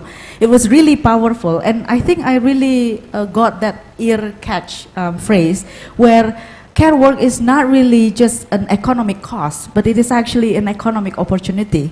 And I think we all need to look at this, because once the labor participation is actually increased, the economic growth, the GDP of the country will definitely grow. That's a promising, future that we would like to see together. So thank you so much, Ms. Deborah. I hope you are going to be available and also willing, if let's say later on there will be one particular or two questions that can be referred to AVPN, and maybe this can be referred online later via email or others. Thank you for joining us. So I will move on. One of the things that was mentioned is the importance of data. So I will just move on to invite Ibu Erli from ILO, because I think ILO had a survey in 2019 about the need for care work that will definitely increase due to demographic, socio-economic, and environmental transformations that we experience in the region.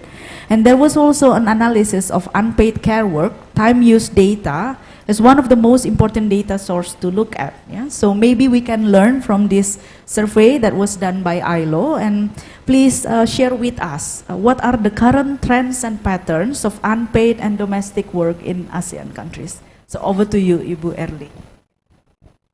Thank you so much for having me today. So this is very honor for the ILO to share and all about we have shared with the others colleagues as well. Okay, perhaps we can say that some presentation, perhaps for having the milestone on it, but that with the main question, what is actually the trend now?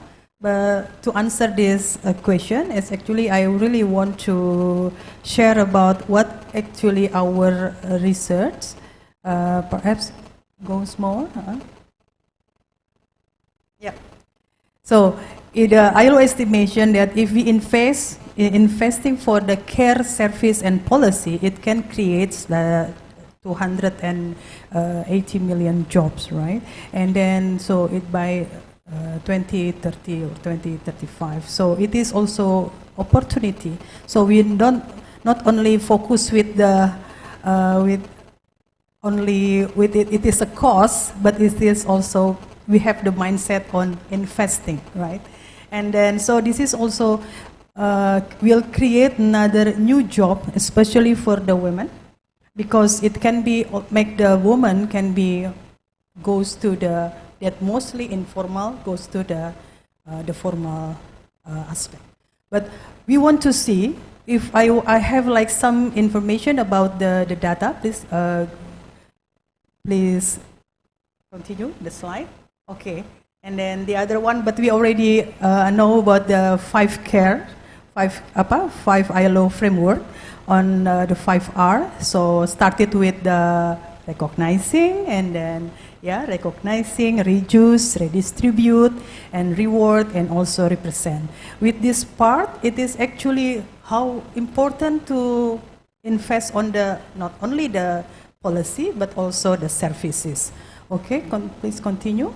And then the other one, we'll see that in the ILO we try to concern that the 5 R's actually that can be consist of like several aspects.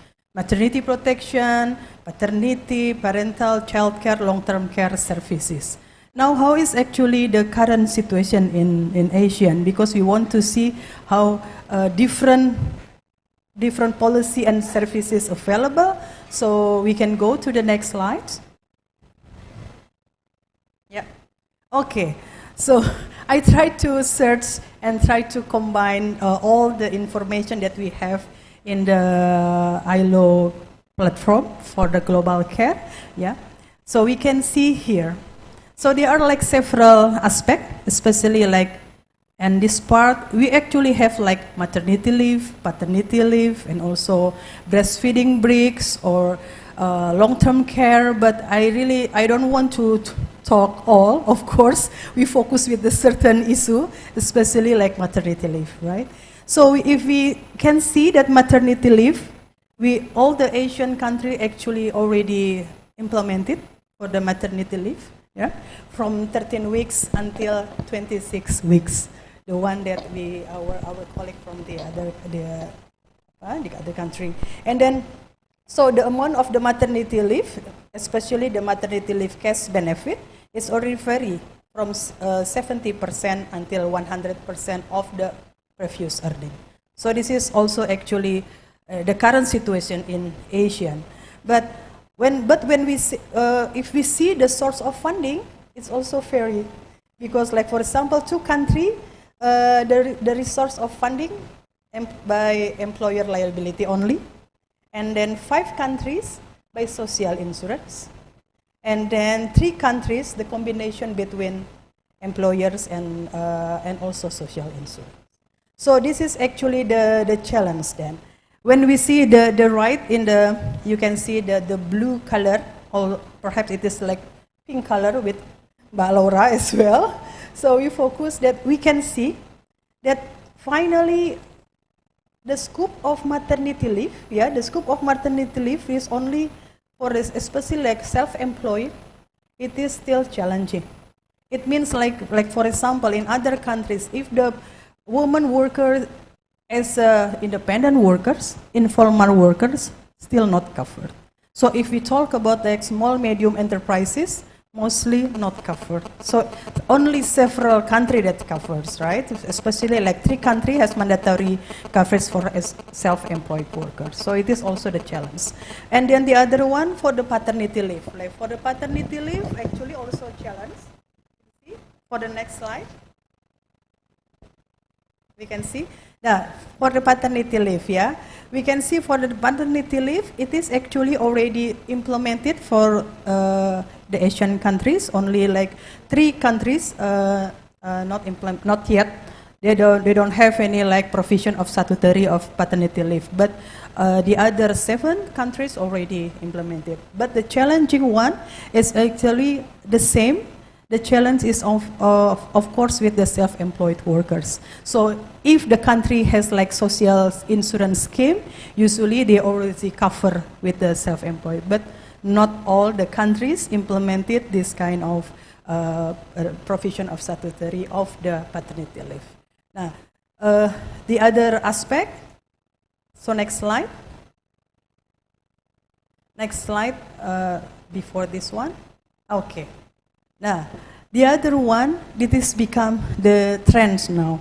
Because what the concern of the, first remember perhaps the ASEAN Secretary also tried to, has the initiative on the child care and education declaration. So it is actually the new trend now. When we talk about the paternity leave, maternity leaves, of course the discussion will be more tough, right? Because it should be combined with the actuary study, right? With all the data and everything, more challenges and more deep. So that's why usually it is under the law. Even in Indonesia, the debate is also quite high for this kind of topic. But once we talk about the child care services and education, it becomes like a hope. No, that's why the concern of child care, it should be perhaps one of the opportunity if we want to focus with the child care. Because the other issue of the care works usually like, you know, they should be related with the law, right? More challenging and it takes more. So the new trend now, because it is also become the initiative for the Asian countries. So I think this is, but what we can see in, there is also the challenge now, especially the child care services for 0 until 2 years. If, like for example, the other country already has like the policy minimum 3 years old, it is available, but focus only the education, but not in the just deliver the baby until the 2 years old. It is more challenge. So it is a part of the concern actually in targeting in the other the Asian country to ensure that the access, especially for 0 to 2 years old, the child care services, that should be linked as well with the working hours. If it is not available and it is not linked with the similar time of working hours, that can be also challenged because it can be another more pocket, right? So that is also a part of the concern and also the promising if we try to, if each country has to prioritize actually which one that they will be focusing on.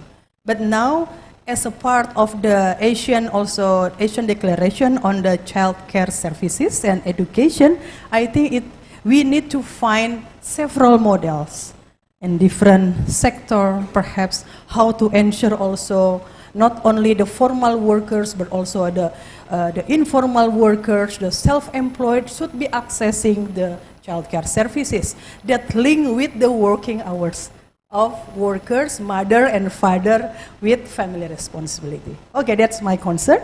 Perhaps we can discuss because there are a lot of speakers here. Thank you so much. A big applause for Ibu Erli. Terima kasih. Thank you so much for your information. I think it is clear, yeah, that to accompany or to create the enabling environment for care work or care economy to be really recognized, particularly in the formal sector, and also to make sure that informal sector get also the protection, it will require policy. So I will move on next to Madam Fanit, so that you can also share from your insight.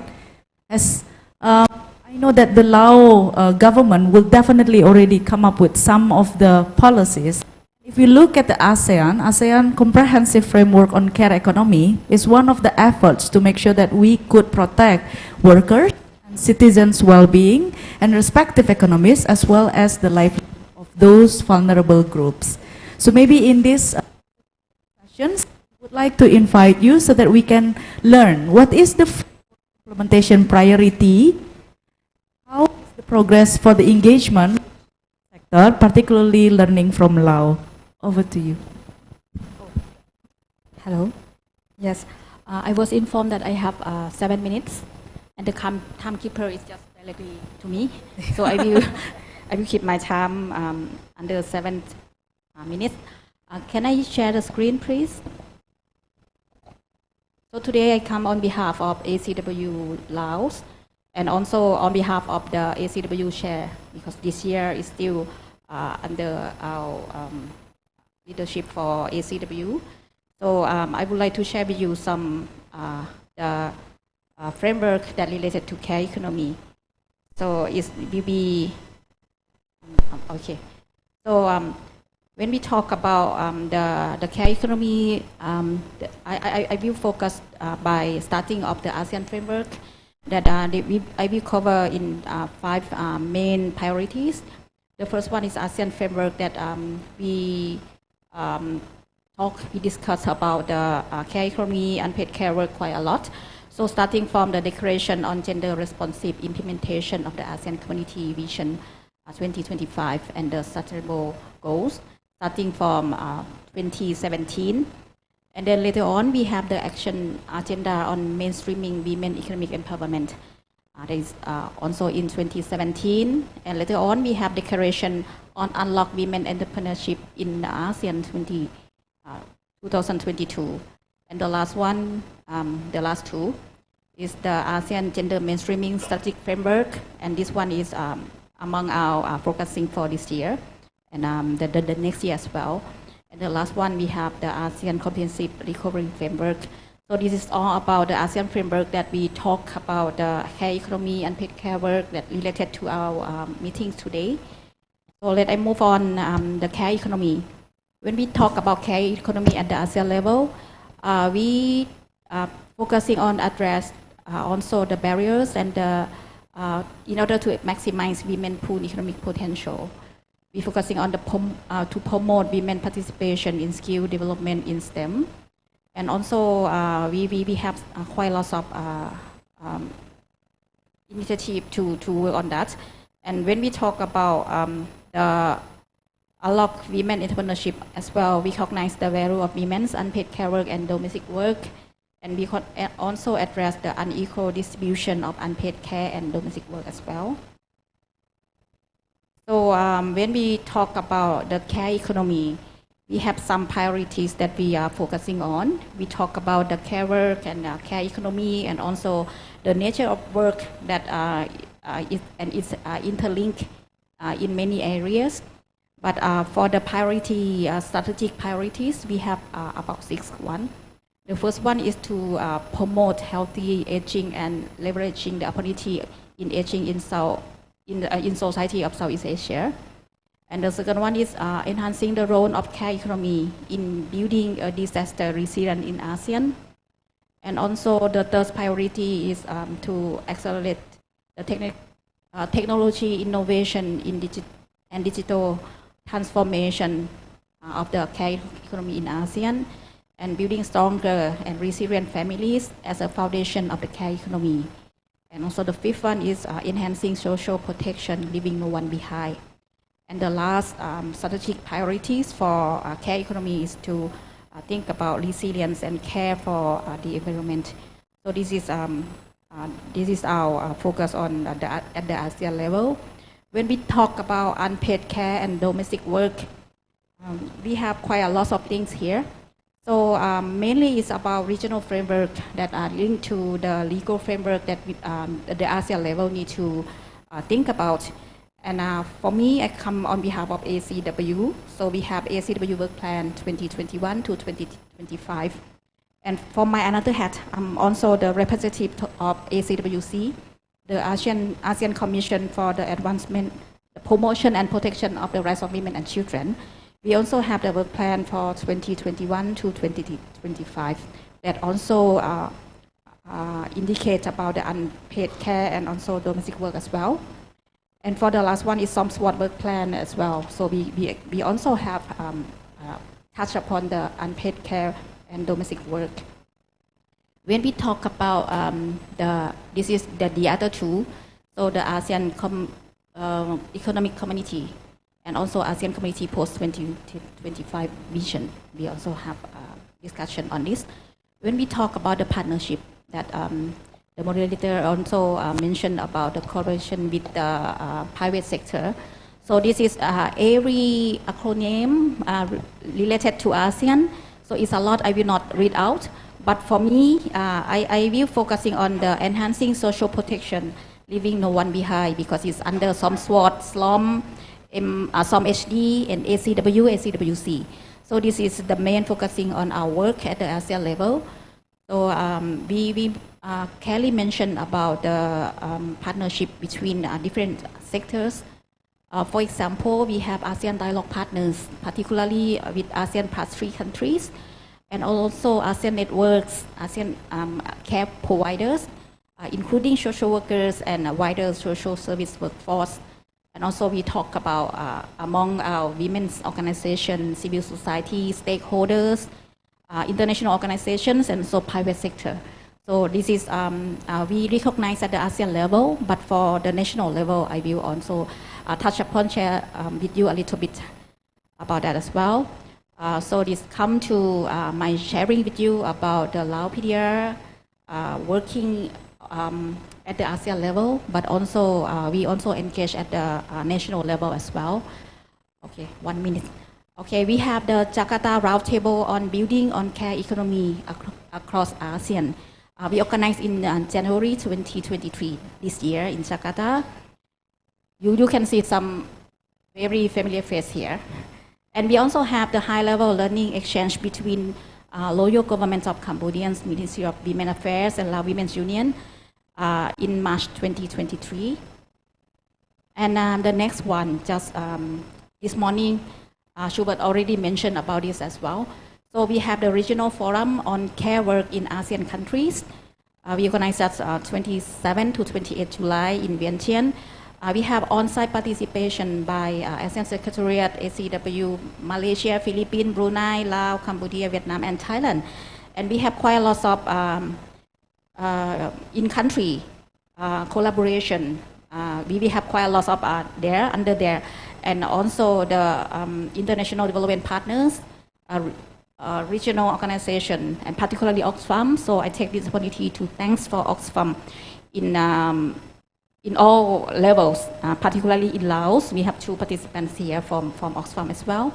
So for the next plan, if we think about at the country level, as you know that Laos will be the chair of ASEAN next year. So we will build on the evidence of care work in Laos by conduct the household care survey. Yeah, so we can share with ILO as well for that in the future. And we will enhancing the promotion care work in Laos PDR by organizing the National Conference on Care Work. And at the higher level, we will have the high-level conference on Women Leaders Summit in 2024. For ASEAN level, we will hand over the care works to the next ACW chair in next month. I think it will be Malaysia.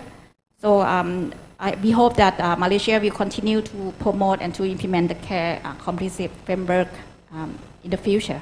Thank you very much. Thank you, Madam. Big of applause.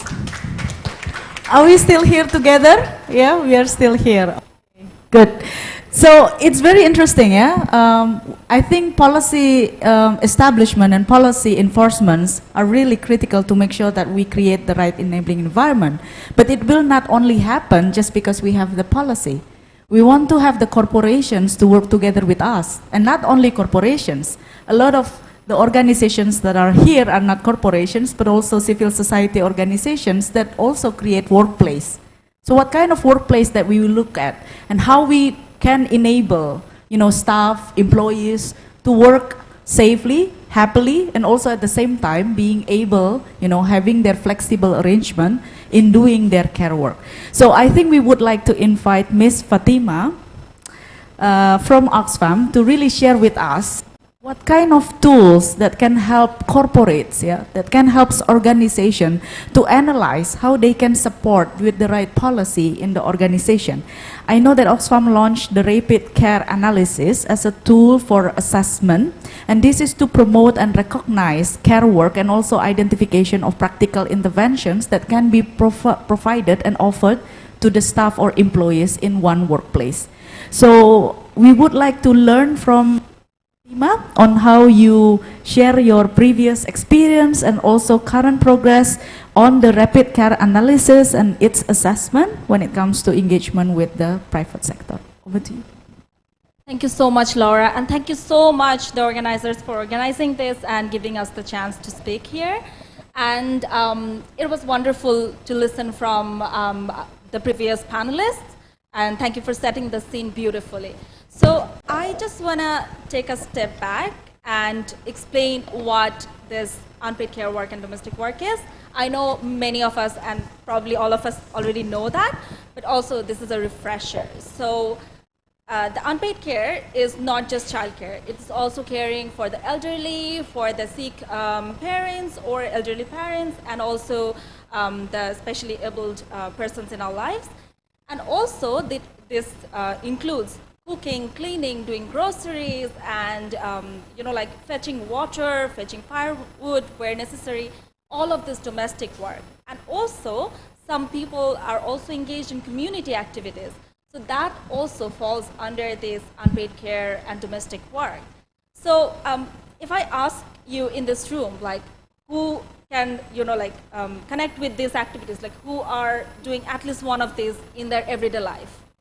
Can you just raise your hand if you're doing any of this in your everyday life? Yes, so, I'm sure pretty much all of us are doing at least one of these things in our lives. So the topic is really important, no doubt about this. And we have heard about some key stats, like how big these numbers are and how many hours we are spending in this unpaid care work. And if recognized as a sector, this is really surprising. This would be the third largest sector in the world, beating the transportation and manufacturing sector. So, it takes a moment to actually imagine this and, seeing how important this unpaid care work is. So, we at Oxfam have been working on this issue of addressing unpaid care work for quite some time. And the toolkit that Laura was mentioning, Rapid Care Analysis Toolkit, that was developed around in 2016 for the household level. So in this toolkit, we tried to work with the communities and household to see who in the community is doing all these care works and where it gets most difficult and heavy, and how we can actually address this. So as Ailo was mentioning, the 5R framework, how we can actually recognize these care works, reduce them, redistribute them, and also reward and represent this. So by recognizing it, we actually do all of these things. So without seeing or recognizing these care works, we cannot do any of this. So with this toolkit, we actually applied this toolkit in 20 countries, including Philippines, Zimbabwe, Kenya, and 20 other countries. And also in very difficult and fragile contexts, like in Palestine, in war situation, in the Rohingya refugee communities, and also during COVID outbreak. And we have some key learnings. I'm not going to take you through all the learnings, maybe some interesting and key ones. So it is pretty much so. ILO was also, in their research, ILO was also sharing that globally, the trend is we need more care workers, and the demand for care work is increasing. And it gets even more demanding in the difficult situation. So during COVID pandemic, most of the people were getting bored, like nothing to do, while women were really struggling with lots of care work that actually increased in the household, right? So in work situation, or even as an effect of climate change, the care work responsibility actually increases. And So these are not really surprising. But what was really important for us, the connection with economic activities. So when women actually do most of this unpaid care work, I can see the timing, so I have only 3 minutes left, so I'll be quick. So this unpaid care work actually hampers women from doing the economic activities. So that has an impact in the women's life as well as in the global economy. So that's why we thought it's very important to work with the private sector as well. So in the Household Rapid Care Analysis Toolkit, we actually developed another version for the private sector because it's so important to bring them into the conversation. So currently we are doing 4 pilots of this toolkit in Philippines, Indonesia, Kenya, and Bangladesh. And we already have 2 interesting pilots with Indonesia, one with PT Athena, and we're going to hear from Mr. Hari later on. But the key learnings were, when you work with private sector, I think in the morning someone was also asking, what is in it for them? Private sector will always ask, like, why do we do this? Because our main thing is doing the business, so why would we invest in here? So there are 3 important things. I think that's the key takeaway from this private sector rapid care analysis. First of all, the private sector needs to be, needs to follow the standards. For example, the global principles we have and also the ILO standards we have. Private sector needs to follow all those standards. So PSRC actually helps them to follow those standards. Another one is it's important to ensure the well-being of their employees. And finally, I think this is the most important one, the business case of it. So through this activity and analysis, we show the private sector the connections. Recording stop. Recording in progress. Okay, thank you for the notification again. So, like when we do this analysis with the private sector, they can actually see that there is a strong connection with the women's unpaid care work and the productivity of the company. So if you can actually address the unpaid care work that people have in their home, they are actually more productive. So we have example from the floriculture business in Kenya, when they had childcare facilities, the unplanned leave actually decreased by 25%. And that has a huge impact on the company bottom line, right? And similarly, this is another study by Nike, We Love Their Shoes. So when they had a rescue team and when they actually made it easier for applying for leave, that actually increased their productivity by 19%. Recording so these are stopped. Like really important incentive for the private sector to take on the role. I know, like as CSOs, as humanitarian workers, we often push back, like the business case should not be on so much focus. It should be the human rights issue, and we should not instrumentalize women's work. But let's be real. When we work with the private sector partners, to make it more sustainable, they need to see some connection with their core business. So this toolkit actually helps them see how better employee policies to address unpaid care work can actually benefit the company operations, the core business, and employee well-being. So I think that's the core idea of this toolkit. And I'm sure Mr. Hari will share the learnings from their perspective, but from us, one important understanding was Recording in progress. Definitely need, one thing is very clear, this is being recorded, no doubt about it. So from us, I think it's very important to get the buy-in from the senior leadership. I'm really glad to see Mr. Hari here, and PT Athena was really involved in this, and they're taking this issue very seriously. So without senior management's commitment, we cannot make it sustainable. Another really important learning for us was the context. So unpaid care work and addressing and coming up with specific policies, this is heavily contextualized. For many countries within Asia, actually childcare is provided by our parents, like the grandmothers and the grandfathers. So childcare may not be the only solution here, right? And also trust is another thing. For childcare, you have to have trust of the mother, of the father, and it becomes really important. So that's another key learning from us. So as many of the speakers were saying, like this needs a collaborative approach. Everyone needs to come together to work on these issues. And I think private sector needs to play a really important role here. And I can see that is showing the time is up. So I'm going to wrap it up here. So thank you so much, everyone. Thank you, Ms. Fat. Big applause. I think she beautifully said it, yeah, that we cannot do care work on our own because it requires a lot of support from others. So I want to say care work is teamwork. I will say care work is, and then you will respond teamwork, okay? Care work is? Okay, agree. So without further ado, I would like to invite Ibu Insinyur Siti Azizah MBA, the Deputy of Entrepreneurship from Ministry of Cooperatives and Small and Medium Enterprise that already arrived and would like to share a keynote speech with all of us. Bu Siti Azizah, please welcome.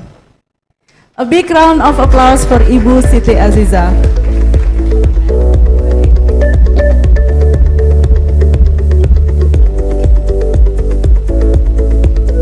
For information, the speech will be delivered in Bahasa, so if you would like to listen, please log on to Zoom platform so that you can hear the interpretation. Thank you.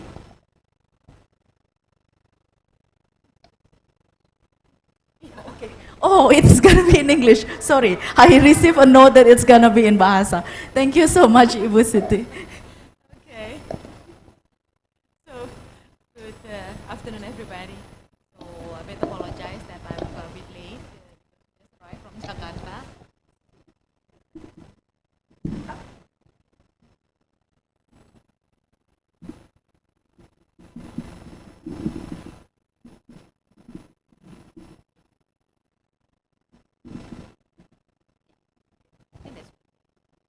Assalamualaikum warahmatullahi wabarakatuh. Salam sejahtera untuk kita semua. Om Swastiastu, Namo Buddhaya, salam kebajikan dan salam sehat. So first of all, I would like to deliver our sincere apology. Actually, Pak Menteri Minister of Cooperative and SMEs scheduled to also attend this afternoon event, but due to other engagement, so he asked me to deliver the keynote speech. So distinguished guests and ladies and gentlemen, it is an honor for me to address important aspect to our collective journey towards prosperity. ASEAN as the epicenter of growth. Care work matters. As we explore the pivotal role of inclusive business in fostering women's engagement in the economic activity. So I would also like to acknowledge the panelists who will lead the discussion. That's already here. They are from Oxfam, Kalyana Mitra, PT Alter Trade Indonesia, Asian Committee on Women, Asian Member State, Commitment on Care, Economic, and of course ILO. It is our privilege to be part of a movement that seeks to empower entrepreneurs and contribute to economic growth. And today, we extend our focus to a significant demographic whose potential remain untapped, which is women. In ASEAN, where innovation and dynamism converge, it is our responsibility to ensure that no one left behind, especially women burdened by the demands of care work. Ministry of Cooperative and SMEs, we are really committed to empowering women, to fostering IB ecosystem.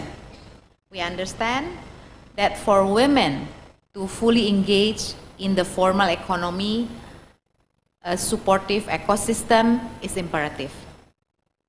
So, ladies and gentlemen, that is the reason why we take a proactive action and also proactively promote gender equality and entrepreneurship. IB models, with the inherent emphasis on social impact and equality, possess the transformative power to reshape this narrative.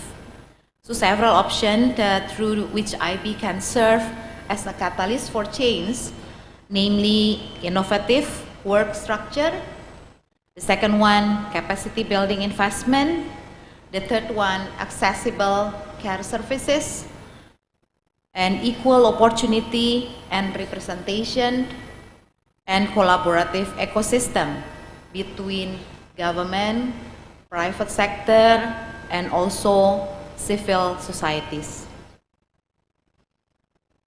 So ladies and gentlemen, by integrating a comprehensive understanding of unpaid and domestic work and its impact on women's economic participation, IB can drive not just gender parity, but also the region's growth. So Asian community can only be fully harnessed when each individual's contribution is valued and recognized.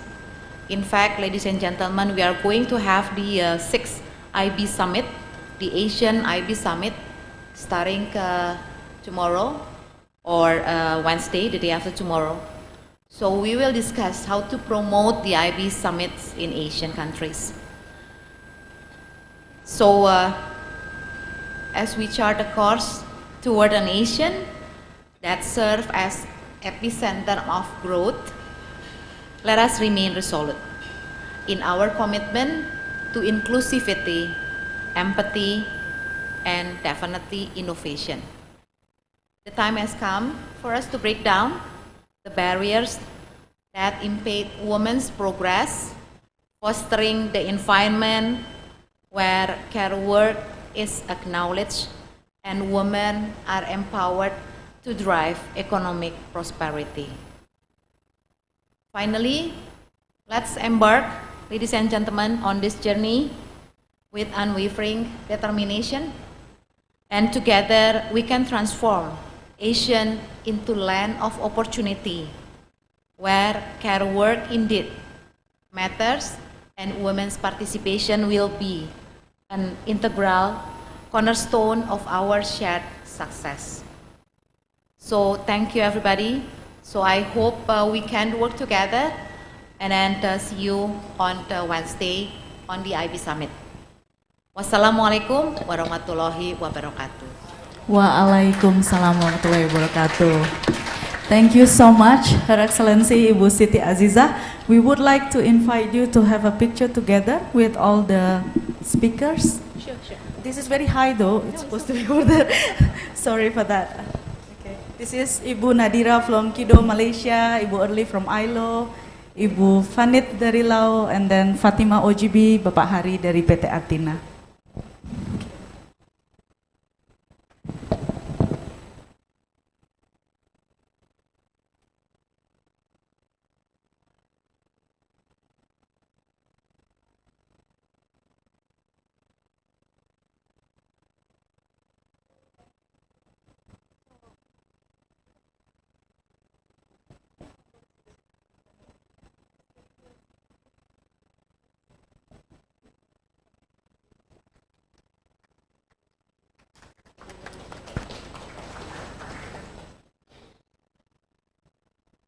Another round of applause for Ibu Siti Aziza. Thank you so much. Such a motivating and empowering message from the government of Indonesia, and we are actually very excited, and we cannot wait for the IB Summit itself, and we believe that it will be very fruitful for all of us, and hopefully IB will definitely be, you know, a best practice that can be an example, yeah, not only for ASEAN but beyond. Okay, so coming back to the discussion, I think Fatima just heated the conversation, yeah, with more information how we can engage, and you know, that provocating message that is strong and powerful. It's really important for all of us to listen to. And I think it's only practical if we know how to do it concretely. So we have two speakers that can actually share that insight. One from the private sector representation, which is Pak Hari, that will share what kind of benefit of using rapid care analysis in the workplace, and PT Athena could actually pick up from that study. And also Ms. Nadira, that has joined us from Malaysia, because she has built a platform, an innovation, technology innovation, to provide connectivity between the caregivers and the care users to enable women so that can stay productive. So I think it's very interesting to hear how these practicalities can actually be a model for us to learn from.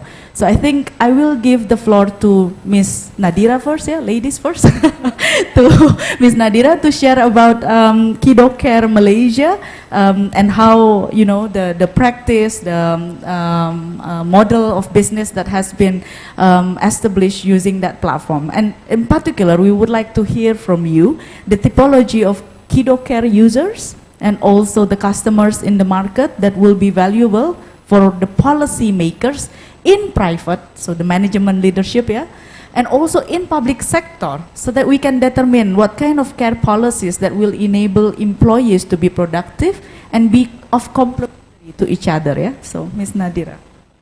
Thank you, Maria. Assalamualaikum and a very good afternoon to all. I am actually very excited to be here. Inclusive business is always something that's very close to me. And I will start with just sharing with you all a very short journey of how Kiddo Care started. We started back in 2019, and at the point where we started, I was very active in women's organization, and there was a lot of call of asking, how can we get more women to participate in work? How can we get them to become entrepreneurs? How do we get them to stay in the workforce, right? So there's so many initiatives to get women to start businesses, right? But, you give them sewing machine, you teach them how to sew, you teach them how to become entrepreneurs, they come for the classes, they stay for the workshop, and then after that, they drop out. Now why? Because we do not have enough care support for them. A lot of the women who are involved, who wants to enter into entrepreneurship, who wants to come to work and whatnot, are young women with young families, right? So in 2019, when we first started, right, we in Malaysia had only about 4,000 childcare centers, right? As opposed to what we need, 38,000 centers. So can you imagine where the children are going to be and how are women going to participate in workforce? So I'm not the one who will just look at the numbers and not do anything about it. I said, okay, we can't rely on the government to keep building care centers. Yes, they should, but it will take a long time. So what can we as private organizations, right? What can we do to provide this kind of solution? So I thought, I come from a technological background and I've been running businesses. I wanted to put actions into where my food is or where my work is, right? So I created a platform called Kiddo Care. And Kiddo Care is a platform that basically addresses the demand and the supply. So bringing in care workers to be connected to parents, especially women who needs help whenever they need help, however they need help, whatever time and wherever they need help. It's personalized. Now to do this, we have to make sure that we do this right. So Kiddo Care established our care academy, right, that actually qualifies the care workers first. So they have to go through training, certification, we run background checks on them with the PDRM or the Malaysian Police, we run psychometric assessments on them, because like what Fatima mentioned just now, trust is the key. Right? Trust is key. So we wanted to make sure that parents can use technology to get care anytime. So it should be made flexible to them.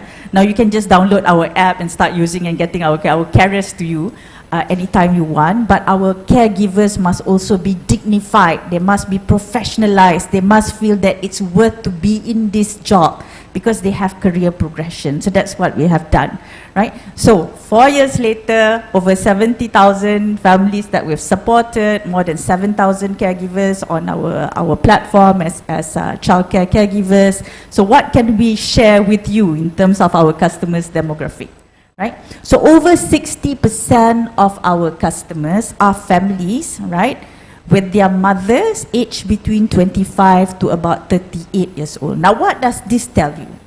That these are young mothers who are eager to participate in economic activities. Now when we talk about participating in economic activities, it can be many ways, whether they want to come in and work, whether they want to return to work after childbirth, whether they want flexibility in terms of running their own businesses. Right? And we have seen the rise of millennial and young parents who are very hands-on with their own families and children. They appreciate flexible working from their companies, and companies are now venturing into, okay, how else can we provide support other than childcare centers at workplace?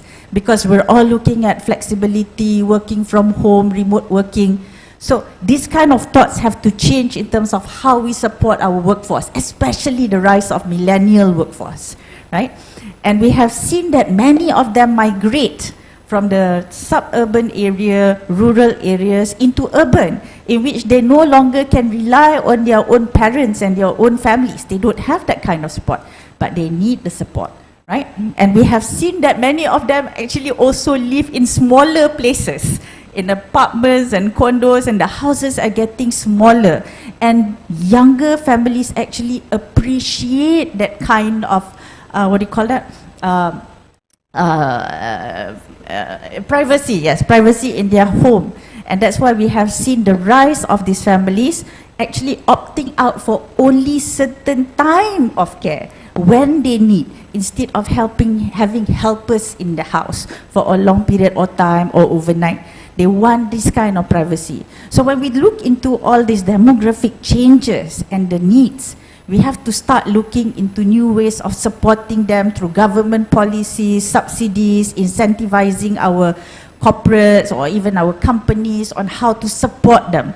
And when we talk about women, we're always talking about time poverty, right? Time poverty, because women have been challenged throughout their lives. When they are children, the boys are asked to go out and play football, while the children, the women, the young girls are asked to go and, you know, finish their laundries and whatnot. And then they come into their workforce and they become mothers, and just as they leave or they rise into the management position or senior management position, they are now asked to take care of their elders, right?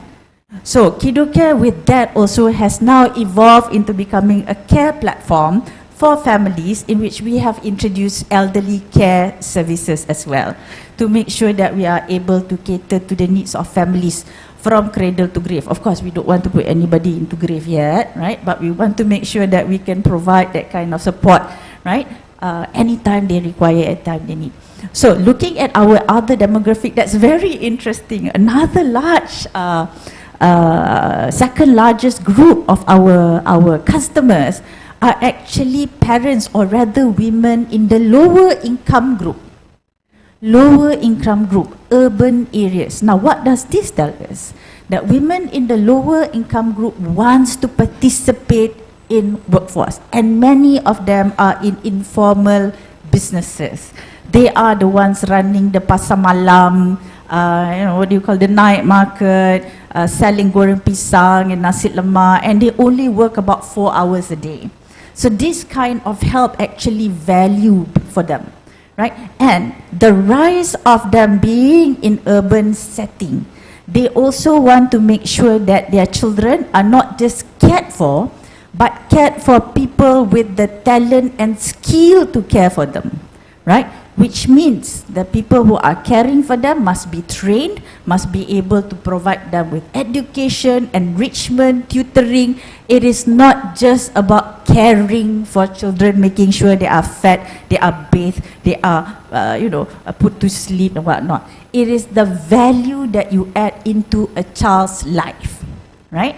So this is where we see the whole change of demographic in terms of their requirement, who comes into the platform, and the third largest number of customers are actually retirees, their grandparents, because we have also seen that demographic, or rather their lifestyle changes, right? So grandparents these days are mostly the Gen Ys, is it the Gen Ys? That have worked throughout their lives and now would want to have some time to enjoy the time of their own. So we have seen that also where grandparents, when the children actually send their children or the grandchildren to their houses, the grandparents will then take on the services to get some kind of care support. So this is the interesting finding that we have found from the base of our 70,000 customers in Malaysia. And we know that this is the demographic for the on-demand care services in which we provide. We will be launching our host home, in which customers will then be able to provide, or rather get services at certified houses, and I'm sure with that the demographic will also change.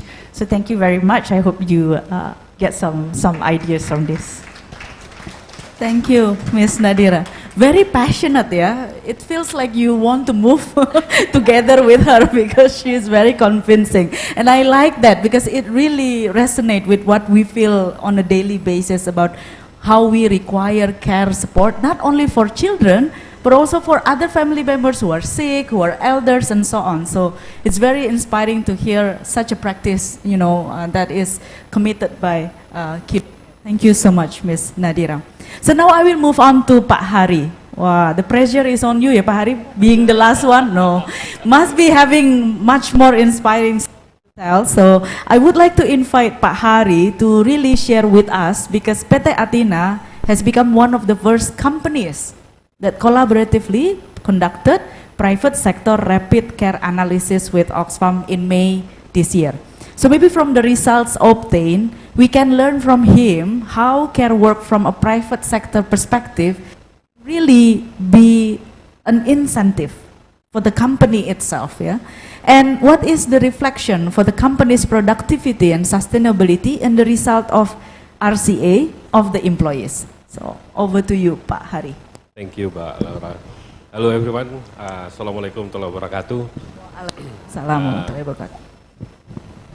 Yeah, learning from how we can reach the market, because this is all we have to start from the market driven. Market driven, give it a sign. We have to change. We have to improve ourselves, and then we need to understand how we can improve ourselves through the student.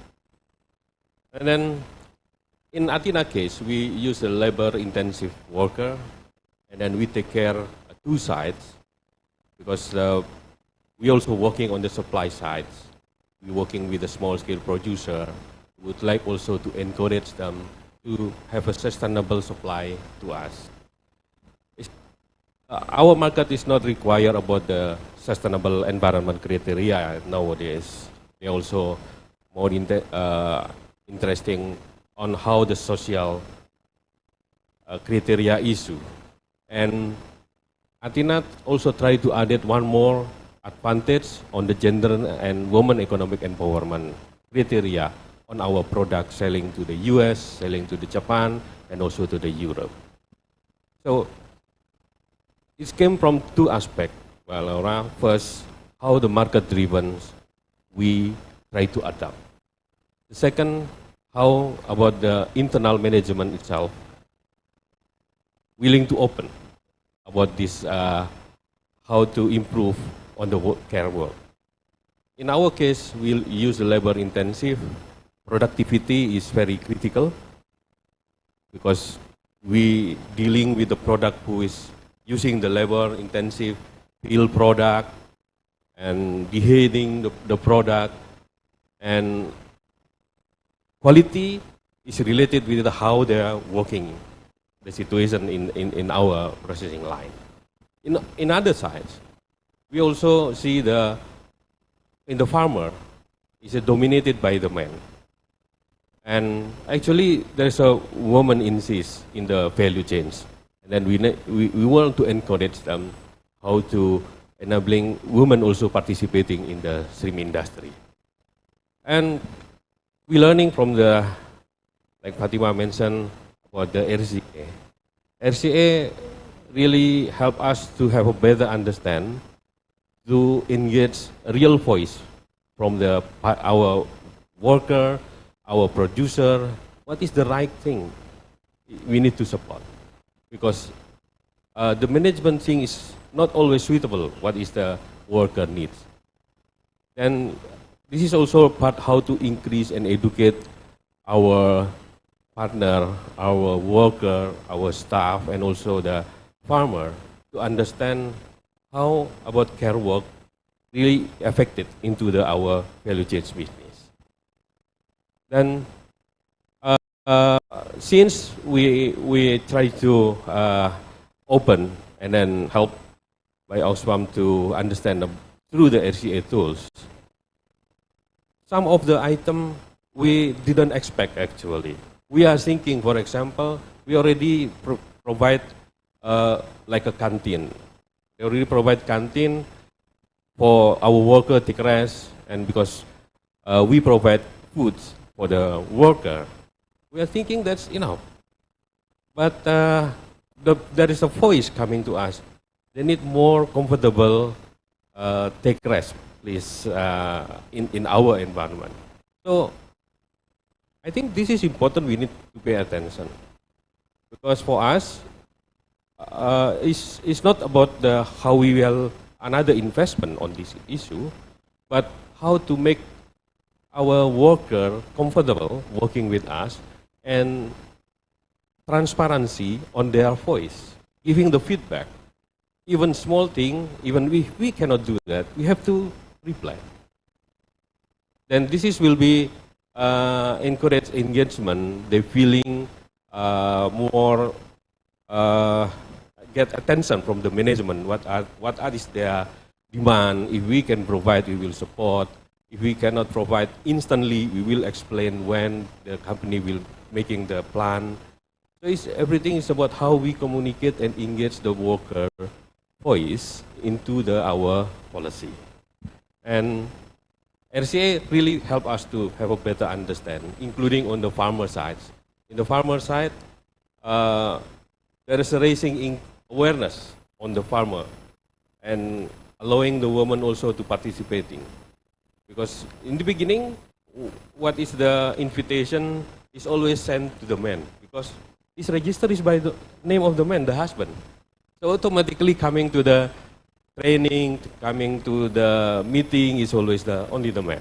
But since we invite in both, and they started to aware how they divided the duty as a farmer. They can send the man taking care of the other activity, while the woman also can joining the training participant. And we feel after this training, information about the gender equity, the farmer more having happy to talk with us, and they are more friendly to talk. And also we see women in the house, they have more voice, including they can sending the message directly to us without hesitate. So this is really improve and help us as a private sector to achieve the goal, the targets, what we expected to comply with the market requirement. That's our experience so far, and I think these tools will very help, and really we need to encourage the high-level management to better understand how the company will also bring the story into the market, not only just providing goods or services, but including the story how we also care in the supply side and also in the company operation itself. Thank you.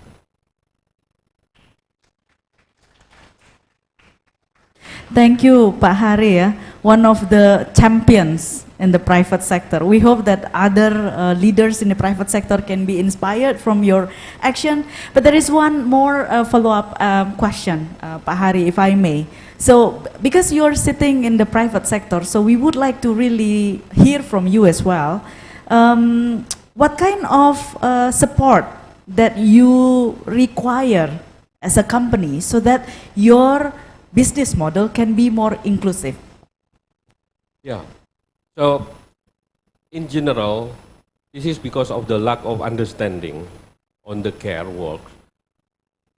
People, especially in the private sector, only focus on what is the target of the company, how they can produce the product according to the demand of the consumer. Then, since we understand explanation from the Oxfam, how about the care work is affected to our operation, we open the eyes, and then this is really makes sense for us. I think it will help us to reduce the defect. People will feel comfortable to work. For example, if we, our worker make a reject on the product, then we don't know why is the background.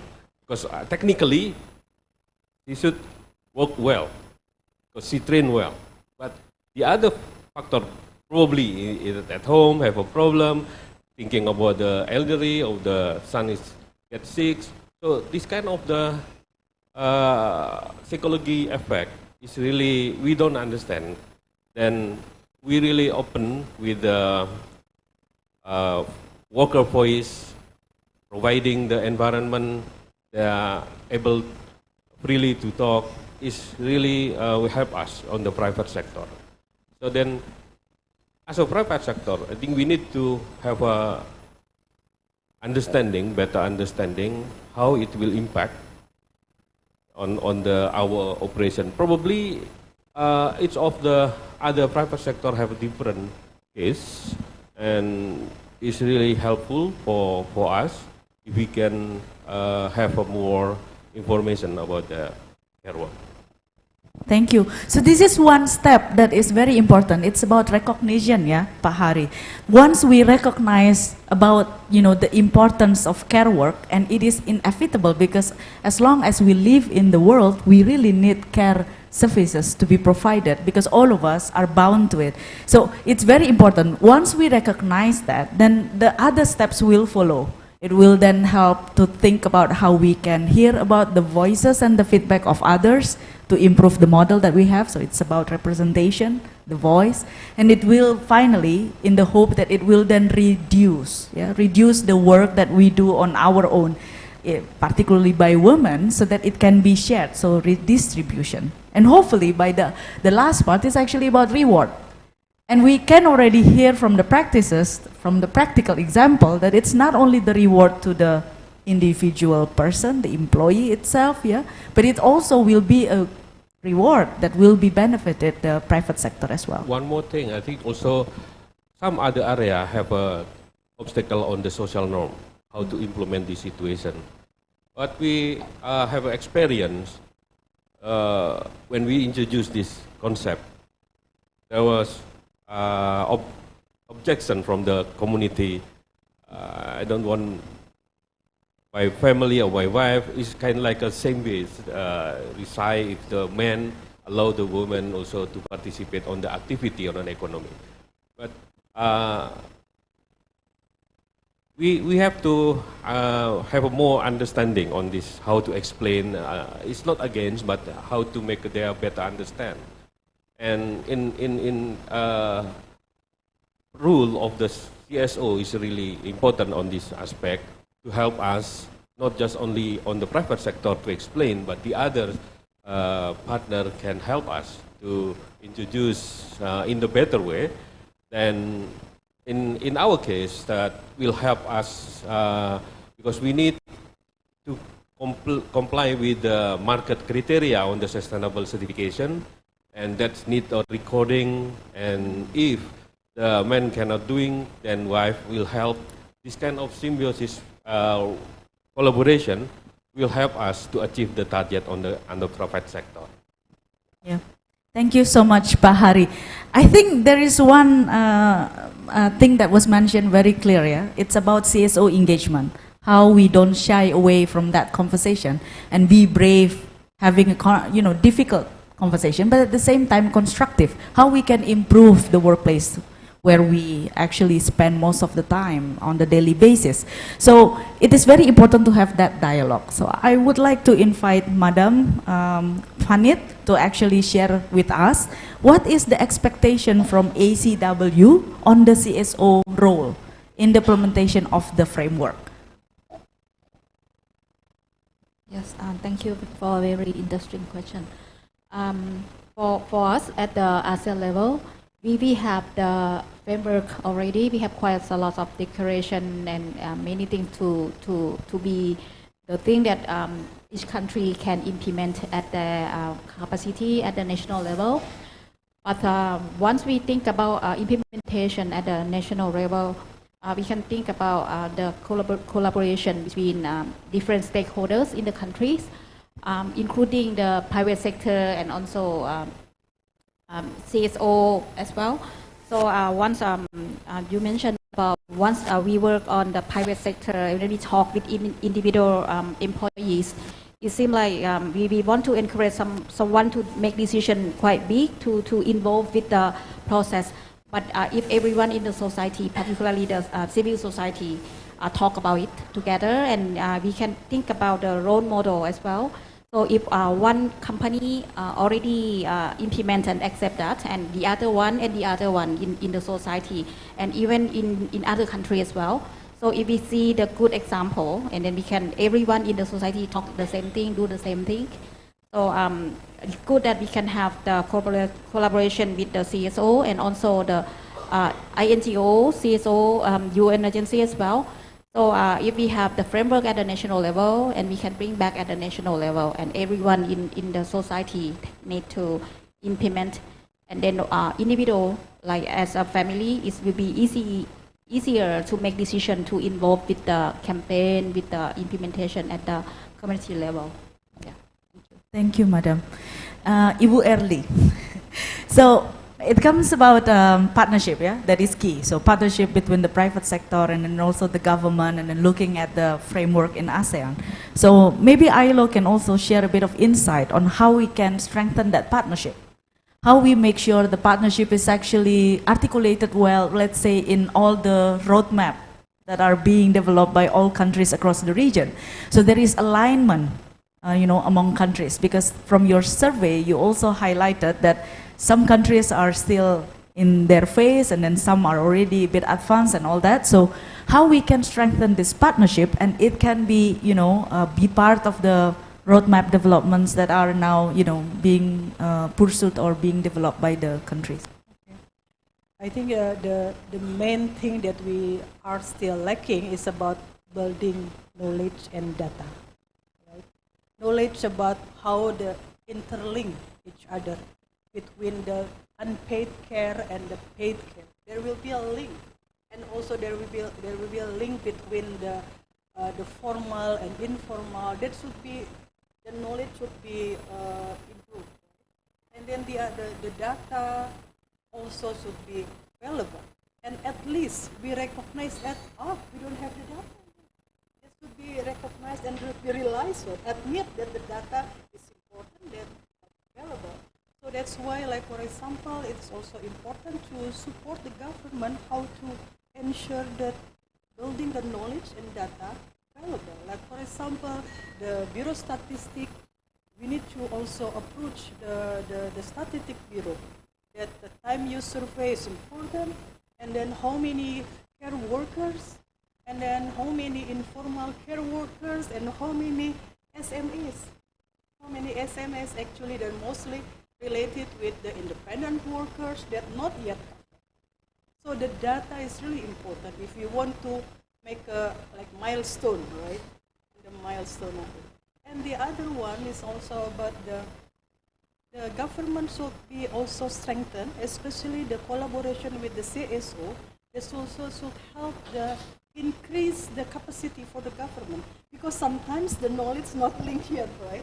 Or there no like still, because all the issue of care work, it is really like in everywhere, but still scattered. So that's why how to make a link and then ensure that okay, that is a link with the economic growth, and it is a link with also the employment issue. Like for example, the simple one. Is there any clear, like job classification about care workers? Is it available or no? And what actually the category of the care work? Because the care worker is really from the child care worker, from the elderly, caregiver, right? Everything links, but all about the care worker. But sometimes they don't say that, care work, it is already like nursing and doctor. So it is a little bit different, because most of the care work, when we talk about the female-dominated sector, sometimes it is still unskilled, or so that's why there should be upscaling and reskilling. That should be important. But we need to have the data first. So the third one, to have different type of piloting, because different sector will be having like different perspective, right? And different type of angle of the point of view. And then so it is important to also have different kind of piloting in different sector. So that's why we have like several menu, which one that suitable with each country. Because each country there will have, having a different concern, different priority.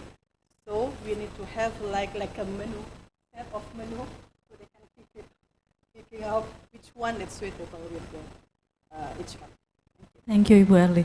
I think it's very exciting, because when Oxfam, KRKP, ASPOK, and also Prakarsa had a meeting with the Minister of Cooperative and SMEs, basically he did mention the importance of knowledge hub for IB Center in ASEAN. So if let's say this is going to be the legacy of Indonesian chairmanship of ASEAN of inclusive business, we need to make sure once this is set up, we all engage. We are part of the knowledge hub so that we all can learn from each other, share the data, talk to each other, have dialogue, learn from the practices, and also learn from the failures. I think this is very important. We have very limited time. This is very heated conversation. I want to share with you some time, maybe if you have any questions, maybe one from the internet participation, the online participation. If you have, please put in the chat box, and then Mbak Tatat can inform me if there is any. But from the room, can I just have 2 questions?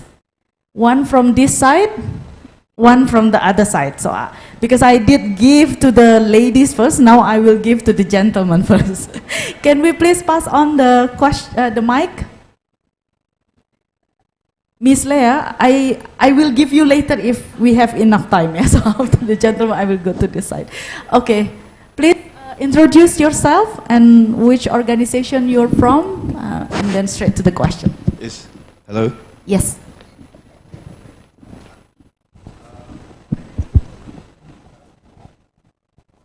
I think we cannot hear you. Okay, that's better. My name is Nyoman Sumarta from Bali, obviously. And my organization is, I'm a social enterprise. We have 2 brands. One is Bali Zen. We work on the sustainable handicraft for home decor. And the second one is Utama Spice. We work on body care. And both of the entity has 90% of women employee and lead by women. So, thank you. So we are very big on sustainability and what you call that, fair trade. And we were once as a vendor of Oxfam Australia. So when you maybe remember when Oxfam was opening store in Australia, and we were one of the vendor. So it was nice to work with you. And my question is, so we have encountered a lot of obstacles actually doing the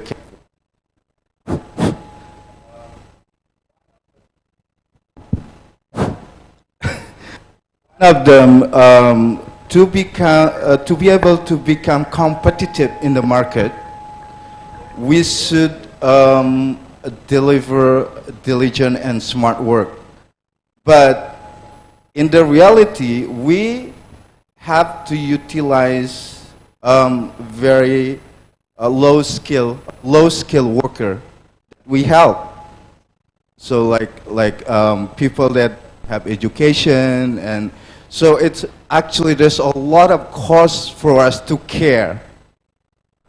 And the other side, we also have to be able to compete, to produce product that able to compete in the market. So we also deliver research and development, for example, in the farm work. So we have to develop our own fertilizer to be able to in line with sustainable and organic farming, the best farming practices. So because sometimes we have a limited ability to source good quality of supply to be able to produce good quality of product. And we need, in nowadays, we need to actually able to adapt with the situation that we have right now is the, what you call that, technology interruption. Yep. So this is, we have a big burden actually in the field. So how do we get support? How do we work very closely with Ricolto right now, with also Copernic, and then Wix support us on research and development, and also training. There's a lot of training that we do because it's to be able to utilize limited skill of human resources. We have to upgrade them all the time. So this is like we've been doing 30 years, but it's very hard for us because all that our effort that we just have limited ability. How to upgrade this? Okay. So we can have more impact. And then maybe some of you guys already know our brand. And one is Utama Space, one is Bali Zen, which is here in Nusa Dua. We also have outlet, so you guys can visit that. And this is my question is how to get that support and what kind of support is available. Thank you. Okay. Thank you, Mr. Nyoman. Okay, I will just park the question for now, and then can we have one more question from here? Maybe be more succinct in the question. Okay, thank you. This is really a very inspiring sessions. I do not fall asleep. You have succeeded.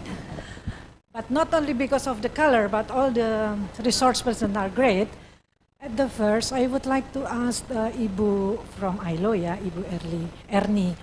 A very interesting mapping that you give to us, but you comparing with the ASEAN cases, and then do you have like the policy influence or tracking?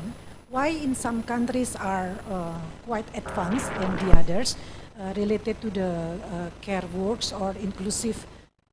Because directly to our case, Indonesia, as you know, we are still fighting to be issued with the law domestic workers.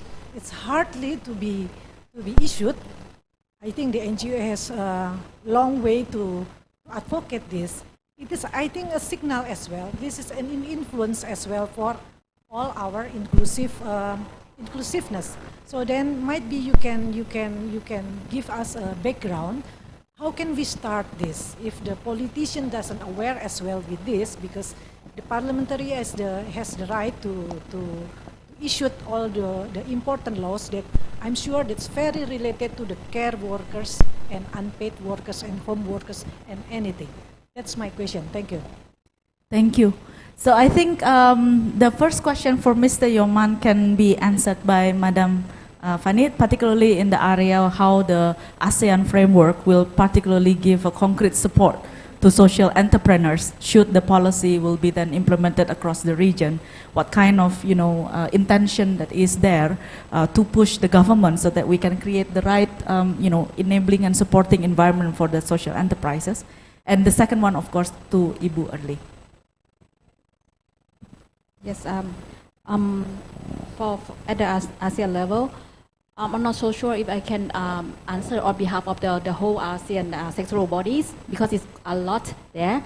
But once we have the ASEAN framework regarding this one, particularly care work, we have in almost every ASEAN meetings, we involve the CSOs, or involve private sector to participate and to provide the comments and suggestions for us in terms of the implementation and also the idea for improvement in the legal framework that we have at the ASEAN level.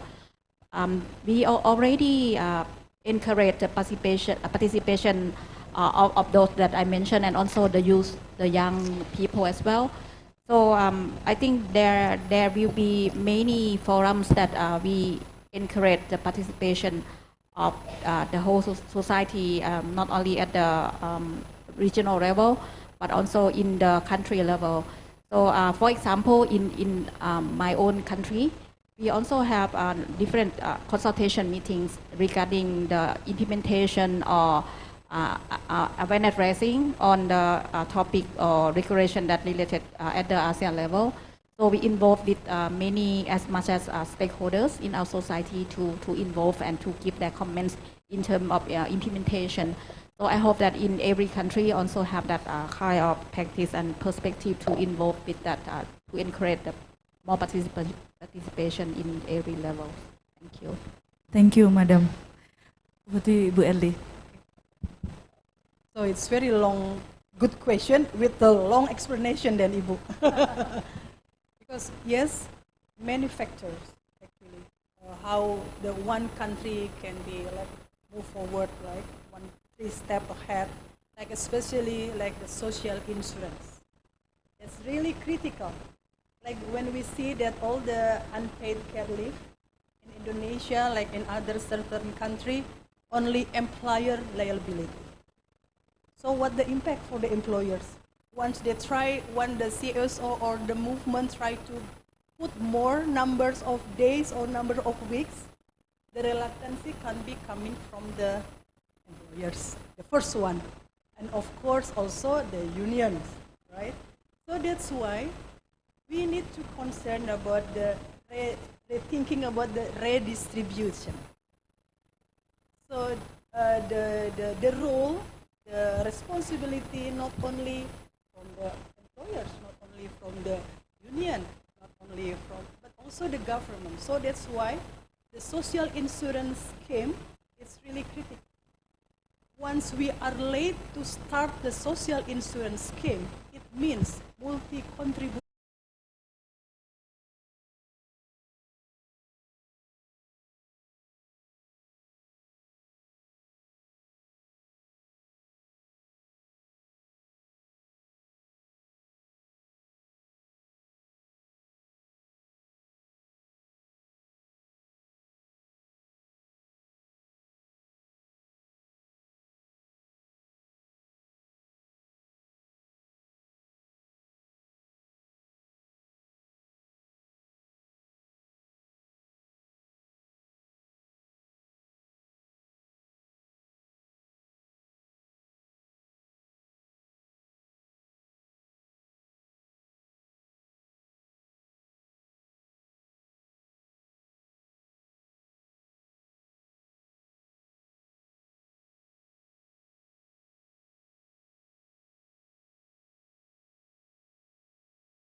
is both a prerequisite to economic and social empowerment of people at all levels. We would like to acknowledge, and we are indeed grateful to the Ministry of Cooperation and MSMEs of Indonesia and our partners, particularly INFIT,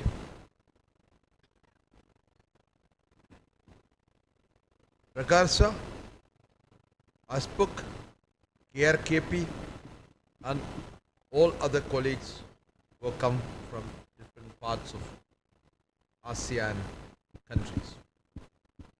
We would like to also acknowledge the role of Fair Finance Asia and Grace in preparing the report of subsequent recommendations and to support the responsive Bank Indonesia and Prakasara in organizing this event.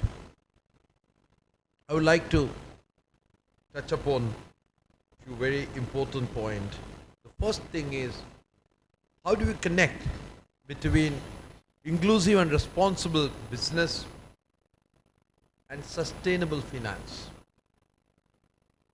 Because in any society, when you really look at the ecosystem in business operates, there's a value chain. And it's a fact that in the value chain, people who work most on the ground are women.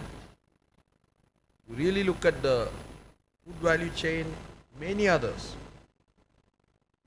And there is those who produce often do not necessarily get the best of return on investment, their work, etc., etc. And what are the two important problems? One problem is the lack of sustainable finance to invest, where people feel empowered to contribute to the value chain and contribute to the overall economic growth and social inclusion of the people. And for this, it's very important to have a policy and legal framework to enable inclusive business environment and sustainable finance. Without an adequate policy framework, it's very important, it's very difficult for people to participate, to be included.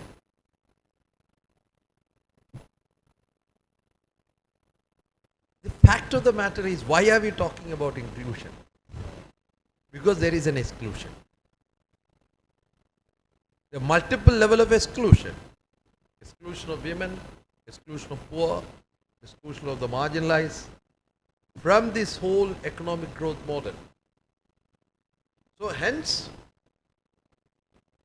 inclusion is both a value, but also inclusion is about the dignity, recognizing the dignity and rights of everyone. And hence,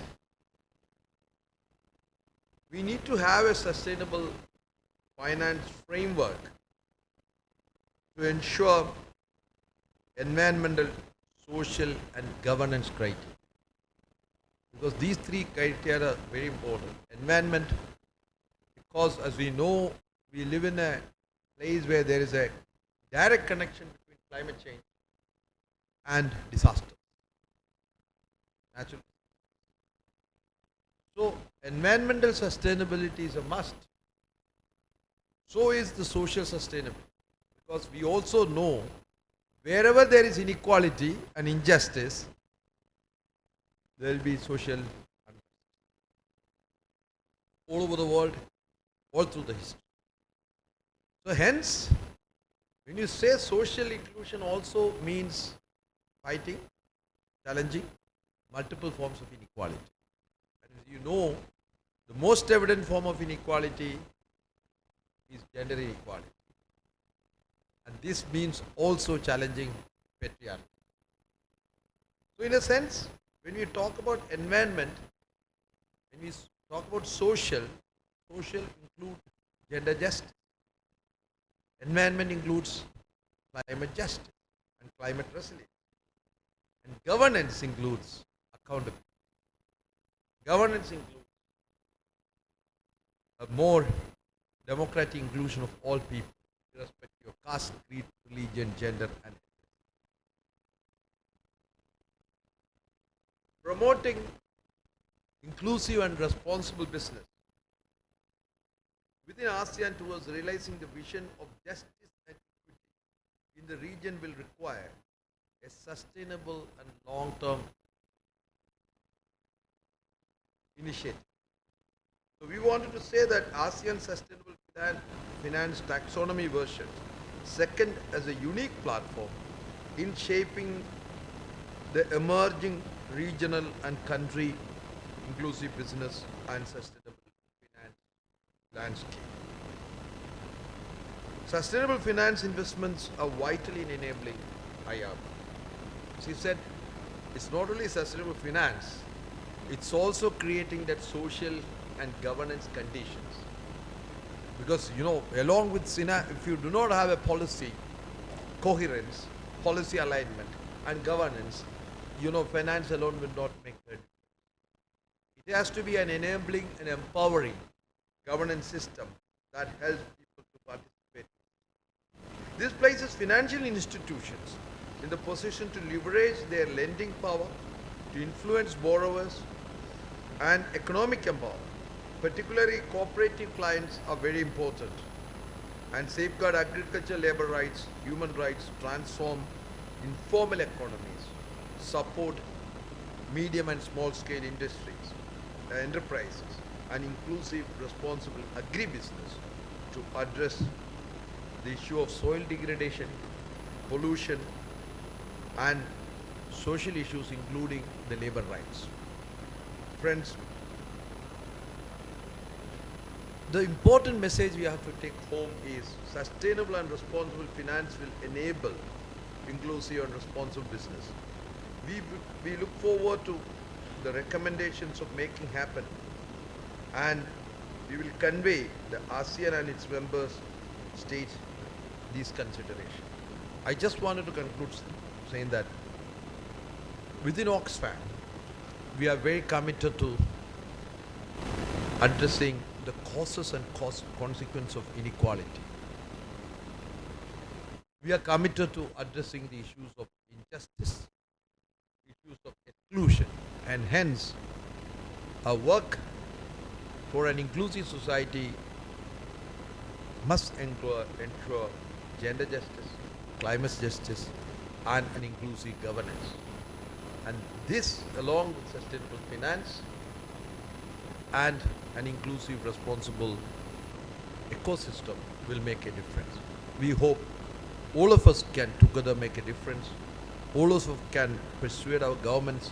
All of us can persuade ASEAN to take this inclusive business and responsible agenda forward. Thank you very much.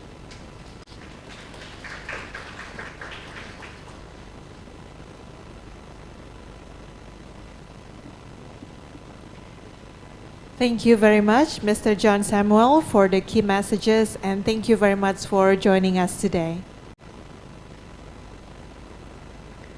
Ladies and gentlemen, now we will be moving to the next session, which is the Fair Finance Asia Policy Brief presentation. Please give a round of applause to our moderator, Ms. Herni Ramdla Ningrum from the Prakarsa.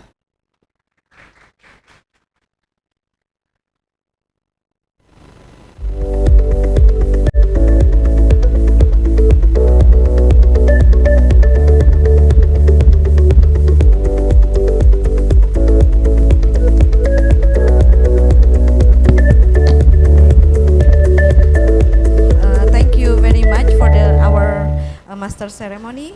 Good afternoon, everyone. I hope that all of us still have the energies to stay here with our last session. But I cannot promise that this session will be fun like how Ms. Laura led the previous session, but I'm pretty sure that we are discussing the most important topic today. So my name is Herni Ramdaningrum. I am a program manager of the Prakarsa, and I'm excited to be your moderator today.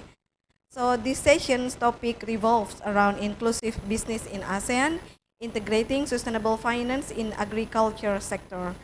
Thank you very much for John Samuel for opening remark. He has also emphasized about the values or priorities in relation to human rights due diligence in the agriculture sector and how the gender equality actually can be achieved if the collaboration and the support from the sustainable finance is being made. We also have heard some highlights from the FFAs and Gracie work at the regional level. So now to start the discussion, may I invite all the speakers to the stage. First, I'd like to invite Ms. Victoria Karanai. Let's give a big applause for Victoria Karanai. Victoria is currently the Research and Advocacy Advisor for Fair Finance Asia Regional Team. As part of her role, she managed the flagships regional research and campaigns of FFA. Please be seated. She previously led Fair Finance Philippines from 2018 to 2021 and also supported Gracie implementation in the Philippines during her time at an alternative legal service NGO called Ideals. By training, Victoria is a licensed Philippine lawyer and political scientist. Wow. She's currently based in Malaysia. So you're based in Borneo, basically. Okay. Next, I'd like to invite Mr. Saifuddin Zuhri to the stage. Round of applause for Mr. Saifuddin Zuhri. He is the head of planning division of the Revolving Fund Management Agency, Cooperative and SMEs, LPDB KUMKM. He was responsible for all the programs in line with the budgeting since the process and connected with KPIs that were committed in the strategic business plan. He was also responsible for the incubators program, which helped cooperatives increase their businesses through capacity building and access to finance. And also, I would like to invite Ms. Noni Kaban to the stage. Ms. Noni Kaban currently works as head of program Ricolto Indonesia and South Asia Regional Director of Good Food for Series. She is an experienced development practitioner and senior manager. She has worked extensively on issues related to the rural livelihoods, agriculture practices and markets, food system, gender equality, appropriate technology, and entrepreneurship. And last but not least, I'd like to invite Mr. Dio Herdiawan Tobing. Okay. I think we need one more chair, right? Please, Mr. Dio, you can join us here.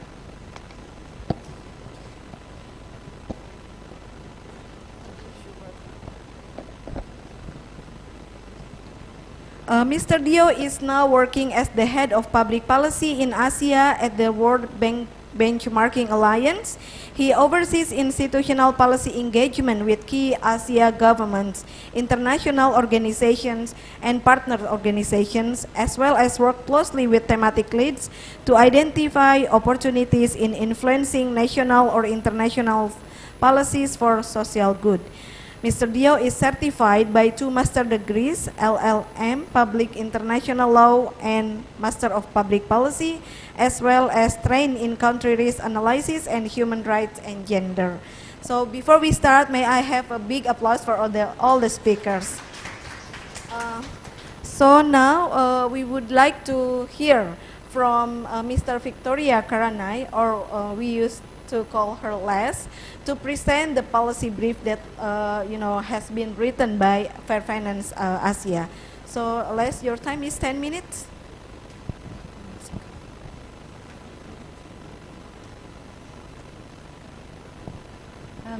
Can I have a presentation? Can we please share the screen? Okay, thank you. So very happy to be here today. So actually the policy brief is not just by Fair Finance Asia, it's also by Gracie, which was mentioned. I also used to support the implementation in the Philippines of that brief. And then I'll talk a little bit later about the history of the collaboration between the two programs. So this is the title of our policy brief on the screen. So before I start, just to introduce our program very quickly. So we are a regional Oxfam program, and we have work in 10 countries. So you see the flags on the screen. And it's composed of it's a network of over 90 CSOs committed to ensuring that financial institutions operating in the region uphold the social and environmental rights and well-being of local communities. So Fair Finance Asia's work is supported by SIDA through the Swedish Embassy in Bangkok. And it's actually part of a much larger network called the Fair Finance International, which has coalitions in Europe, Latin America, and Africa. So we heard a little bit about why agriculture is important. Especially in the first session today, some key points were also mentioned, specifically relating to fisheries and also to palm oil. But here is just a quick snapshot of some statistics that it's still actually the biggest employer in the region, and at least 25%, but this includes agriculture, fisheries, and forestry, at least 25% of employment and livelihood in the ASEAN. And in most ASEAN member states, the GDP share is still quite significant, so this was also mentioned a bit earlier when it came to fisheries. But in agriculture, it's about 6% in Thailand, up to 22% in Myanmar. This also is excluding Singapore and Brunei, of course. And at the bottom here, you just see some valuation of the financial flows in the agriculture sector. So this is from a study which I'll discuss more in the next slide very quickly in the context of our work, that there is actually billions and billions of US dollars in investments and loans. So this really speaks to the kind of influence that financial institutions have in the sector and in the region. Next slide. Okay, so the figure that I showed on screen about the financial flows is taken from this 2020 study. And all of these studies are actually collaborations between FFA and GRACE. So FFA, we focus on the financial influencing sustainable finance, and GRACE is focusing on gender issues, specifically in agriculture. So it makes sense to make these reports to marry the two programs and the kind of change that we want to bring together. So in the first study in 2020, one of the main findings is actually that transboundary agricultural investments are increasing in the region. And as these investments increase, it becomes more imperative to have a binding regional agreement that ensures that all sustainability standards and inclusive and enabling policy frameworks are in place to ensure that the impacts of investments, of these agribusiness investments, are positive, or at least we avoid or we mitigate the potential adverse impacts. And then for the study in the middle, the harvesting inequality, so this one focused a bit more on the social issues, and it did the policy assessment of 54 financial institutions, mostly in the ASEAN region, about 38 of them in the ASEAN region out of the 54. And the main finding was that most, if not all of them, were not disclosing on women's rights, gender issues, were not disclosing on human rights, and that they did not have them in their policies. Yeah. And for the last study on your screen, this was actually a policy brief submitted to the ASEAN chair last year, so the Royal Cambodian government, and it synthesized the recommendations from the previous two studies, but it forwarded them specific to the Cambodian context. And the conversation we have now today is a follow-up of that one, but elevating the recommendations to the ASEAN level or the regional level. So because of the limits of time, I want to jump straight into the policy recommendations. So in the brief, we grouped them into two main groups, so policy recommendations for financial institutions, and later for the ASEAN member states or the ASEAN itself. So we also heard a lot about that. that private sector, they also have a duty to comply and to integrate these sustainability standards and policies in their own institutions. And one of the key things that I took from the discussions this morning was actually someone from, I think, this side of the room was sharing about the dairy certifications. And actually, when financial institutions also cascade this kind of compliance and integration with their agribusiness partners, they help them have a better chance at complying with those and achieving those certifications. And as we also heard from today, it increases the value of their product and their service. So it really drives long-term value for both financial institutions and the companies that they support. And then, of course, we also want financial institutions to develop sector-specific policies because each sector will have their own risks. So, for example, health and safety risks when it comes to pesticide use, or biodiversity issues when it comes to monocrop farming. So if you don't have these specific policies or indicators, then you can't really develop or respond to the needs and the context of the supply chain and the value chain. And then there was a lot of talk about human rights due diligence and having access to grievance mechanisms and access to justice. These are very important. But we want to take it a step further and recommend that these should be that there should be a gender-responsive approach. Because actually in what we call the Fair Finance Guide methodology, which is a benchmarking tool for analyzing the policies of banks, one of the main or the key messages is that if you take a gender-neutral approach to policy making, you're actually rendering women's issues invisible, and you're enabling their marginalization in whatever sector they are in. And then the next is for financial institutions to collaborate on regional platforms on collective action and to encourage their corporate clients or the agribusinesses and investments that they support to do the same. Because it's not the one institution, one sector can't do it if you want long-lasting systemic change. It really has to be a multi-stakeholder approach that's coming from all fronts. And then lastly is to support and promote the adoption of a binding legislation national frameworks, because this sets the baseline, the minimum standards, and it actually makes it easier for the private sector financial institutions to know how to comply and what they need to do to become sustainable, to become more inclusive. Yeah. So this is my last slide. So most of the recommendations for ASEAN governments and member states is more on the enabling policy framework. We've heard a lot about that throughout the day. And first one, of course, since we do financial sector advocacy, is that we recommend for them to adopt a binding sustainable finance taxonomy. Because recently the ASEAN came out with version 2, and it still focuses more on environmental factors and not really on the more human rights and social standards. For example, in agriculture, it looks more about biodiversity and carbon emissions of the agriculture sector. And of course, it also has to cascade down to the national level, so a national human rights due diligence law, which also complies with international standards. And we want to highlight that there needs to be strong enforcement mechanisms because we said that earlier today, Laura was saying that you can't just have policy or you can't just have finance. It was also mentioned earlier. You have to have enforcement. And for a lot of these guidelines and regulations, it's a good first step. For example, the national action plans or the sustainable finance taxonomy. It's a good first step, but they are largely voluntary.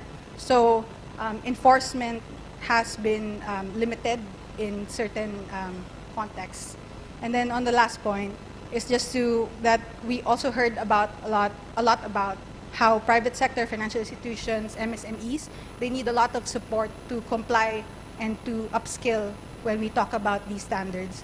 So when you have those enabling policies in place and programs from the government, they help to promote and support these, for example, women-led enterprises that need support to have that capacity.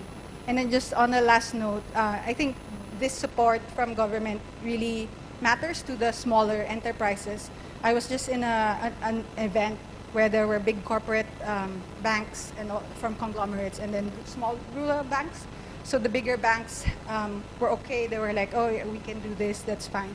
But the rural banks were also looking at it from like, oh, this will cost so much and we can't really afford it. But the message is really that it's not a cost. Actually, in the long-term goal, it will reduce your risks as for example, as a financial institution. It will make your supply chain, your value chain more stable. So there are more long-term benefits than the short-term costs that we have to face with today. And time's up for me. So thank you. Thank you. Round of applause for Victoria Karanai. Thank you, Les, for your presentation. You have emphasized how financial institutions and sustainable finance play a key role in enabling inclusive business, sustainability, and women's economic empowerment through policies and through human right due diligence. Let's also mention about how the institutional finance should actively participate in promoting human right due diligence for themselves and also for the private sector that they support.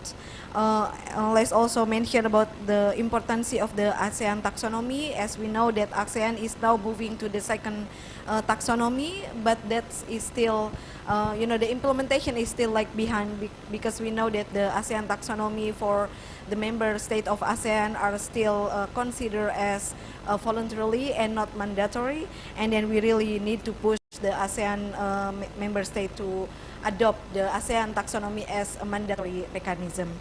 Thank you, Les. So after we hear about the presentation from Les that retrieved from the policy brief, we also would like to hear the response from all discussant here. For the first, I would like to hear for Mr. Saifuddin Zuhri, who also will explain about the role of the LPDB cooperative and SMEs in supporting agriculture sector. Your time is 10 minutes. Okay, thank you. My presentation, please.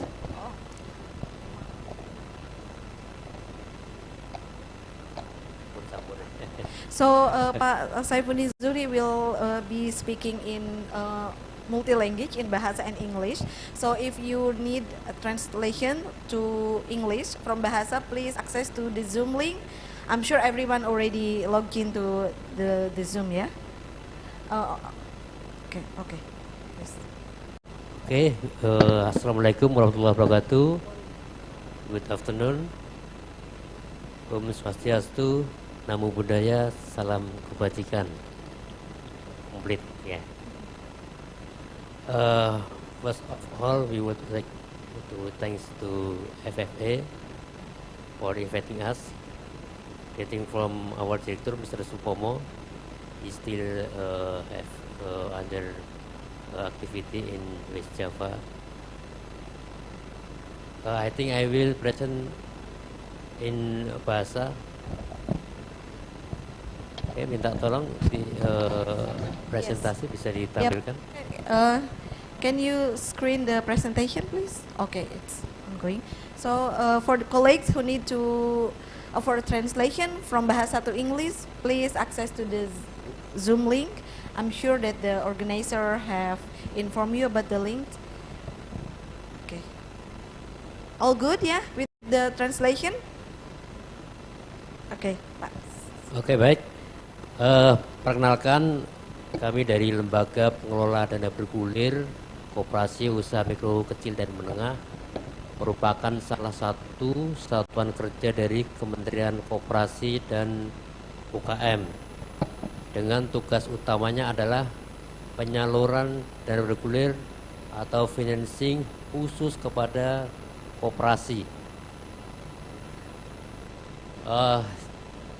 Jadi kami merupakan institusi pemerintah di bawah Kementerian Koperasi dan Kementerian Keuangan untuk tata kelola usaha, artinya dana ini akan disalurkan kemana itu diatur oleh Kementerian Koperasi. Kemudian tata kelola keuangannya tarifnya atau interestnya itu diatur oleh Menteri Keuangan.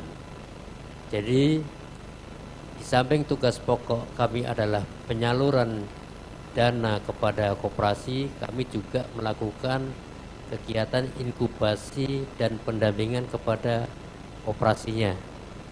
Sehingga harapannya setelah dilakukan inkubasi dan pendampingan, koperasi meningkat dari kapasitas usaha maupun kelembagaannya, sehingga pada akhirnya mampu melakukan akses dana baik kepada LPDP maupun institusi keuangan yang lainnya. Next. Ini tarif layanan LPDP atau interest yang diterapkan oleh LPDP ini diatur oleh Menteri Keuangan. Untuk konvensional saat ini kita kenakan 5% per tahun menurun atau efektif. Untuk pola syariah kita juga ada pola syariah dengan sistem bagi hasil 40/60, maksimal 40 LPDP, 60 untuk koperasi, atau akad murabahah atau jual beli itu 3% dari harga beli. Untuk modal kerja kita juga bisa berikan jangka waktu maksimal 5 tahun, untuk investasi maksimal 10 tahun. Kita juga bisa berikan grace period, artinya koperasi tidak perlu melakukan pembayaran lebih dulu, ataupun juga model pengembaliannya bisa bulanan, bisa 3 bulanan, atau bahkan bisa tahunan sesuai dengan siklus bisnisnya masing-masing. Tentu kalau sektor agriculture akan sangat berbeda antara sektor satu dengan sektor lainnya. Nah, LPDP hanya kepada koperasi, baik sektor real maupun simpan pinjam. Kalau sektor real, ya salah satunya itu tadi, sektor agriculture. Kalau simpan pinjam harus diteruskan ke member untuk kegiatan usaha produktif. Nah, kriteria koperasi yang bisa mendapat dana bergulir dari LPDP, tentu yang pertama harus berbadan hukum koperasi, kemudian mempunyai nomor induk koperasi, kemudian yang ketiga punya usaha produktif, artinya sudah aktif menjalankan kegiatan usahanya. Karena banyak juga nih koperasi, namanya saja koperasi, ternyata kegiatannya tidak ada. Nah, yang keempat ini misalnya sudah punya pinjaman LPDP, kemudian belum lunas dan ingin menambah, karena sudah kita dampingi, sudah kita inkubasi, kegiatannya semakin besar sehingga membutuhkan tambahan modal kerja, bisa meminta kembali dengan catatan punya track record yang baik dari sisi pengembalian. Next. Ini yang sudah kita salurkan sejak tahun 2006 kita berdiri, mulai operasi tahun 2008 sampai saat ini total disburse kita sudah 16,84 triliun dengan non performing loan kurang lebih 2,4%. Total koperasi yang sudah kita salurkan saat ini yang masih aktif itu 2.162. Next. Nah, ini yang kita lakukan financing ke sektor agriculture. Kita sebut pre-financing. Jadi kita memberikan pendanaan melalui koperasi yang bisa digunakan oleh membersnya atau anggota petaninya, gunanya untuk memastikan bahwa petani ini bisa melakukan budidaya. Kemudian petaninya kita juga berikan pendanaan sebagai off-taker atau menjamin pembelian dari produk members anggotanya. Nah, ini yang kita sebut pre-financing. Kita juga lakukan pendampingan baik keterampilan dari SDM koperasinya, termasuk bagaimana tata kelola produksinya, tata kelola keuangannya, termasuk akses pasar. Dan terakhir tentu kita juga masukkan teknologinya. Ini yang beberapa contoh yang sudah kita lakukan pembiayaan dan pendampingan. Contoh koperasi Al-Ittifaq ini di sektor usaha hortikultura, ini ada di West Java. Kemudian ada koperasi Winosaroyo, ini di perikanan tangkap di Kabupaten Cilacap, Sentral Java. Kemudian ada KPBS Pangalengan dan Kanjabung, ini di peternakan sapi perah. Ini contoh-contoh, beberapa contoh koperasi yang sudah kita dampingi dan kita danai di sektor agriculture. Next. Oke, mungkin itu sekilas gambaran dari kami bagaimana pembiayaan institusi pemerintah mendorong koperasi-koperasi terutama di sektor agriculture untuk kemudian dapat tumbuh dan tentunya akses pasarnya bisa lebih besar, termasuk ke akses pasar secara internasional. Itu dulu Bu, terima kasih. Wassalamualaikum warahmatullahi wabarakatuh. Waalaikumsalam warahmatullahi wabarakatuh. Thank you very much, Pak Zuhri, for explaining the government's program that that provided to support the small enterprises, including the cooperative groups in the agriculture sector. Perhaps for some Indonesian fellows, we knew that some of the best practices that explained by Pak Zuhri are well known in Indonesia. And then we know that a cooperative or koperasi in Indonesia are actually contain a principle where a community or small people are actually have the similar ownership to some small enterprises in the community level. So thank you very much. And in response to what you have explained, Pak Zuhri, and then connected to what Les have presented at the first place, we haven't heard about how the LPDB of the Ministry of Cooperative and MSEs is actually accelerating financial inclusion for vulnerable groups. We would like to hear whether the support provided by LPDP also reach out the vulnerable group, especially for the low-income people and for the women groups. Baik, untuk kelompok rentan, terutama di kelompok-kelompok marginal, masyarakat marginal, biasanya kita gunakan perpanjangan koperasi jenis simpan pinjam, saving and loan. Sebagai contoh yang kita lakukan di Nusa Tenggara Timur, itu ada salah satu mitra koperasi kita, namanya koperasi Tanah Balais Menekat. Mereka 98% itu adalah anggotanya anggota perempuan. Dan pembiayaannya atau pendanaan ke anggotanya itu maksimal hanya rata-rata di 3 juta. Nah, itu sudah kurang lebih 130-an ribu anggota. Itu khusus untuk kelompok-kelompok rentan. Kalau di Indonesia Timur, terutama di NTT kan masih banyak kelompok-kelompok rentan. Itu salah satu contohnya. Ada beberapa contoh lagi di misalnya untuk mendukung program pemerintah pengentasan kemiskinan ekstrim. Tentu kita tidak bisa langsung, tetapi kita bisa menyasar ke daerah-daerah atau wilayah yang terdapat kelompok kemiskinan ekstrim untuk kemudian kita support kooperasinya. Sehingga harapannya bisa memiliki multiplier effect, sehingga ekonomi di daerah bisa bergerak dan ujung-ujungnya dapat menyerap tenaga kerja di daerah tersebut. Syukur-syukur sampai menyentuh ke orang yang masuk ke dalam golongan kemiskinan ekstrim. Kurang lebih itu. Terima kasih. Thank you very much, Pak Zuhri. Now I would like to have some response from Ms. Noni Kaban, a South Asia Regional Director, Good Food for Cities. From what have explained by Les, I'd like to know from your perspective, what is the role of right and risk-based due diligence in promoting transformative sustainable food system? Thank you, Miss Ernie.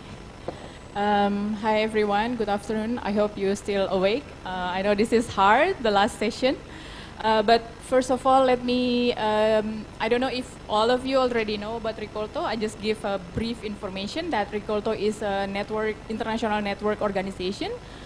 We work in 5 regions, Southeast Asia, Latin America, Belgium, Europe, East Africa, and West Africa. We work in 17 countries.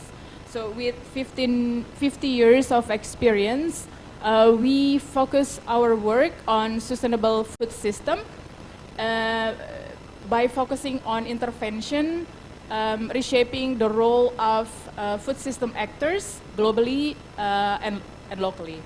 So back to the question that given to me about the role of right and risk-based due diligence in promoting transformative and sustainable food system. So let me start by giving the definition of sustainable food system, so we are in the same page.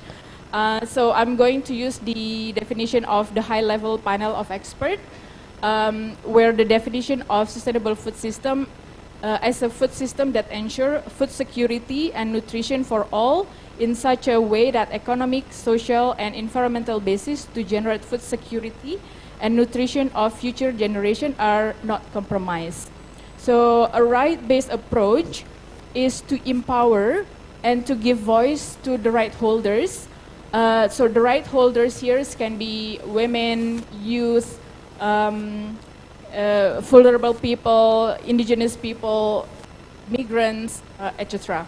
So they can claim their rights and participate in their own development process, and to strengthen the capacity of duty barriers. So duty barriers here, like government authority, can be also such as NGOs or other private actors. Therefore, they can respect, protect, and fulfill those rights. So the role of right-based and risk-based due diligence take a very important role in order to reach the transformation of sustainable food system.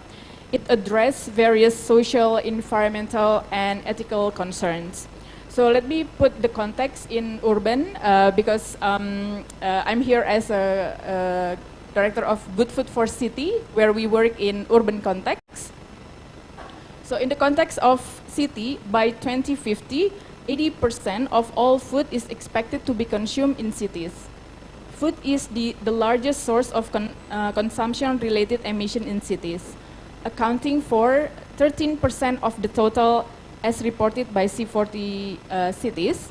Under a business-as-usual scenario, urban food-related emission could grow 88% by 2050.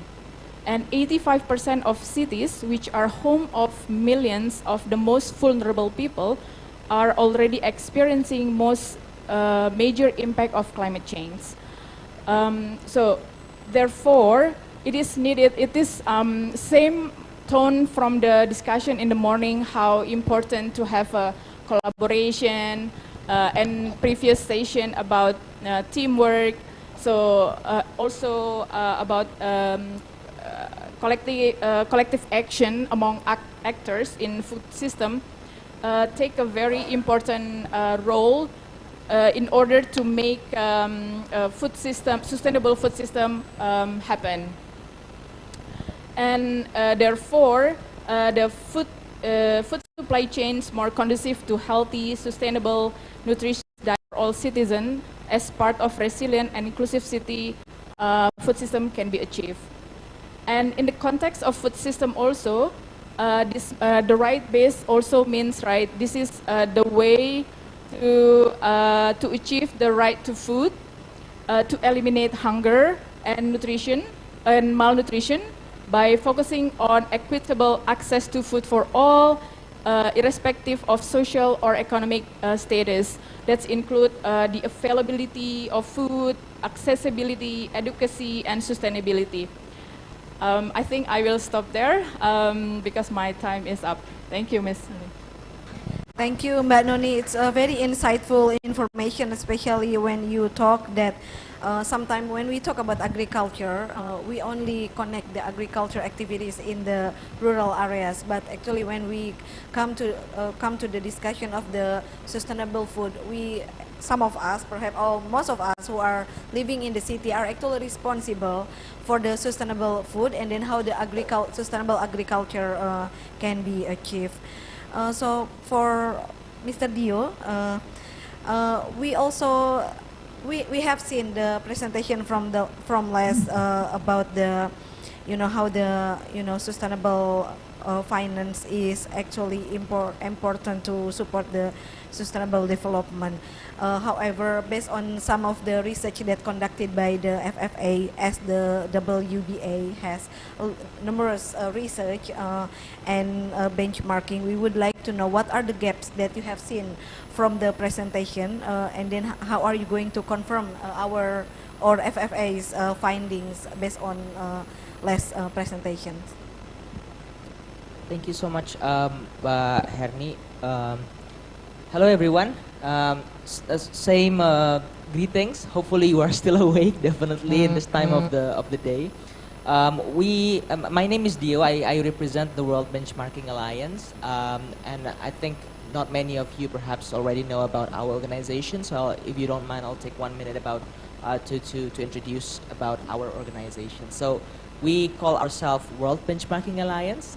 What we basically do is that we develop benchmark across different SDG sector. The benchmark is not for the SDGs per se, but for companies. So we assess 2,000 companies, biggest ones worldwide, and we assess on the extent to which, based on their the area where they work in, and the contributions to sustainable development. There are in total 2,000 companies worldwide, majority in Asia region, and of these 2,000 companies that perhaps we have coherence and we have worked together quite some time as well with Fair Finance Asia. 400 of them are biggest financial institutions. When we define financial institutions, these institutions include banks, so global multinational banks. We also observe assets manager as part of financial institution, and so on and so forth. And of these 2,000 companies, everyone, they represent 46 trillion US dollar in terms of revenue, and they have headquarters in 80 countries. So just to get back a little bit to the question that was asked, I think there is an overlapping and confirmation actually, Herni, with regard to the findings and policy brief that Les has presented to what we have assessed as well in our 400 financial institutions that we assessed. Particularly, again, on the area of gender empowerment and human rights due diligence. This is a very, put it in a way that it's quite alarming, actually, because we also found in our WBA findings, the 2022 financial system benchmark, that less than 7% of this 400 companies globally have actually disclosed the process to identify the risk on human rights. Let's call it as a wider human rights due diligence angle. And less than 3% as well of these 400 companies have disclosed their human rights due diligence specifically in the financing aspects. So the first one is looking at the company, so inside the company, how the business processes and due diligence in the business processes. And the second one, the 3%, is where does the money go to? So follow the money, and have they actually concluded or assessed human rights due diligence? And just to also reiterate a bit to Pak Jufri with regard to vulnerable groups, we also found actually that 14% less have actually disclosed the financing specifically addressing vulnerable groups of this biggest company, financial institutions, and as little as only 23% have disclosed the extent to which, because we discuss about inclusive business, this is quite important, only 23% have disclosed that they have financing to the micro, small, and medium enterprises globally. And I think looking at these data points, which we are confirming each other, it's quite, there's a lot of room where governments, financial institutions can play. I agree with Les when she mentioned about the sustainable finance taxonomy. We need a stronger one in the region where it can be translated into an internal financial institution company where we need affirmative actions. Because as little as in Indonesia, we have now 217 million population in Indonesia. When we discuss about access to finance, when we have no affirmative action, there is a, if we treat them similarly as human being, quote unquote, there is a difficulty for them to actually access that. Because for instance, if a woman-led MSME would like to get financing from financial institutions, they need approval from the husband, for instance, something like that. That is part of the social structure, and we need to kind of like deconstruct this so that we ensure that these finances are equal to both vulnerable groups and also other social structure that we need to address, so we have a sustainable and inclusive financing driven. I'll stop there if that's okay. Yes, Mr. Dio, but I'd like to have follow-up questions based on what you have explained. Thank you very much for confirming the report from the FFA and enrich the information that complement the information that we found from the practices both from the financial institution and from the corporate sector.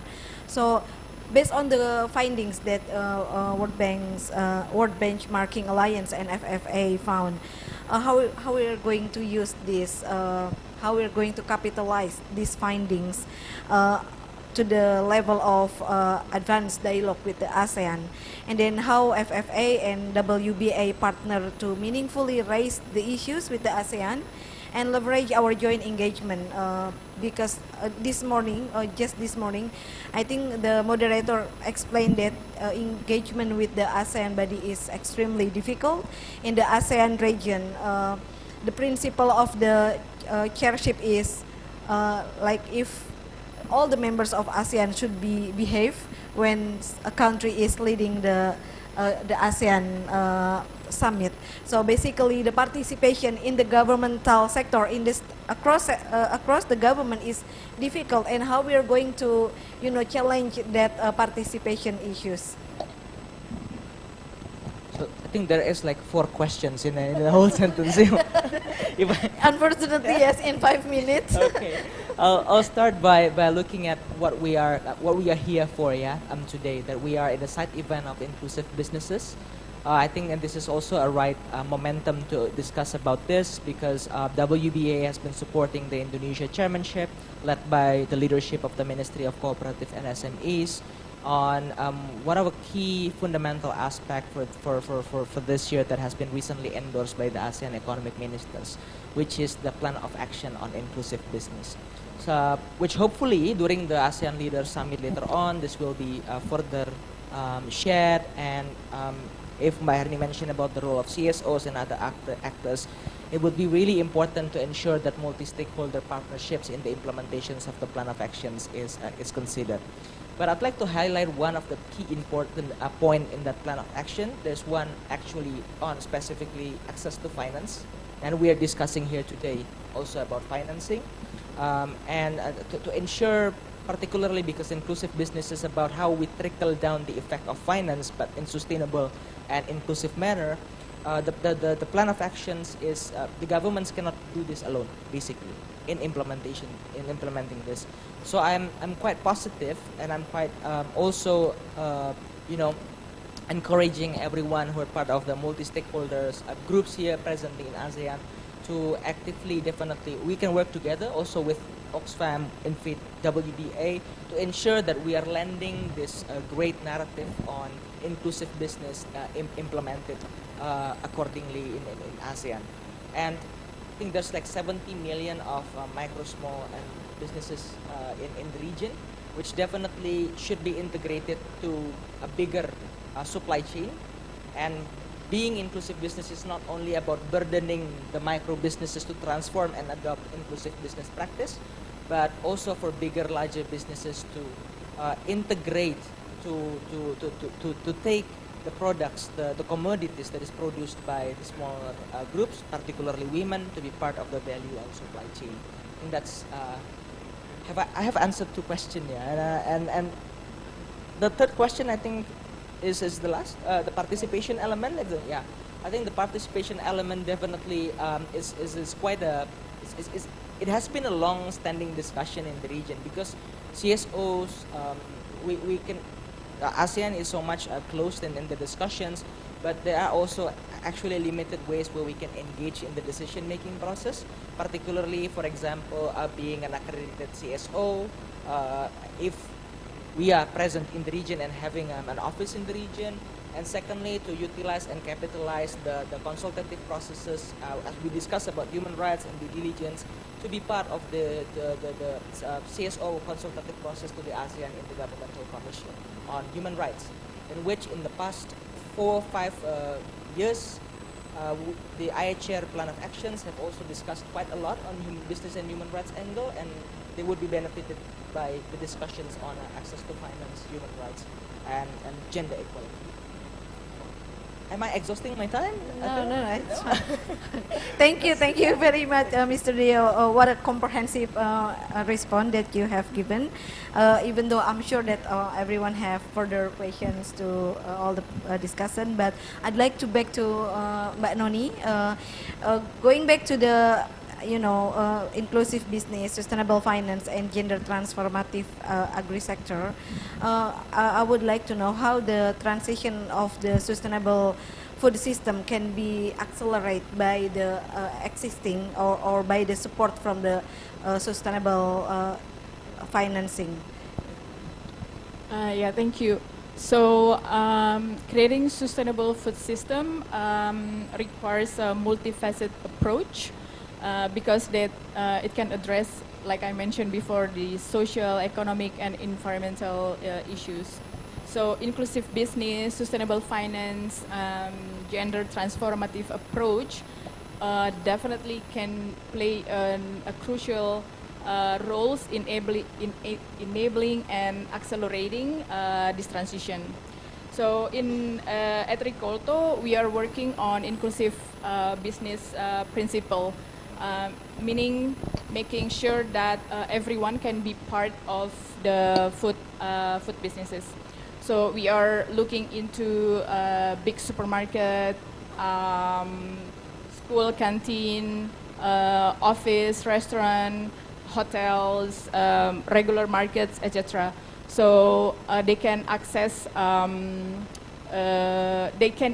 they can implement inclusive business and in order to source their food.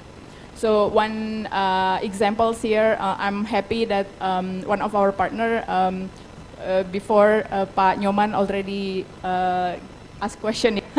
So we in Bali we partner with Pasar Rakyat Bali. So they as social enterprises work together with farmers. And then they give incentive for the farmers in order to implement good agriculture practices. But also it means the farmers continue practicing good farming practices, but they also receive a healthier product for their businesses, for the Utama Spice or other businesses. And also one example is during the pandemic, where the street vendors cannot sell their food, because of the restriction, mobilization restriction, so they cannot do anything. So during that time, with our partner, we built this online platform where we include the street vendors so they can continue selling their food, but at the same time we also support the community, the vulnerable people during the COVID because they cannot access food. So using that platform, they can people at that time there's a research mentioned during that time actually Indonesian people more double or triple more generous, yeah. So people can buy or purchase from the street vendors, and then they can also at the same time not only buy for themselves but also donate for vulnerable people. So not only that, the role, it's already mentioned before about the role of government, how important or big their role in creating a good environment for local food system. But they cannot work alone. So it always back to the collaboration, collective action, teamwork. Yeah. So and the role of the government, how they can change the rules, like provide incentive specifically for those who able to implement this inclusive business because this is in food system, this is the work is big, yeah. So and the role of government through their regulation could support these businesses to grow and also change the current practices, so we can change that the small become a stream actions. Maybe I will stop there. The timer. Okay, thank you, Mbak Noni. I really like how you define the inclusive business, that everyone can be part of the food business. And then you also mentioned the restaurant, school market, traditional market are actually a big player of this food sustainable food system. And we know that the actors of this sector, food business, restaurant, school market, and traditional market are actually women. So I would like to hear from Pak Zuhri that how is the LPDB Ministry of Cooperative ensure the gender mainstreaming on the disbursement of credit that you explained, and then is there any kind of the portion that committed by the Ministry of Cooperative provided for women's group?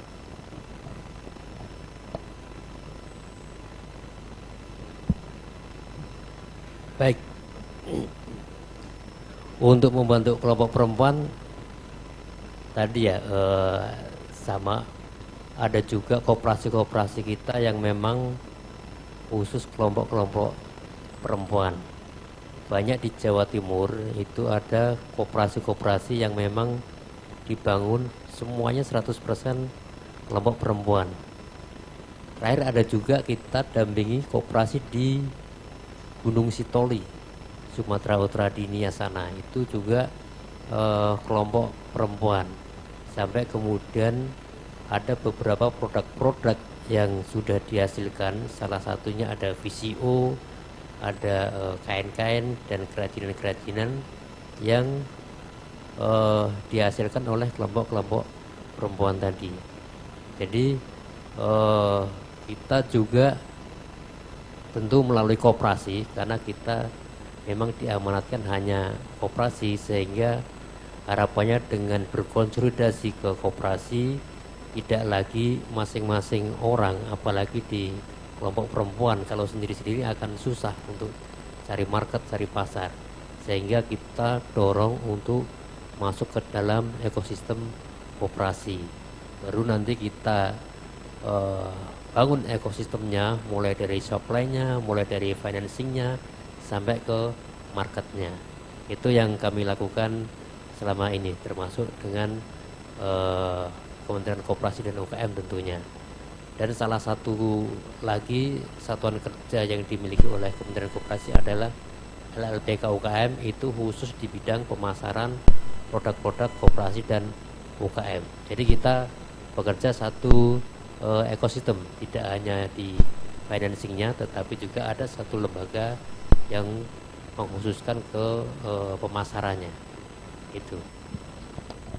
Thank you very much, Pak Zuhri. I think the strategy that has built by the LPDB, the Ministry of Cooperative and MSEs, are pretty comprehensive. Like from the, from the loan or the credit that provided, but also incubation process that assisted fully by the ministry. on that sense, I'm feeling like basically cooperative or kooperasi in Indonesia context are actually strongly, promote the inclusive business perspective, because in the kooperasi, as again, I want to say that there is a mutual or collective ownership in that kind of the businesses and address, the local people. So, okay, so we still have time, like for how many minutes, Mbak Dwi? 10 minutes. So I'd like to open one round of the question and answer. We have two participants raise hands. I want to have one more raise hand from, Madam participant. So maybe I can go to my right wings first. Is there any mic? Or I can...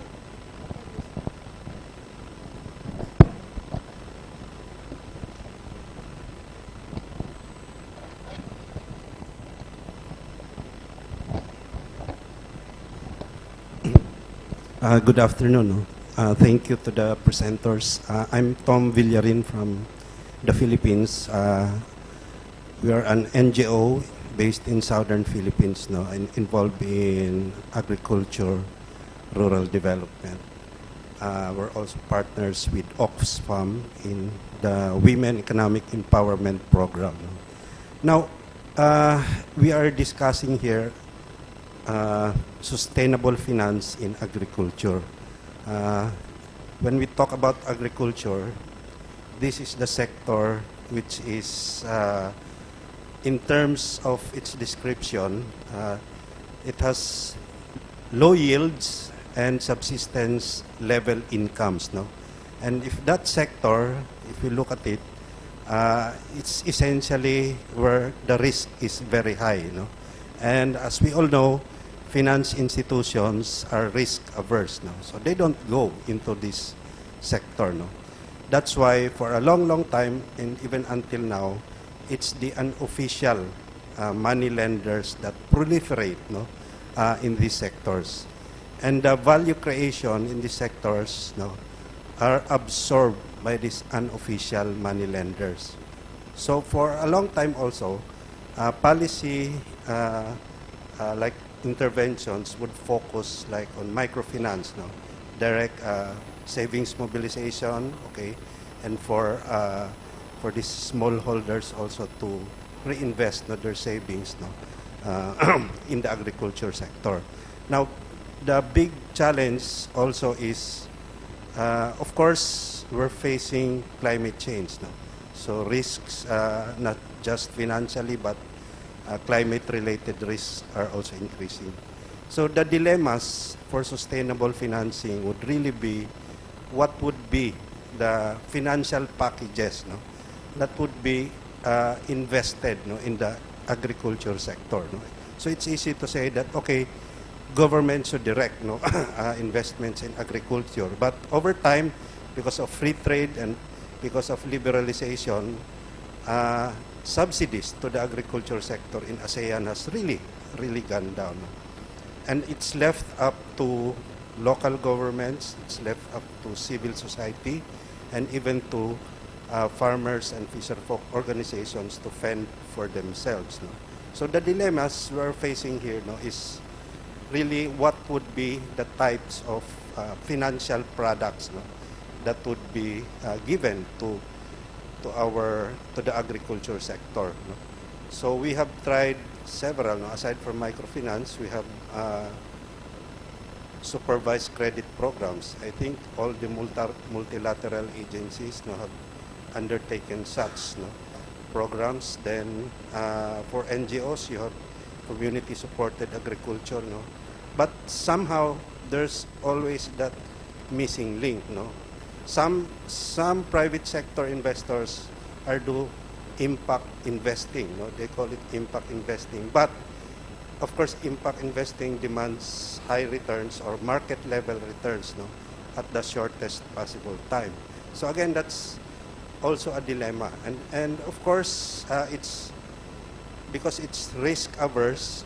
So what do you think should be the financial products that ASEAN in general and in each country, specifically, what should be offered to the farmers that could address their access to credit, access to inputs, and of course access to market needs. So do you have ideas on what would be the financial products for sustainable financing?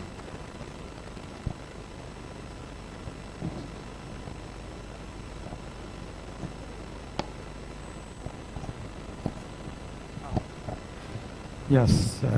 Hi. My question was for the gentle lady from Ricolto. So you had mentioned something interesting in terms of program and project design. You're integrating inclusive business principles. So I was just wondering, is it the same principles as the ones in the ASEAN IB framework, for example, or is it sort of Ricolto's internal principles on the IB? Yeah, curious. Thank you.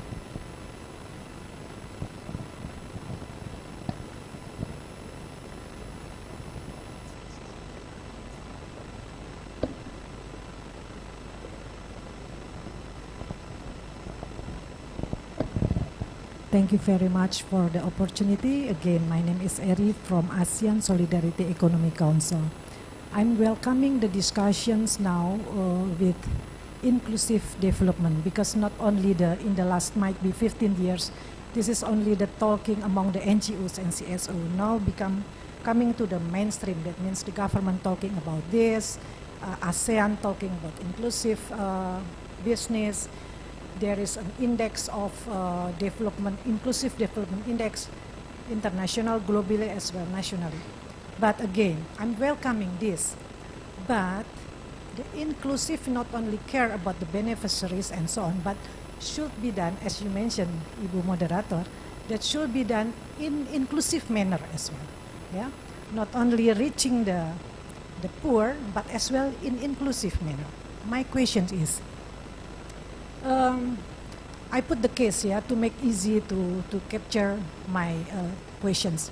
During the pandemic in Indonesia, there is a lot of supporting economic fund for the micro and small enterprises delivered by the government. And I think that is good to support, because they are most the impacted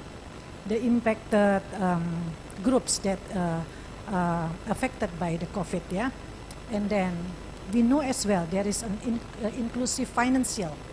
But again, as we observe, all these funds is delivered through the mainstream bank.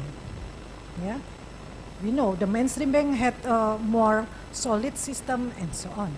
But as we know, the data said that the most women, if we see the data, might be in the figure, and I'm not remember, but 40% men have saving in the mainstream bank. But the 60% of the women, they are saving in the informal financial institutions. That means this is the microfinance and so on. So that is my questions. I don't know to whom who work for this policy. Why the government delivered their supporting fund to the poor, yeah, through the mainstreaming, to the mainstream bank, not through the informal or through the kooperatif, koperasi simpan pinjam, and so on, yeah. So correct me if I'm wrong, because might be I don't see the big data, but I just observe from the practicality. So that means my message, inclusive financing should be as well delivered in inclusive manner. That means we have as well we have to include as well the collective ownership institutions such like microfinance, cooperative, and so on. This is my message. Thank you.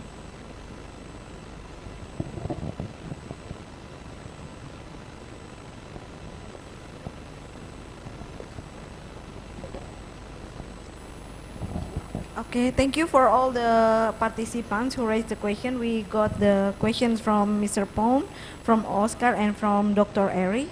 So perhaps for as Oscar mentioned that the question is addressed to Mbak Noni, perhaps Mbak Noni can directly respond to the questions. This is about the business principle. Yeah? Yes. Yeah. Okay. So in Ricolto, we use this link methodology to assess the inclusive business of our partners. This is designed by SEAT Alliance, CIAT, SEAT Biodiversity Alliance. So this methodology to assess the relation between buyers, smallholder farmers, and building the new business principle to make sure there's a communication, decision making between buyers and smallholder farmers, and also the transparency in, for example, to make the contract in order to make sure there is a fair income for the farmers, and also between buyers and the farmers.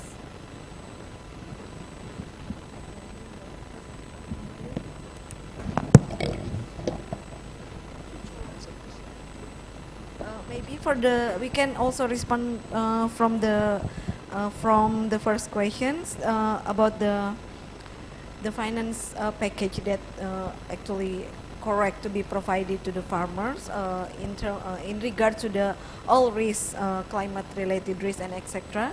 That perhaps hindering the institution providing a loan or credit for the small actors. Perhaps this question can be answered by Pak Dio and Les. And then for Pak Zuhri can also respond to Dr. Eri question on why the government stream the credit to the mainstream banks rather than to the smaller bank that used to accept easily accepted by women's group. Yeah. So for the first question, yeah, there's no easy answer at the moment, and I am very aware that there's a lot of pushback from Philippine financial institutions when it comes to the agri sector and looking at farmers as very high risk.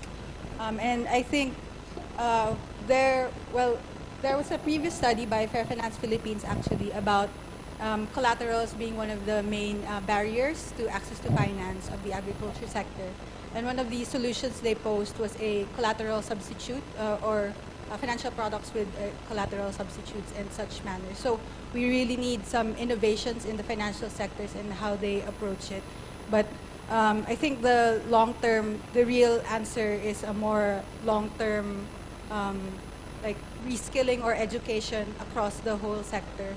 And it's really honing back to the role of CSOs to connect CSOs with the banks and to show that, they're not really, the farming communities or the farmers, the agriculture sector, they're really not that high risk as long as they also comply with all those sustainability standards and mechanisms that we were talking about. So it should trickle down across the whole value chain. And when that happens, then definitely the risks will reduce for the entire value chain. So from financial institutions down to the farmers, and then it will be more accessible. But this is a challenging process. It can't happen overnight. And I think also to respond shortly to the question by the lady over here, Dr. Eri, yeah, that at least in the Philippines, we were just in a forum where there were big banks and then there were rural banks. And there was really a lot of pushback from the rural banks or the smaller financial institutions when it came to concepts of sustainable finance and sustainability standards. So I think not the bigger corporations, conglomerates, they have more capacity in terms of distribution of coverage, but they're also more open because they have the luxury of having a more long-term strategic goal, which the smaller organizations may not have at the moment because of capacity or because they're worrying about their bottom line. Okay. Thank you so much. I think partially about the financial package and with regard to high-risk sector, particularly in the sector of agriculture, as Les has partially answered. Of course, I think most of it, there's no easy answer to it. And I think the answer to this could also be different from one country to the other, and there is also no single answer within the country in itself. For example, in Indonesia, where our lands is quite big, and there is a different risks and climate change and the commodities that each part of the islands produce. However, there are several options, right?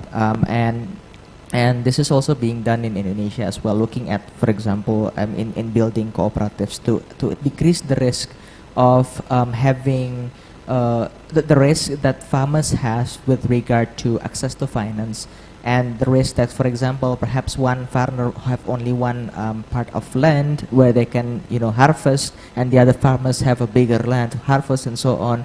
They can come together as an entity. So it's about the banking the unbanked too. So when they build that to become a production house together, for example, and then they can access the finance together. At the end of the day, the financing is coming from formal sector, which is the bank, the fund that the government has, and received by the cooperatives, where they are also in need to distribute that for business processes. However, this is not a homework that can be done overnight, because Les also mentioned about reskilling and upskilling. Building this kind of business processes would require a different set of skill for the farmers, because usually farmers, and apologies for saying it this way, but in our case, most of them in Asia or Global South, usually they are still low skilled in the sense of building and harvesting and traditionally, and then doing the management as well, right? And when they're building the business entity together as cooperatives or other entity, for example, they need to have a strong management processes and also financial literacy. And because at the end of the day, if there is no strong financial literacy, we don't know where the finance will actually be used for the farmers. Is it truly or there is a potential mismanagement, for example, right? And there we can, in building this ecosystem, we can use the method of where now multilateral development banks are exploring innovative financing schemes, for example, building from different pools of funds, where, for example, we can use the CSR funds for company to finance part of it. Also, the government can also issue, for example, social impact bond, where it can be purchased and be allocated for this sector as well. But I'll stop there. This is a very technical, explanations with regard to different innovative financing. But this can definitely one of the answers to exploring possible financing in the sector. Thank you, Mas Diop. Pak Zuhri, perhaps you can respond to Dr. Eri's questions on how, why the government, distribute the credit for the community through the mainstream bank rather than to the informal banks that mostly can be accessed by, rural people, including women's group.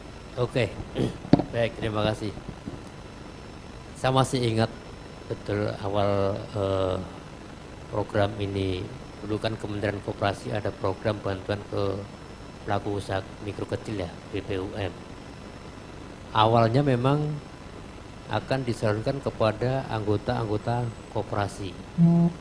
Hanya saja memang termasuk kementerian kita itu tidak punya data by name by address anggota koperasi, sehingga tidak bisa atau kesulitan ketika kita mau mengumpulkan nama-nama anggota koperasi untuk sebagai penerima bantuan BPUM waktu itu.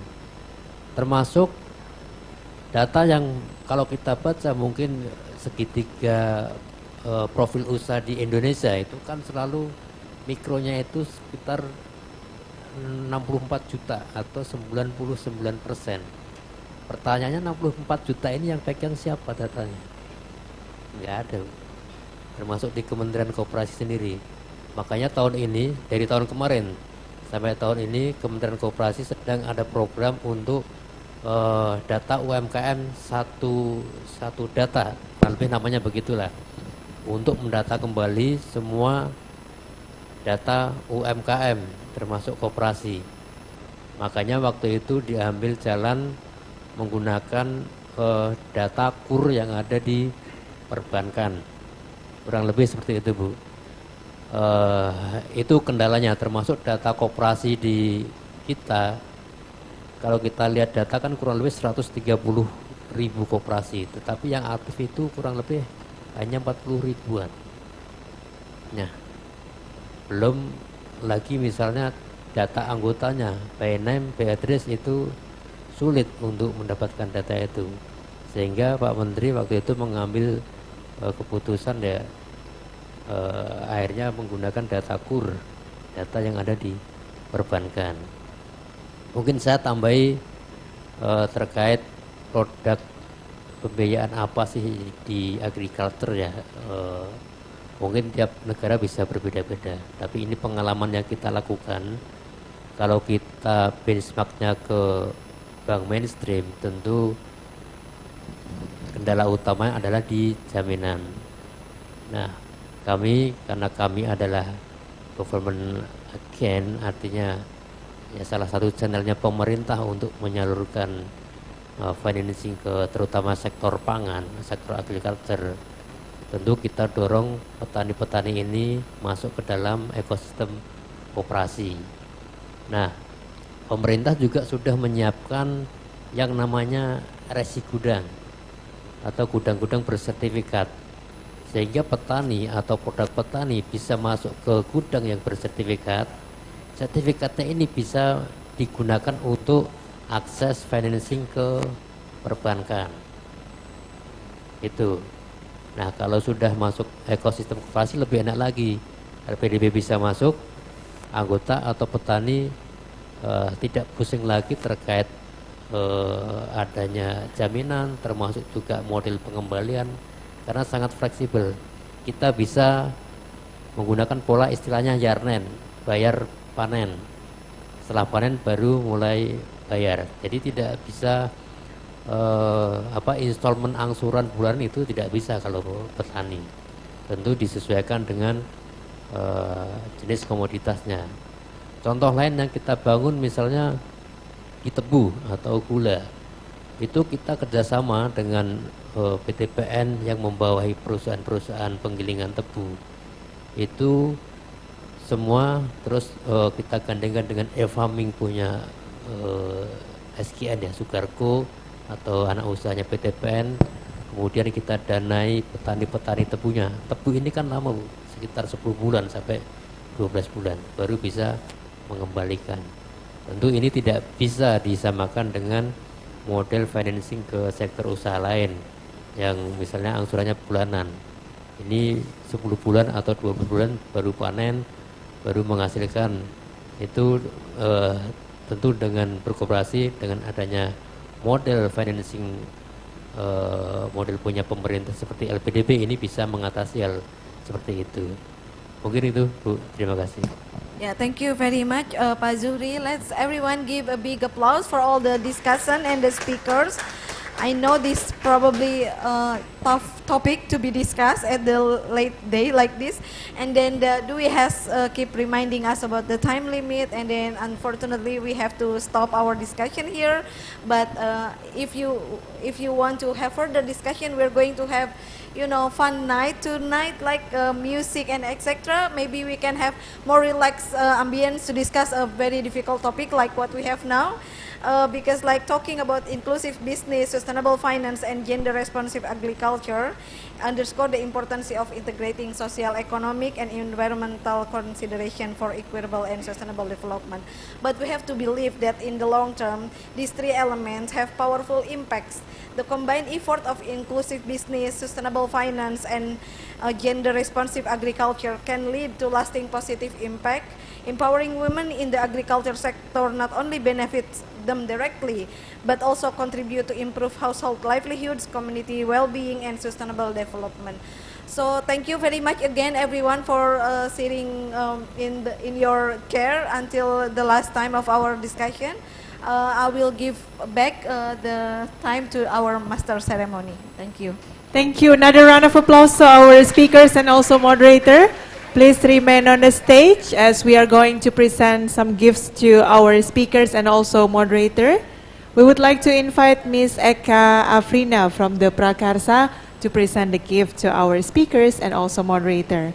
We also would like to invite Mr. John Samuel to join us on the stage.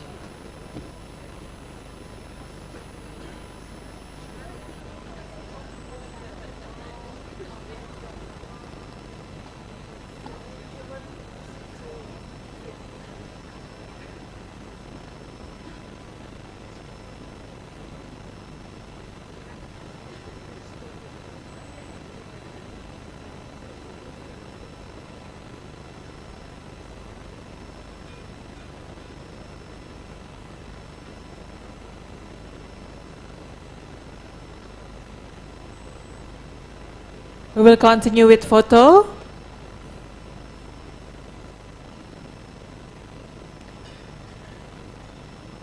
Three, two, one. 3, 2, 1. Thank you very much. Once again, ladies and gentlemen, let's give a round of applause to our speakers and moderator of this session. Thank you very much for a very insightful session.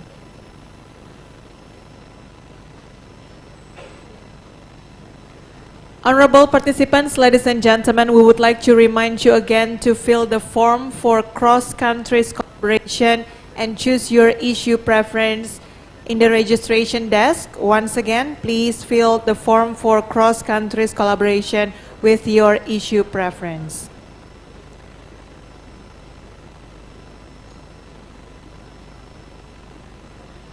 Please be informed as well that we would like to invite you to please fill the complaint and feedback form via link that will be displayed on the screen. Once again, we would like to invite you to fill the complaint and feedback form via link and QR code apparently that is now being displayed on the screen. We really appreciate any feedback and suggestion that you give to us all.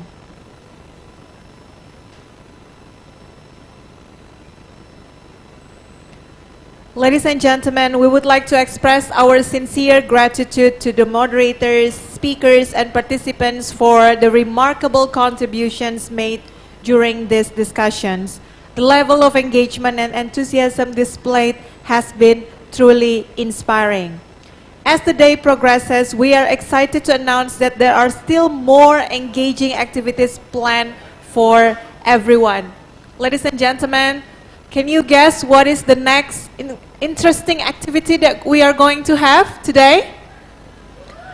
Dinner reception. That is correct. Who's excited for dinner reception? Yes, after a full day conference, after this very tight schedule, we really appreciate if you can join us together tonight at 6 p.m. At 6 p.m. in this exact same room, as we are going to have fun. We are going to watch performances, music performances, and also it will focus on topics of significance to us all, namely about inclusive business and climate change. We invite you to join us and continue this remarkable conversation and amazing performances from our talented Robi Navikula and Dode Sanju. Please come and have fun with us together. We also have some quiz sessions and amazing prizes to all participants. So join us at 6 p.m. here in this exact same room. And before we wrap up for this session, we would like to invite all of you to join us for group photo together. So we would like to invite everyone to stand up and join us. We will try to arrange group photo together with all of you here on the stage, and the photographer will help us as well to arrange so that everyone can be seen on the photo.